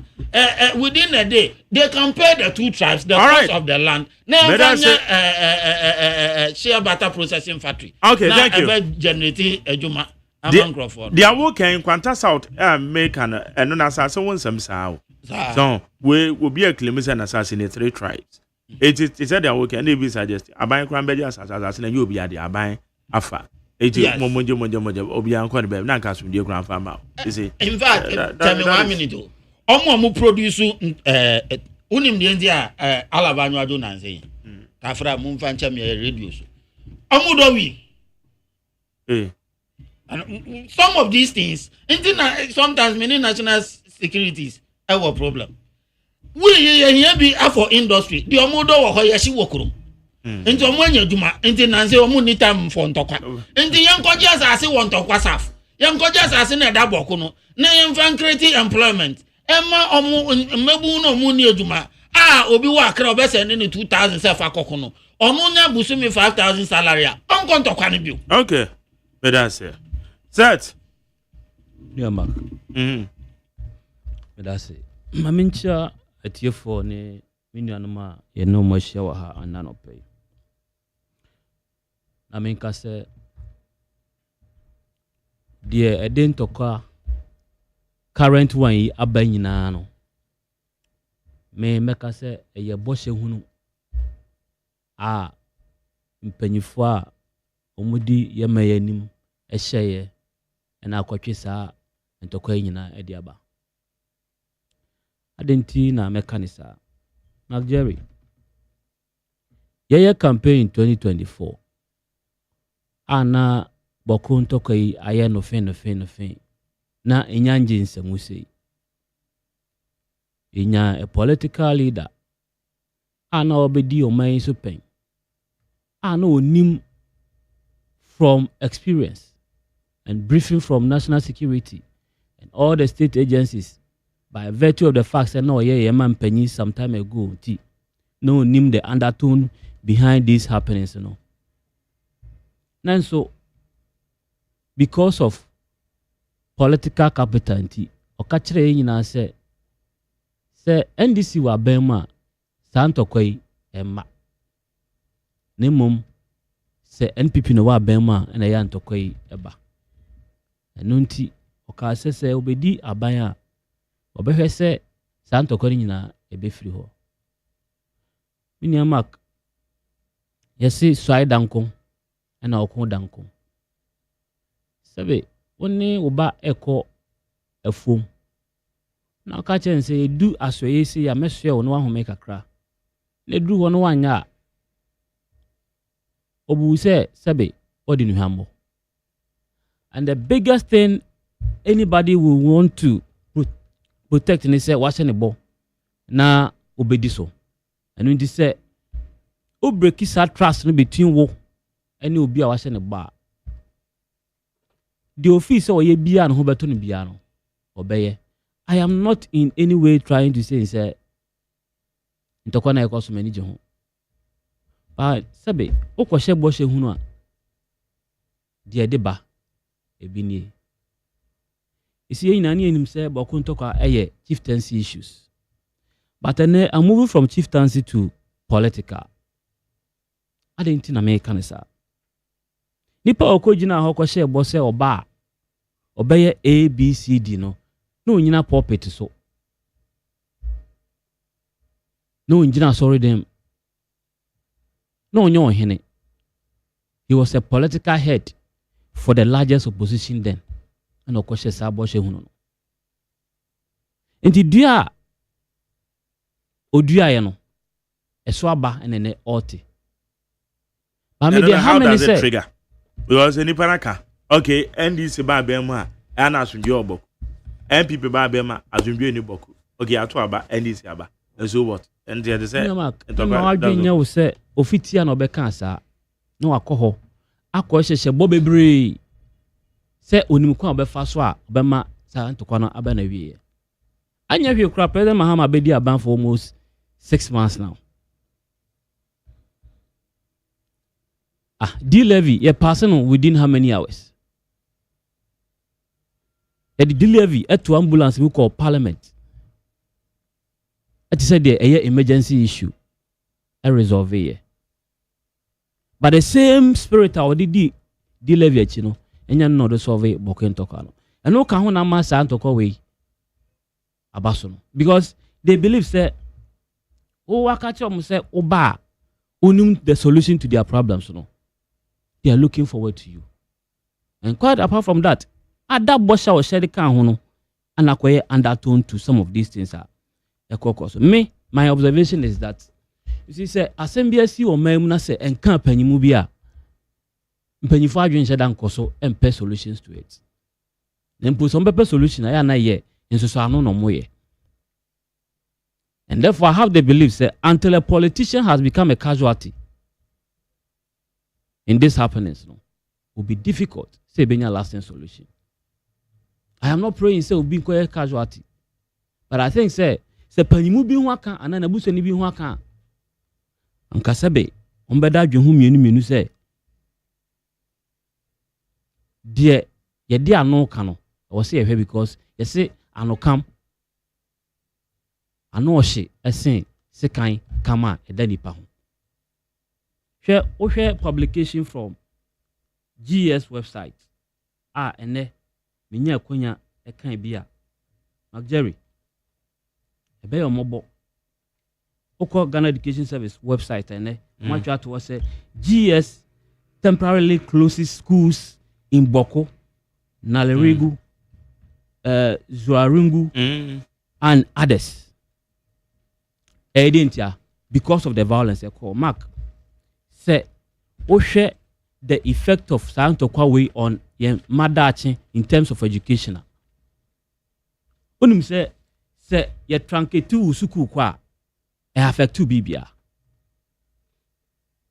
In terms of age, in terms of your marital issues, in terms of even your professional progression or your career progression.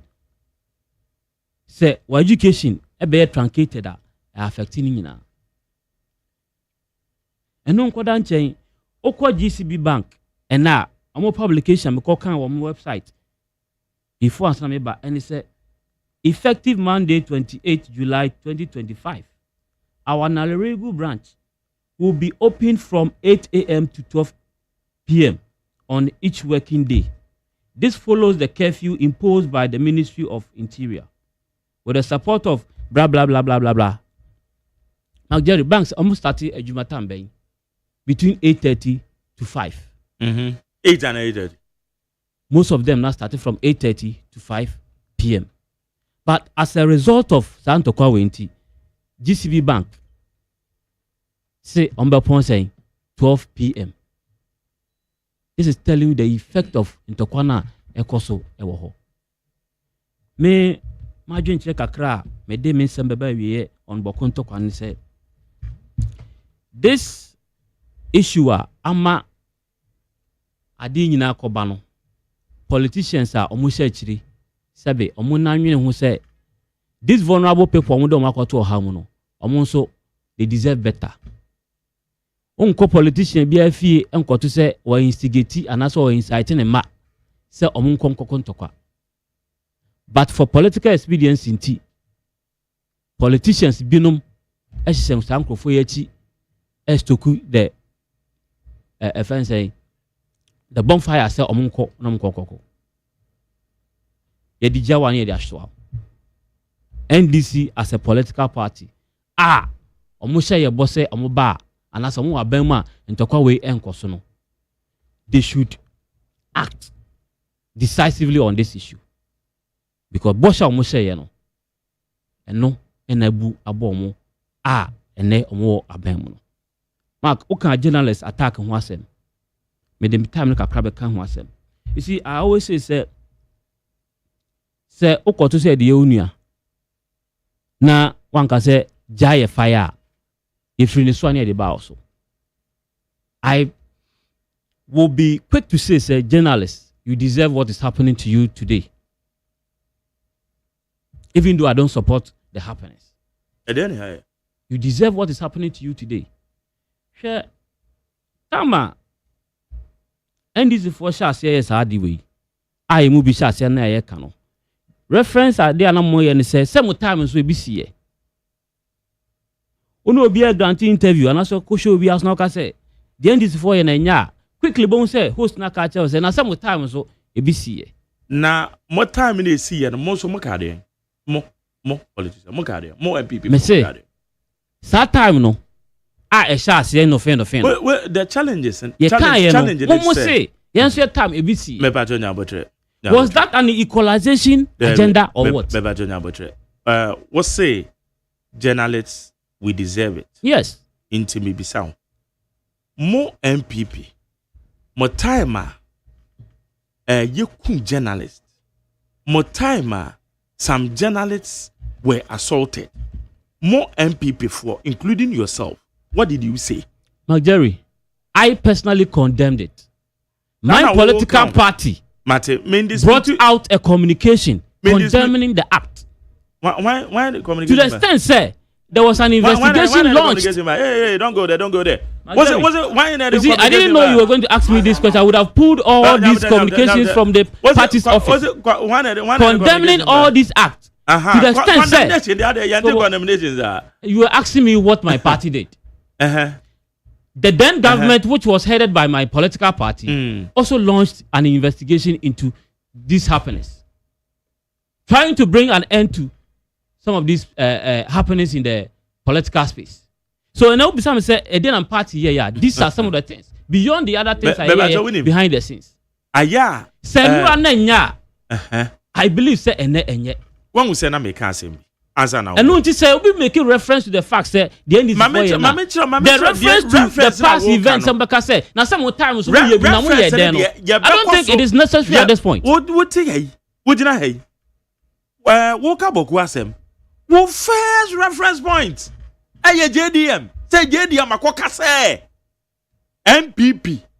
NDC ba bemu a boku nsem.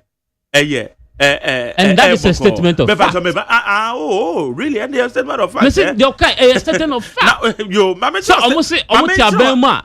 Another statement of fact. And now, Kokasa will make you first reference to JDM. Say JDM as some of Koka and impone Eddie Bokun says Samaba. After now, back to you. Journalists, you attacking or no? You guys pretend as if a big crazy that. Meanwhile, I suggesting say that act was not condemned by the party and the government then. Because one knowledge is why one make it two statements. Yes. Bako on Boku, edu journalists for the and also there. We say we deserve it because we are making reference. But who would there edu Boku the and also there? Who you don't deserve. Sir, Yabeka said the cause of Boku that say cause because they be a BB cause you made reference to Asama Obiaka. Now, what would the old politician Obi so make a reference? Yes, what did you do? What's it on the end yet? But what dear? You made reference to JDM. It's about a hypocritical on your part, not you alone. A bad decision making in this country. The politician has a major stake in it. Talk less of the president himself, or a potential candidate vying to become the president of the nation. And therefore, whatever statement he makes carries much weight than any other person. So a political figure who was vying to become the president of the nation, publicly making a pronouncement to the effect that the NDC has an antidote to what is happening in Bokono. Why not now? Why not now? You promised to bring an end to the fight in Boko. Okay, waba bemo. And the happenings are that it is becoming even worse. Not even becoming. It has become worse than what you were experiencing. So I am right to squarely put the blame at the doorstep. Say, yes, the mantle has been given to you. You should solve it. Then to the journalist issue, you see, when a journalist is given the opportunity to host a program, I believe, say, in all fairness, what you have to do is to be the arbiter between the competing sides. What I mean is that you are moderating the show such that you will be able to unearth the fine brains behind whatever discussions you are having. But you see journalists who are taking sides. Even when the thing is not right, they pretend to side with the wrong side. Sometimes even advancing argument in support of the very wrong doing now. But they are able to table no say yen discuss.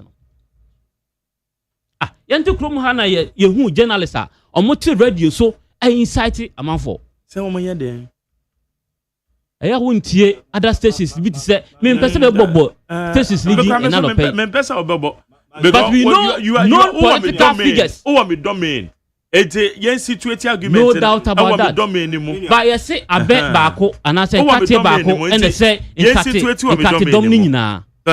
So, it is time journalists are made aware, say, their work is to be the arbiter or the referees between the competing sides in the political space. So, the bear, it do say, almost some more quite German.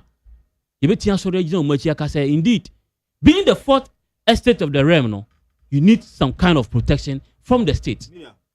But in all these arguments, I'm advancing, just as I gave the caveat, no, I am not supporting the violence perpetrated on the journalists. But I'm saying, going forward, there should be a conscious effort to protect the very core business of journalists. That is to educate, to entertain, and to inform. All right, because I see, say, over the years, we have allowed ourselves such that journalists now call the shot when it comes to changing the regime in our political space. And that is what has brought about some of these happenings to the journalist front. Okay, Medas. That statement said the attack on the journalist, he deserves it. I totally disagree. And I condemn it. And yet, Nipan say we deserve what is happening to us. No, it's a wrong this thing. No, it's wrong. You see, we are on radio. We are on radio, and we are here to promote peace. Sansemi biana, no, Sansemi biana. Akokopio bokuma and yeso and so. Some statements we shouldn't tolerate it. Say bia, journalists, no matter what happens, say bia. Then bia incident be a sina journalist person or then or corner or capture what is happening. Now bia attacking. Now you sit on radio say you deserve it. Oh masa. If I have the politics here, Majari. If I have the remember be a second bite. Don't worry. Oh say journalism in terms of building up a nation, they play a very important role. There are some incidents and I say situations be a ordinary person to me one can crowd to me for a phone and I say okay the camera to me and capture scene because you not been trained for and you are even scared. But some of the journalists risk their lives to do certain things. And my uncle who's a nipe adio last year was last 2 years. Flood the sea of water region. She journalists almost almost canoes and now monsieur so a day. It taking pictures. You know who ye sea of water region. Ye more hina, yes, my see and Konyanko say to money. Obi crack hoya, one je capre, one je dama. Oh, now, Meno, I don't blame my brother from the MPP. Chese McDonald, where he's coming from. And they show some kind of solidarity to him. Say, yeah, yebu nada, and I say, yeah. Now, airport land, 16 acres. I think I saw the figure. Now we need because of politics. No, because of politics. What you have airport land.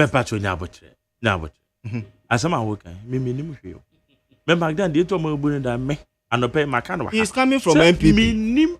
He's coming from MPP. I wouldn't. The journalists deserve what they went through. So idea. We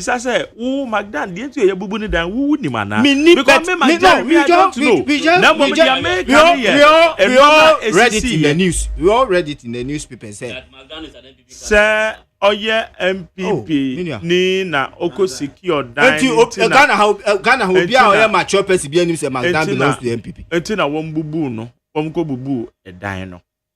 Ta na tie. Near me what I read was baby assassinal okoji a we see the land belongs to the state. Enuti no mako bubu dan no. We dey minimum wo na wo ka ho. No, that is in the newspaper. When you ask about hidden obviously the land belongs to the state. And because of politics. What good in a court? Oh. Me chance and some and ya be boni to me sending one newspapers. And then they should take the newspapers. What court? They should take them on. What court? As my work, make sure what you say. O say Lipani and Bibini.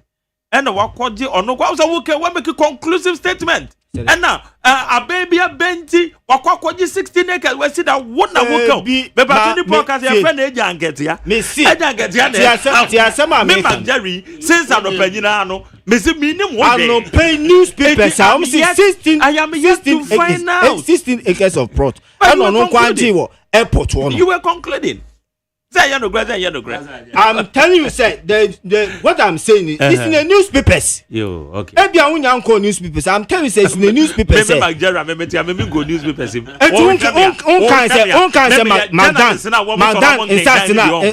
Magdan is asking what make you want yes be so bad. I won't run the crime and what I mean is, Adia Esino say you and I. Say what now was say newspapers been a capture. And now one more akanti will make a conclusive statement. Sana woka una woka say we abide by you know what Timakwa upon 16 acres. Hey, you are concluding. They are working. I'm not privy to it. Me say abamene by. Mrs. Maldan belongs to MPP region. Okay, all right. Sana Maker. Sir, in the name of politics, you was able to acquire airport land. Have you validated?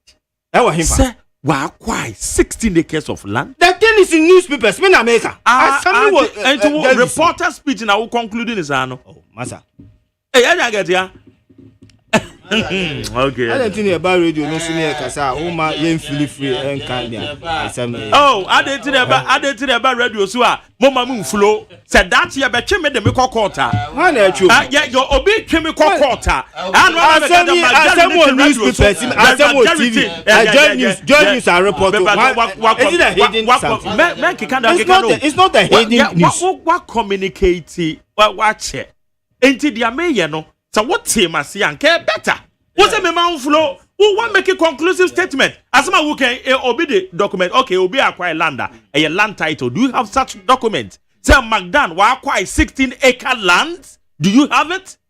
I said, don't let us speak like that too. Meeting na what kind of crow? Na kwani do go so Magdera memem flow. I would never ever do that. Say me asama what can mean one that so ba be kan me fam court. Na me time I say me call me business papa bi no na me di quarter kwani aba sika e te say madwuma wura de ma me no na matena ha na de ama me me pato men asema me guys you still don't get it wo na wo kan actually it is a wo kan newspaper there the answer what can I say mami educate you the answer what can I say it has been alleged reported in the newspapers. Say Magdan acquire 16-acre land. I McJerry will let you flow. Now don't conclude. Say MPP ban or Babek. It has been alleged as reported in the newspapers. My communication at it. Now we win in America so you don't get it. We are one people. On 16 Ukraine is even in the papers, but it is more dangerous to say he is an MPP.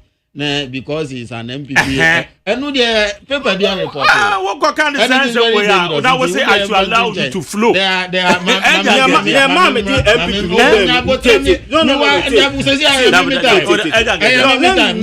correction. Let me make a correction. Say the MPP ni be me say.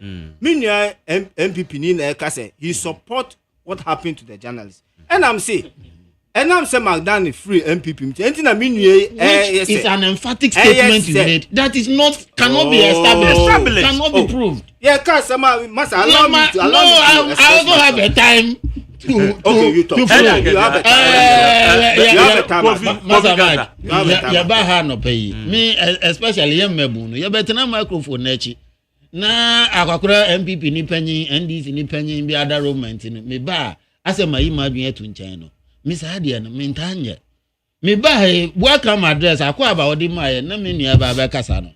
no see task force be akọ to forestry commission bi mu ba just say okay na yenya ho hwe na fa he ba he ye ni krom ha on video and invisible forces call court them yanko attorney general anko file no le prosequa se no le pusikato se no le prosequa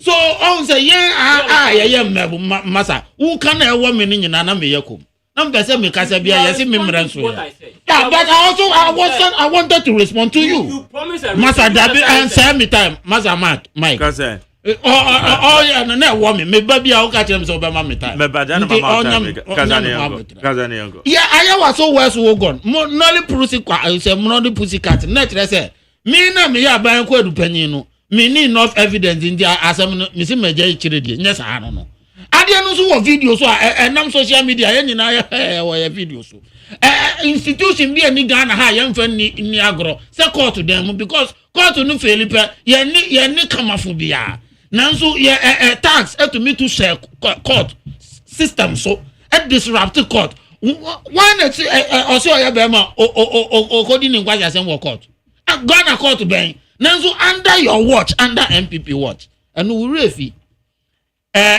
Mrantia akọ forestry commission no who compare me no kura enyeyi me ya national security coordinator anopa we baby awuti umpe o mecho because who to make us wo say obi pay election no ko gina simpie so say me win ya ntokwa we eto obetwa mark unim say asofo to me shabo emo musuma Mrantia ekodi bone say dia be o mo boche bebem internationally nya Ghana nkwa which have been proven internationally into me na me ya campaign na me say me penso me masumdua aba boko na me nyame adom enye wo na wa wini o me na me say me dia sumdua aba no me na ma wini na enne ntokwa aba na ohini ya nyina ye bunu man mu me dia sam na ama no so onhwe na ohwe president asem o kan say na ya kika kosi baby a otwa ade no yesi yi anu no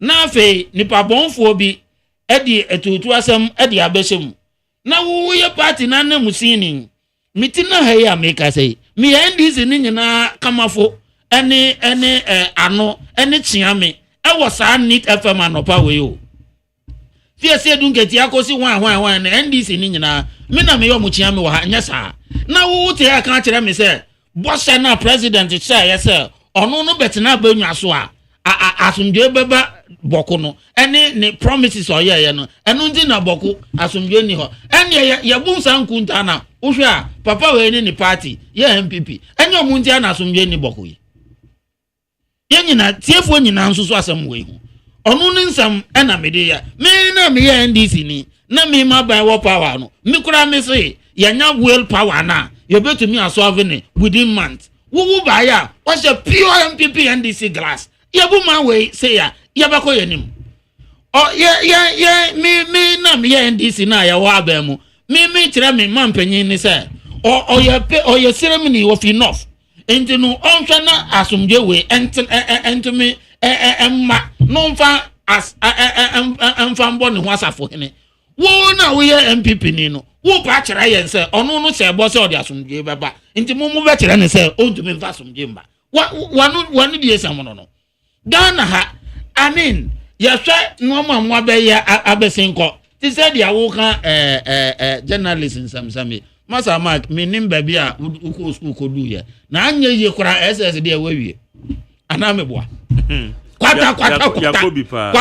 kwata senior ha dia wawie nti wo a wutie mi wo fie na wawie SS otu ba bi wonya hwe o chese abrabo amwa wo nti wo ye Uber driver no bia abegina no obu rough adan a ye say menkasa because mo ye comparison mai ye nyina ye man ena emre bi do a nyame to me di ma MPP emre mi su do a nyame to me di ma NDC na MPP azugu ya hwe wo TV so police ni ayabu no te se akwala ye discipline by heart we ayabu no kra nya ni senior comrade na ena abansisa na boni bi to say dia mrantie yakọ forestry commission interior minister am instruction say so ye hwan o so ye hwan ye nche no okay say ayonu no so man kura ye nche no as compared to wo penso na de ni that TV that video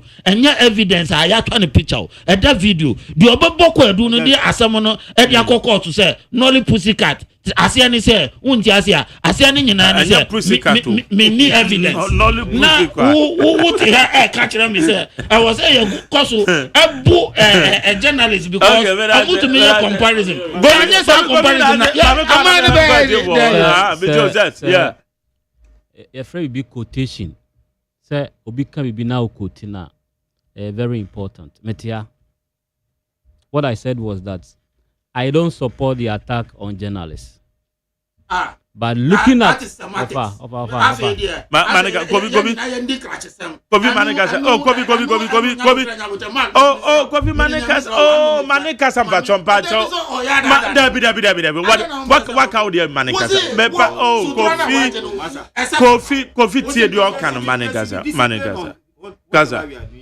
So I reiterate my point that I don't support the attack on journalists. The journalists and commenting her and a TFO ATM. But I say, looking at say what na home me di unia na want me ankasa ho ama man for anteno.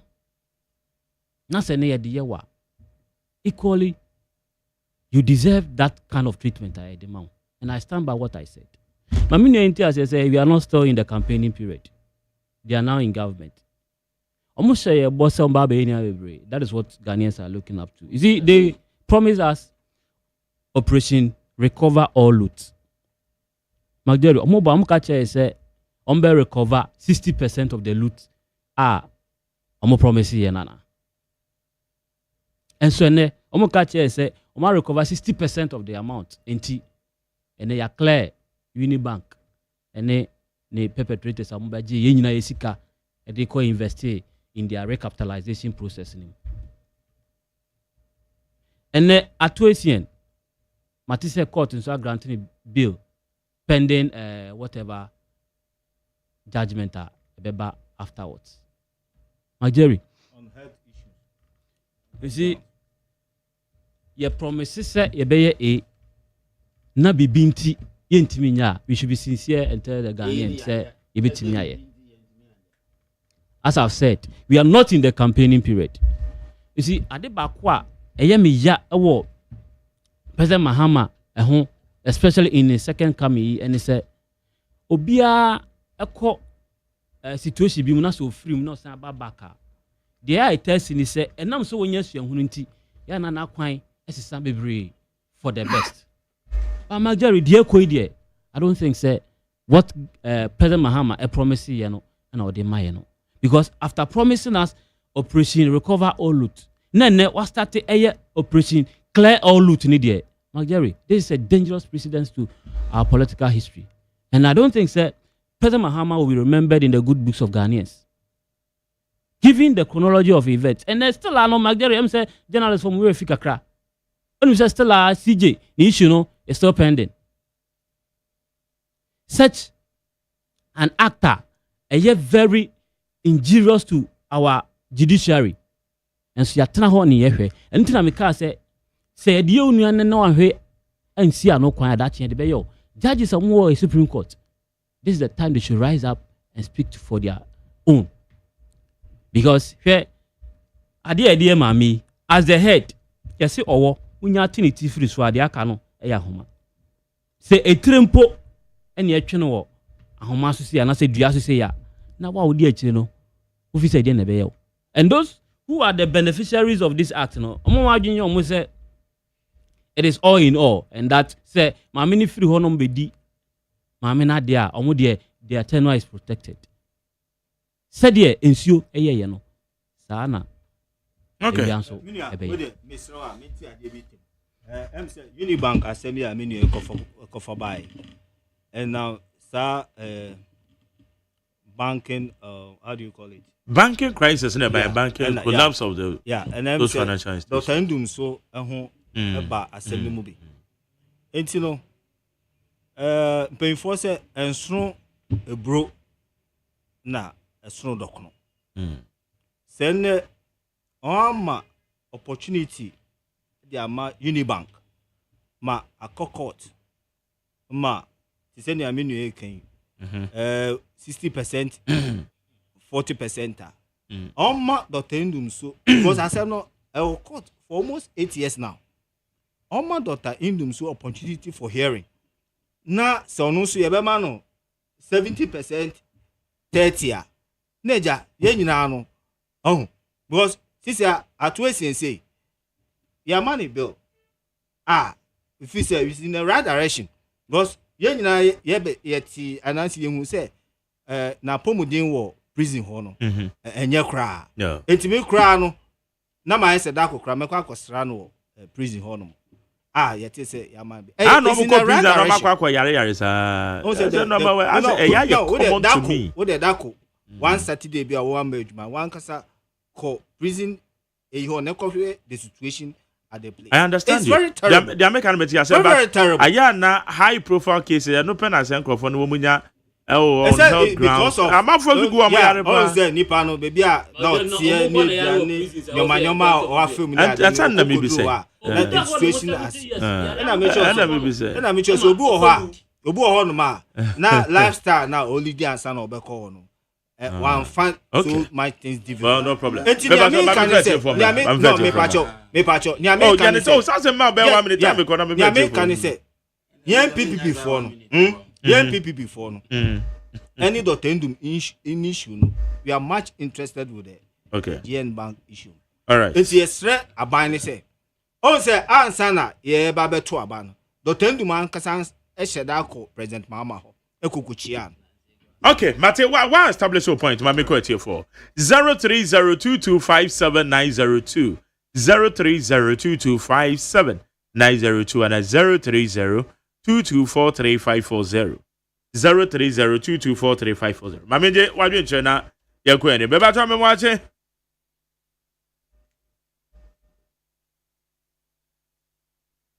All right, Mate.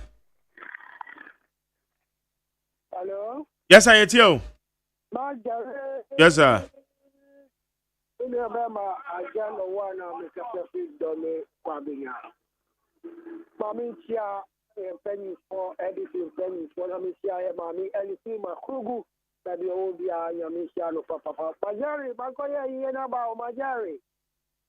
Yo.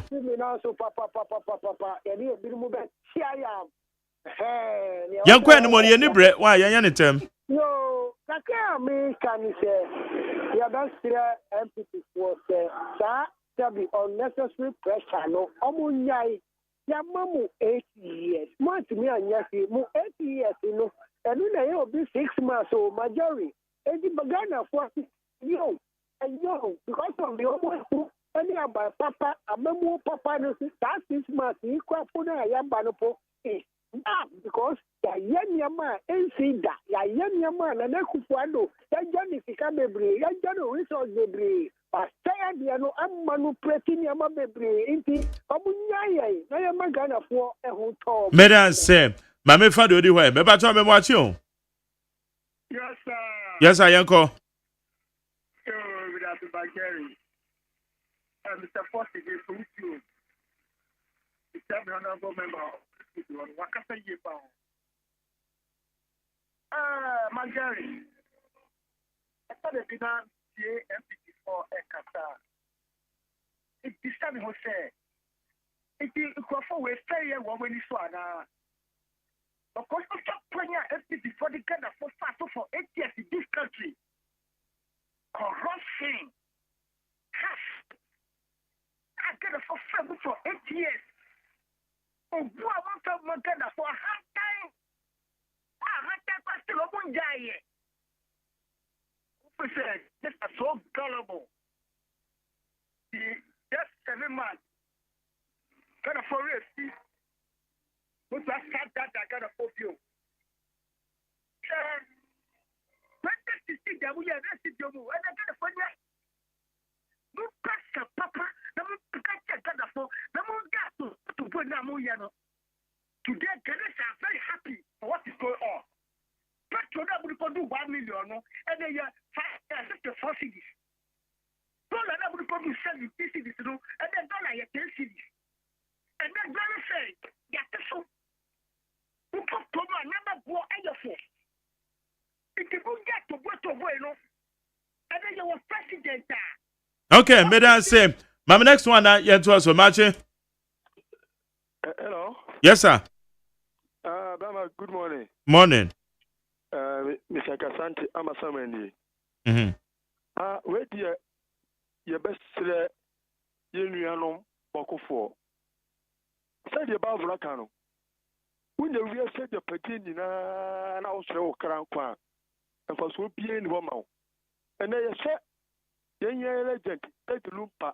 Mr. Kasante, me for in near Colo. Say the party or Sika or say Tini Brown born was a season, and a dead rumba, a Janina. It's more Cassa, Mukumo, and yeah, I will have what is the Moeno. And my development in that catchy. It's your best woman. I said, Jabba piano. What we knew? Now, a face was some normal car, not the assassin. One a question and sano. Yeah, can you famano? And of a Ramak, MPP for SCS when we pass as him. Let's say security. One woman in the MPP 40. What I said, one more Casabia. I, President Mahama, a campaign, or Caswan di Oba, or Bessas of Oma, and Topano, and Sibokubio, Swoon. Just I almost Swoon. Take one time for the will be so entama. Okay, Madam say, but say no question, no question, President Kasa. Madam say, but show me watch. But you do. Mamma Chawa Tea for me, man of a number of years, the electrician here now. Our Kusi, and then we young for Don Bordu. And I must say, a Kutian Penny, I may offend our Kusi campaign manager, Animado. The media say, and some okay media, the media say, I will say, 2 minutes, Nippy Macasem, Trada, yes, I know you did Moko, you didn't me, on one of the papa, and a boniba.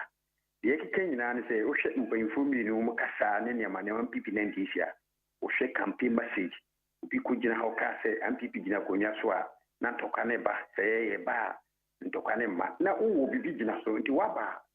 You show you had a Cassan no. Me come on, you so last crown of her. And I know, me did say, Nano, now one can all say, oh, share near ma at the region area. Post I ha, and this before any omote could just move channel. Yes, na yes, bonnie, because we beat my cunyaso.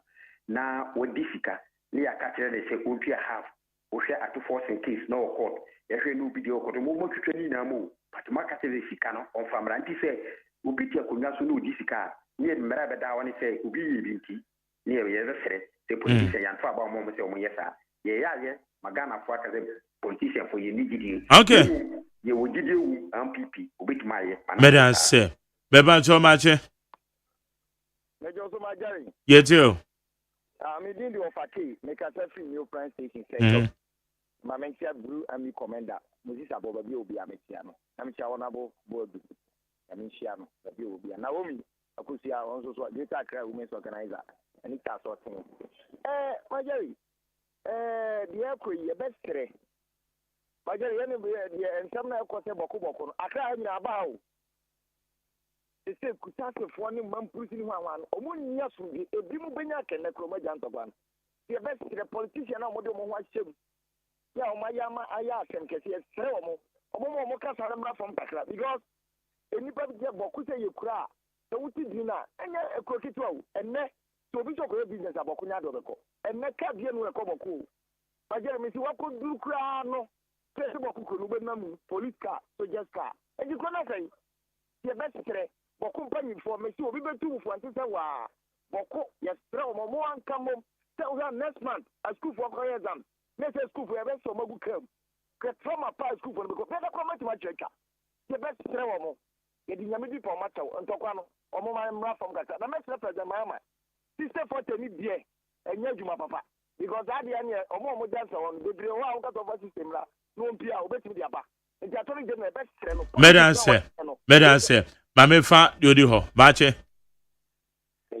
yes sir Chairman McG Dodo baache eti oyanko Shimatsuba kanable masomo taifa imprimprem mi butu banchase papa mame ndawase na minda watifu ni nase ajana wan me mama baba weekend na misome wo hohoi akopon di aba beglass review idina sedanka Chairman McG especially the MP communicators se omo betina wani mu afidie no so a omo kasa no kai hu se enyansafo ne tie omo nti omo kasa omo hide behind school a officer wakọ ne brofo officer okachi en kasake if it's enyansafo ne tie se o catch me say journalists deserve to be beaten just because omo ka na de omo tim ka some address the same thing here and no e was here put journalists out so mama dey so ni say that we me bra ko pe na se chire bi o cover ana ko here reports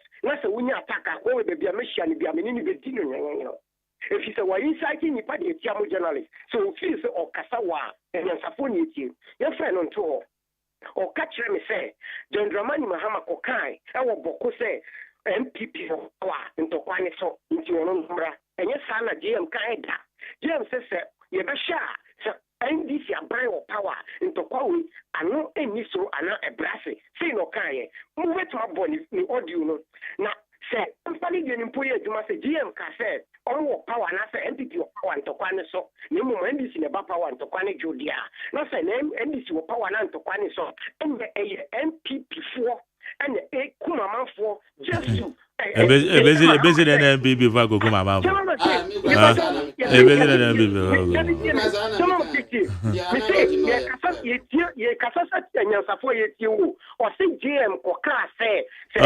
power and to you. No, so my banner or any MP before and a kumama for send a bay. Okay, better say, Mamma Fancy, the last one. Marche, last one here. I mean, I didn't want to make a several from yes, sir. You, my daddy, Michel, a pump on a boy, Jumano. Now, the vast election academy, Mr. of the Dynamicia, honorable Champon, and honorable David can come word or Buffalo National Chairman, and I had just Safia. You, whether the American answer, Bokon Samedi, Munyaka, Monkosonka, because a good gun anymore. Because every good Ghana anymore say papa. Because Ghana, I think, is a peace country. I should be mine. And then tiny power and says, "Oma papa," and the Baba say, Ghana, I just say, Bokuano, I could not create anyone with any power for a kako. If I be a full kako, I'm saying, oh, now we say, Madame will be called Nebra Biati, who comes to a deba and Cahambeton. Academ, Kabian, Cocabiama. Oh, now this is one wrong. Ye kwa ka asɛm ya na wɔn bi sɛ yɛn nkwana ɛbi kɔ na enye ɛna yɛsusu jagum ɛdi di bo so ka ho bi ɛna yɛsrɛ sɛ wɔn nya sa yɛgyamɔ mu wadi asɛ nti bi ka kyɛ otu okay sɛ ɔmpanya asafo a wɔn yɛ nimdiɛfoɔ nka no bɛda sɛ yɛ de ɛsi obi bi a ofre bi a yɛda ase nyame ka ho okay final comment agya nkɛtɛ kasa menua nea mesa esi so aka ne biem ne sɛ GN Bank, abano my opportunity. Okay. For hearing. Na se bank no be sign ababaka. Ghana phone nyina hu. Say sign ababaka so a o ma Ghana phone nyina. Say say GN Bank workers are na okuta e wo man mu a. Enne bank no aye basae mu ran no. All right. It's everybody's burden. Obia e bisa say Adena GN Bank, Adena the GN Bank, Adena the GN Bank. It is a abandoned to me ama Unibank opportunity more court. That's a GN Bank case so court. And American say judgment are bar. GN Bank and so yema opportunity not judgment imbra. Na say 70-30 pa. Yeba funny sir. Better say okay, Kobe. Oh me said Aminu Yakano. President Shabo said he will recover. And I am say National Signals Bureau case. Now the millions of dollars and yen sabe to me account. we Attorney General is on course. In the community, Hano condemn Sana. Idea where your mother moon say, where we are sick and I chiwa. Now, who say, what the baba? Ya to me, what yes here? Oh, per se, Attorney General one corner according to plea bargaining. Oh no, also one more. Yes. And when you so plea bargaining, or you so plea bargaining, you're supposed to resort to the court because your baby are due or notified. But which one are we talking about? Edubahin case. Which one are you talking about? No, and yeah, a Unibank there. Edubahin case in America. I won't care. Edubahin. Yes. So if you are saying President Mahama promised recovering loot money, he is on course with recovering the money. All right, okay. But that's it. Okay, Seth. Mark Jerry. Yes, sir. All that I want to say is President Mahama can say obey reset. What do phone call factory now see and reset him our near my dad was in now we free so. The engine now we free so. Why in the year? Onya ni sir. No, why anything? And can I say our group of furniture 50-50. And so now President Mahama say Oyano 60-40. Ghana for say one promise here 60-40. Or catch it say he will recover all loot. And when the chamber bind there, yempe. Abusianda wa meba ha beboa me. Ejan Ketia, a member of the Progressive People's Party, set of a member of the MPP National Communication Team. Winfred Kofizo Ikunson, a member of the NDC National Communication Bureau. Woman de become why you to be ya de bro, needs 100.9. Amasacha me kwabra for the mami akosu etonam. Woman a review papers no. Woman can kind of bonkrat and my Media said about my boss, I your friend Kwesi Abuaje the darling boy. Namdi Asadama Dr. Faradexon na supported by me general manager Kennedy Asantos Esquire. Kwadwo Damiado na me producer Ultimachi Abena Frema ene Nana Yausafo woman social media administrators. Namdi Asada Ediama engineers. One more Chuagbo Nana Jarin Nana Abuaje the Domas. Others and Chromasu das. Make us say dear Bosco DJ Bosco take you over. Obebo nyom kama. Kobem say no do me no beko. Midi the Mark Jerry OSEI AGYEMAN. Enyumre menu besia na onim say ankra Apollonia City so sembi bobaba ho. Apollonia esase wo sembi bobaba ya nhwe ne yaso yatete wa na no so escalate nipa beburu 1000 Oma koto asase wa Apollonia ene mu nsem ene na mo huhu enyumre mewaye ni yebedi nkomo Yamiko Bibi, DJ Bosco is taking over.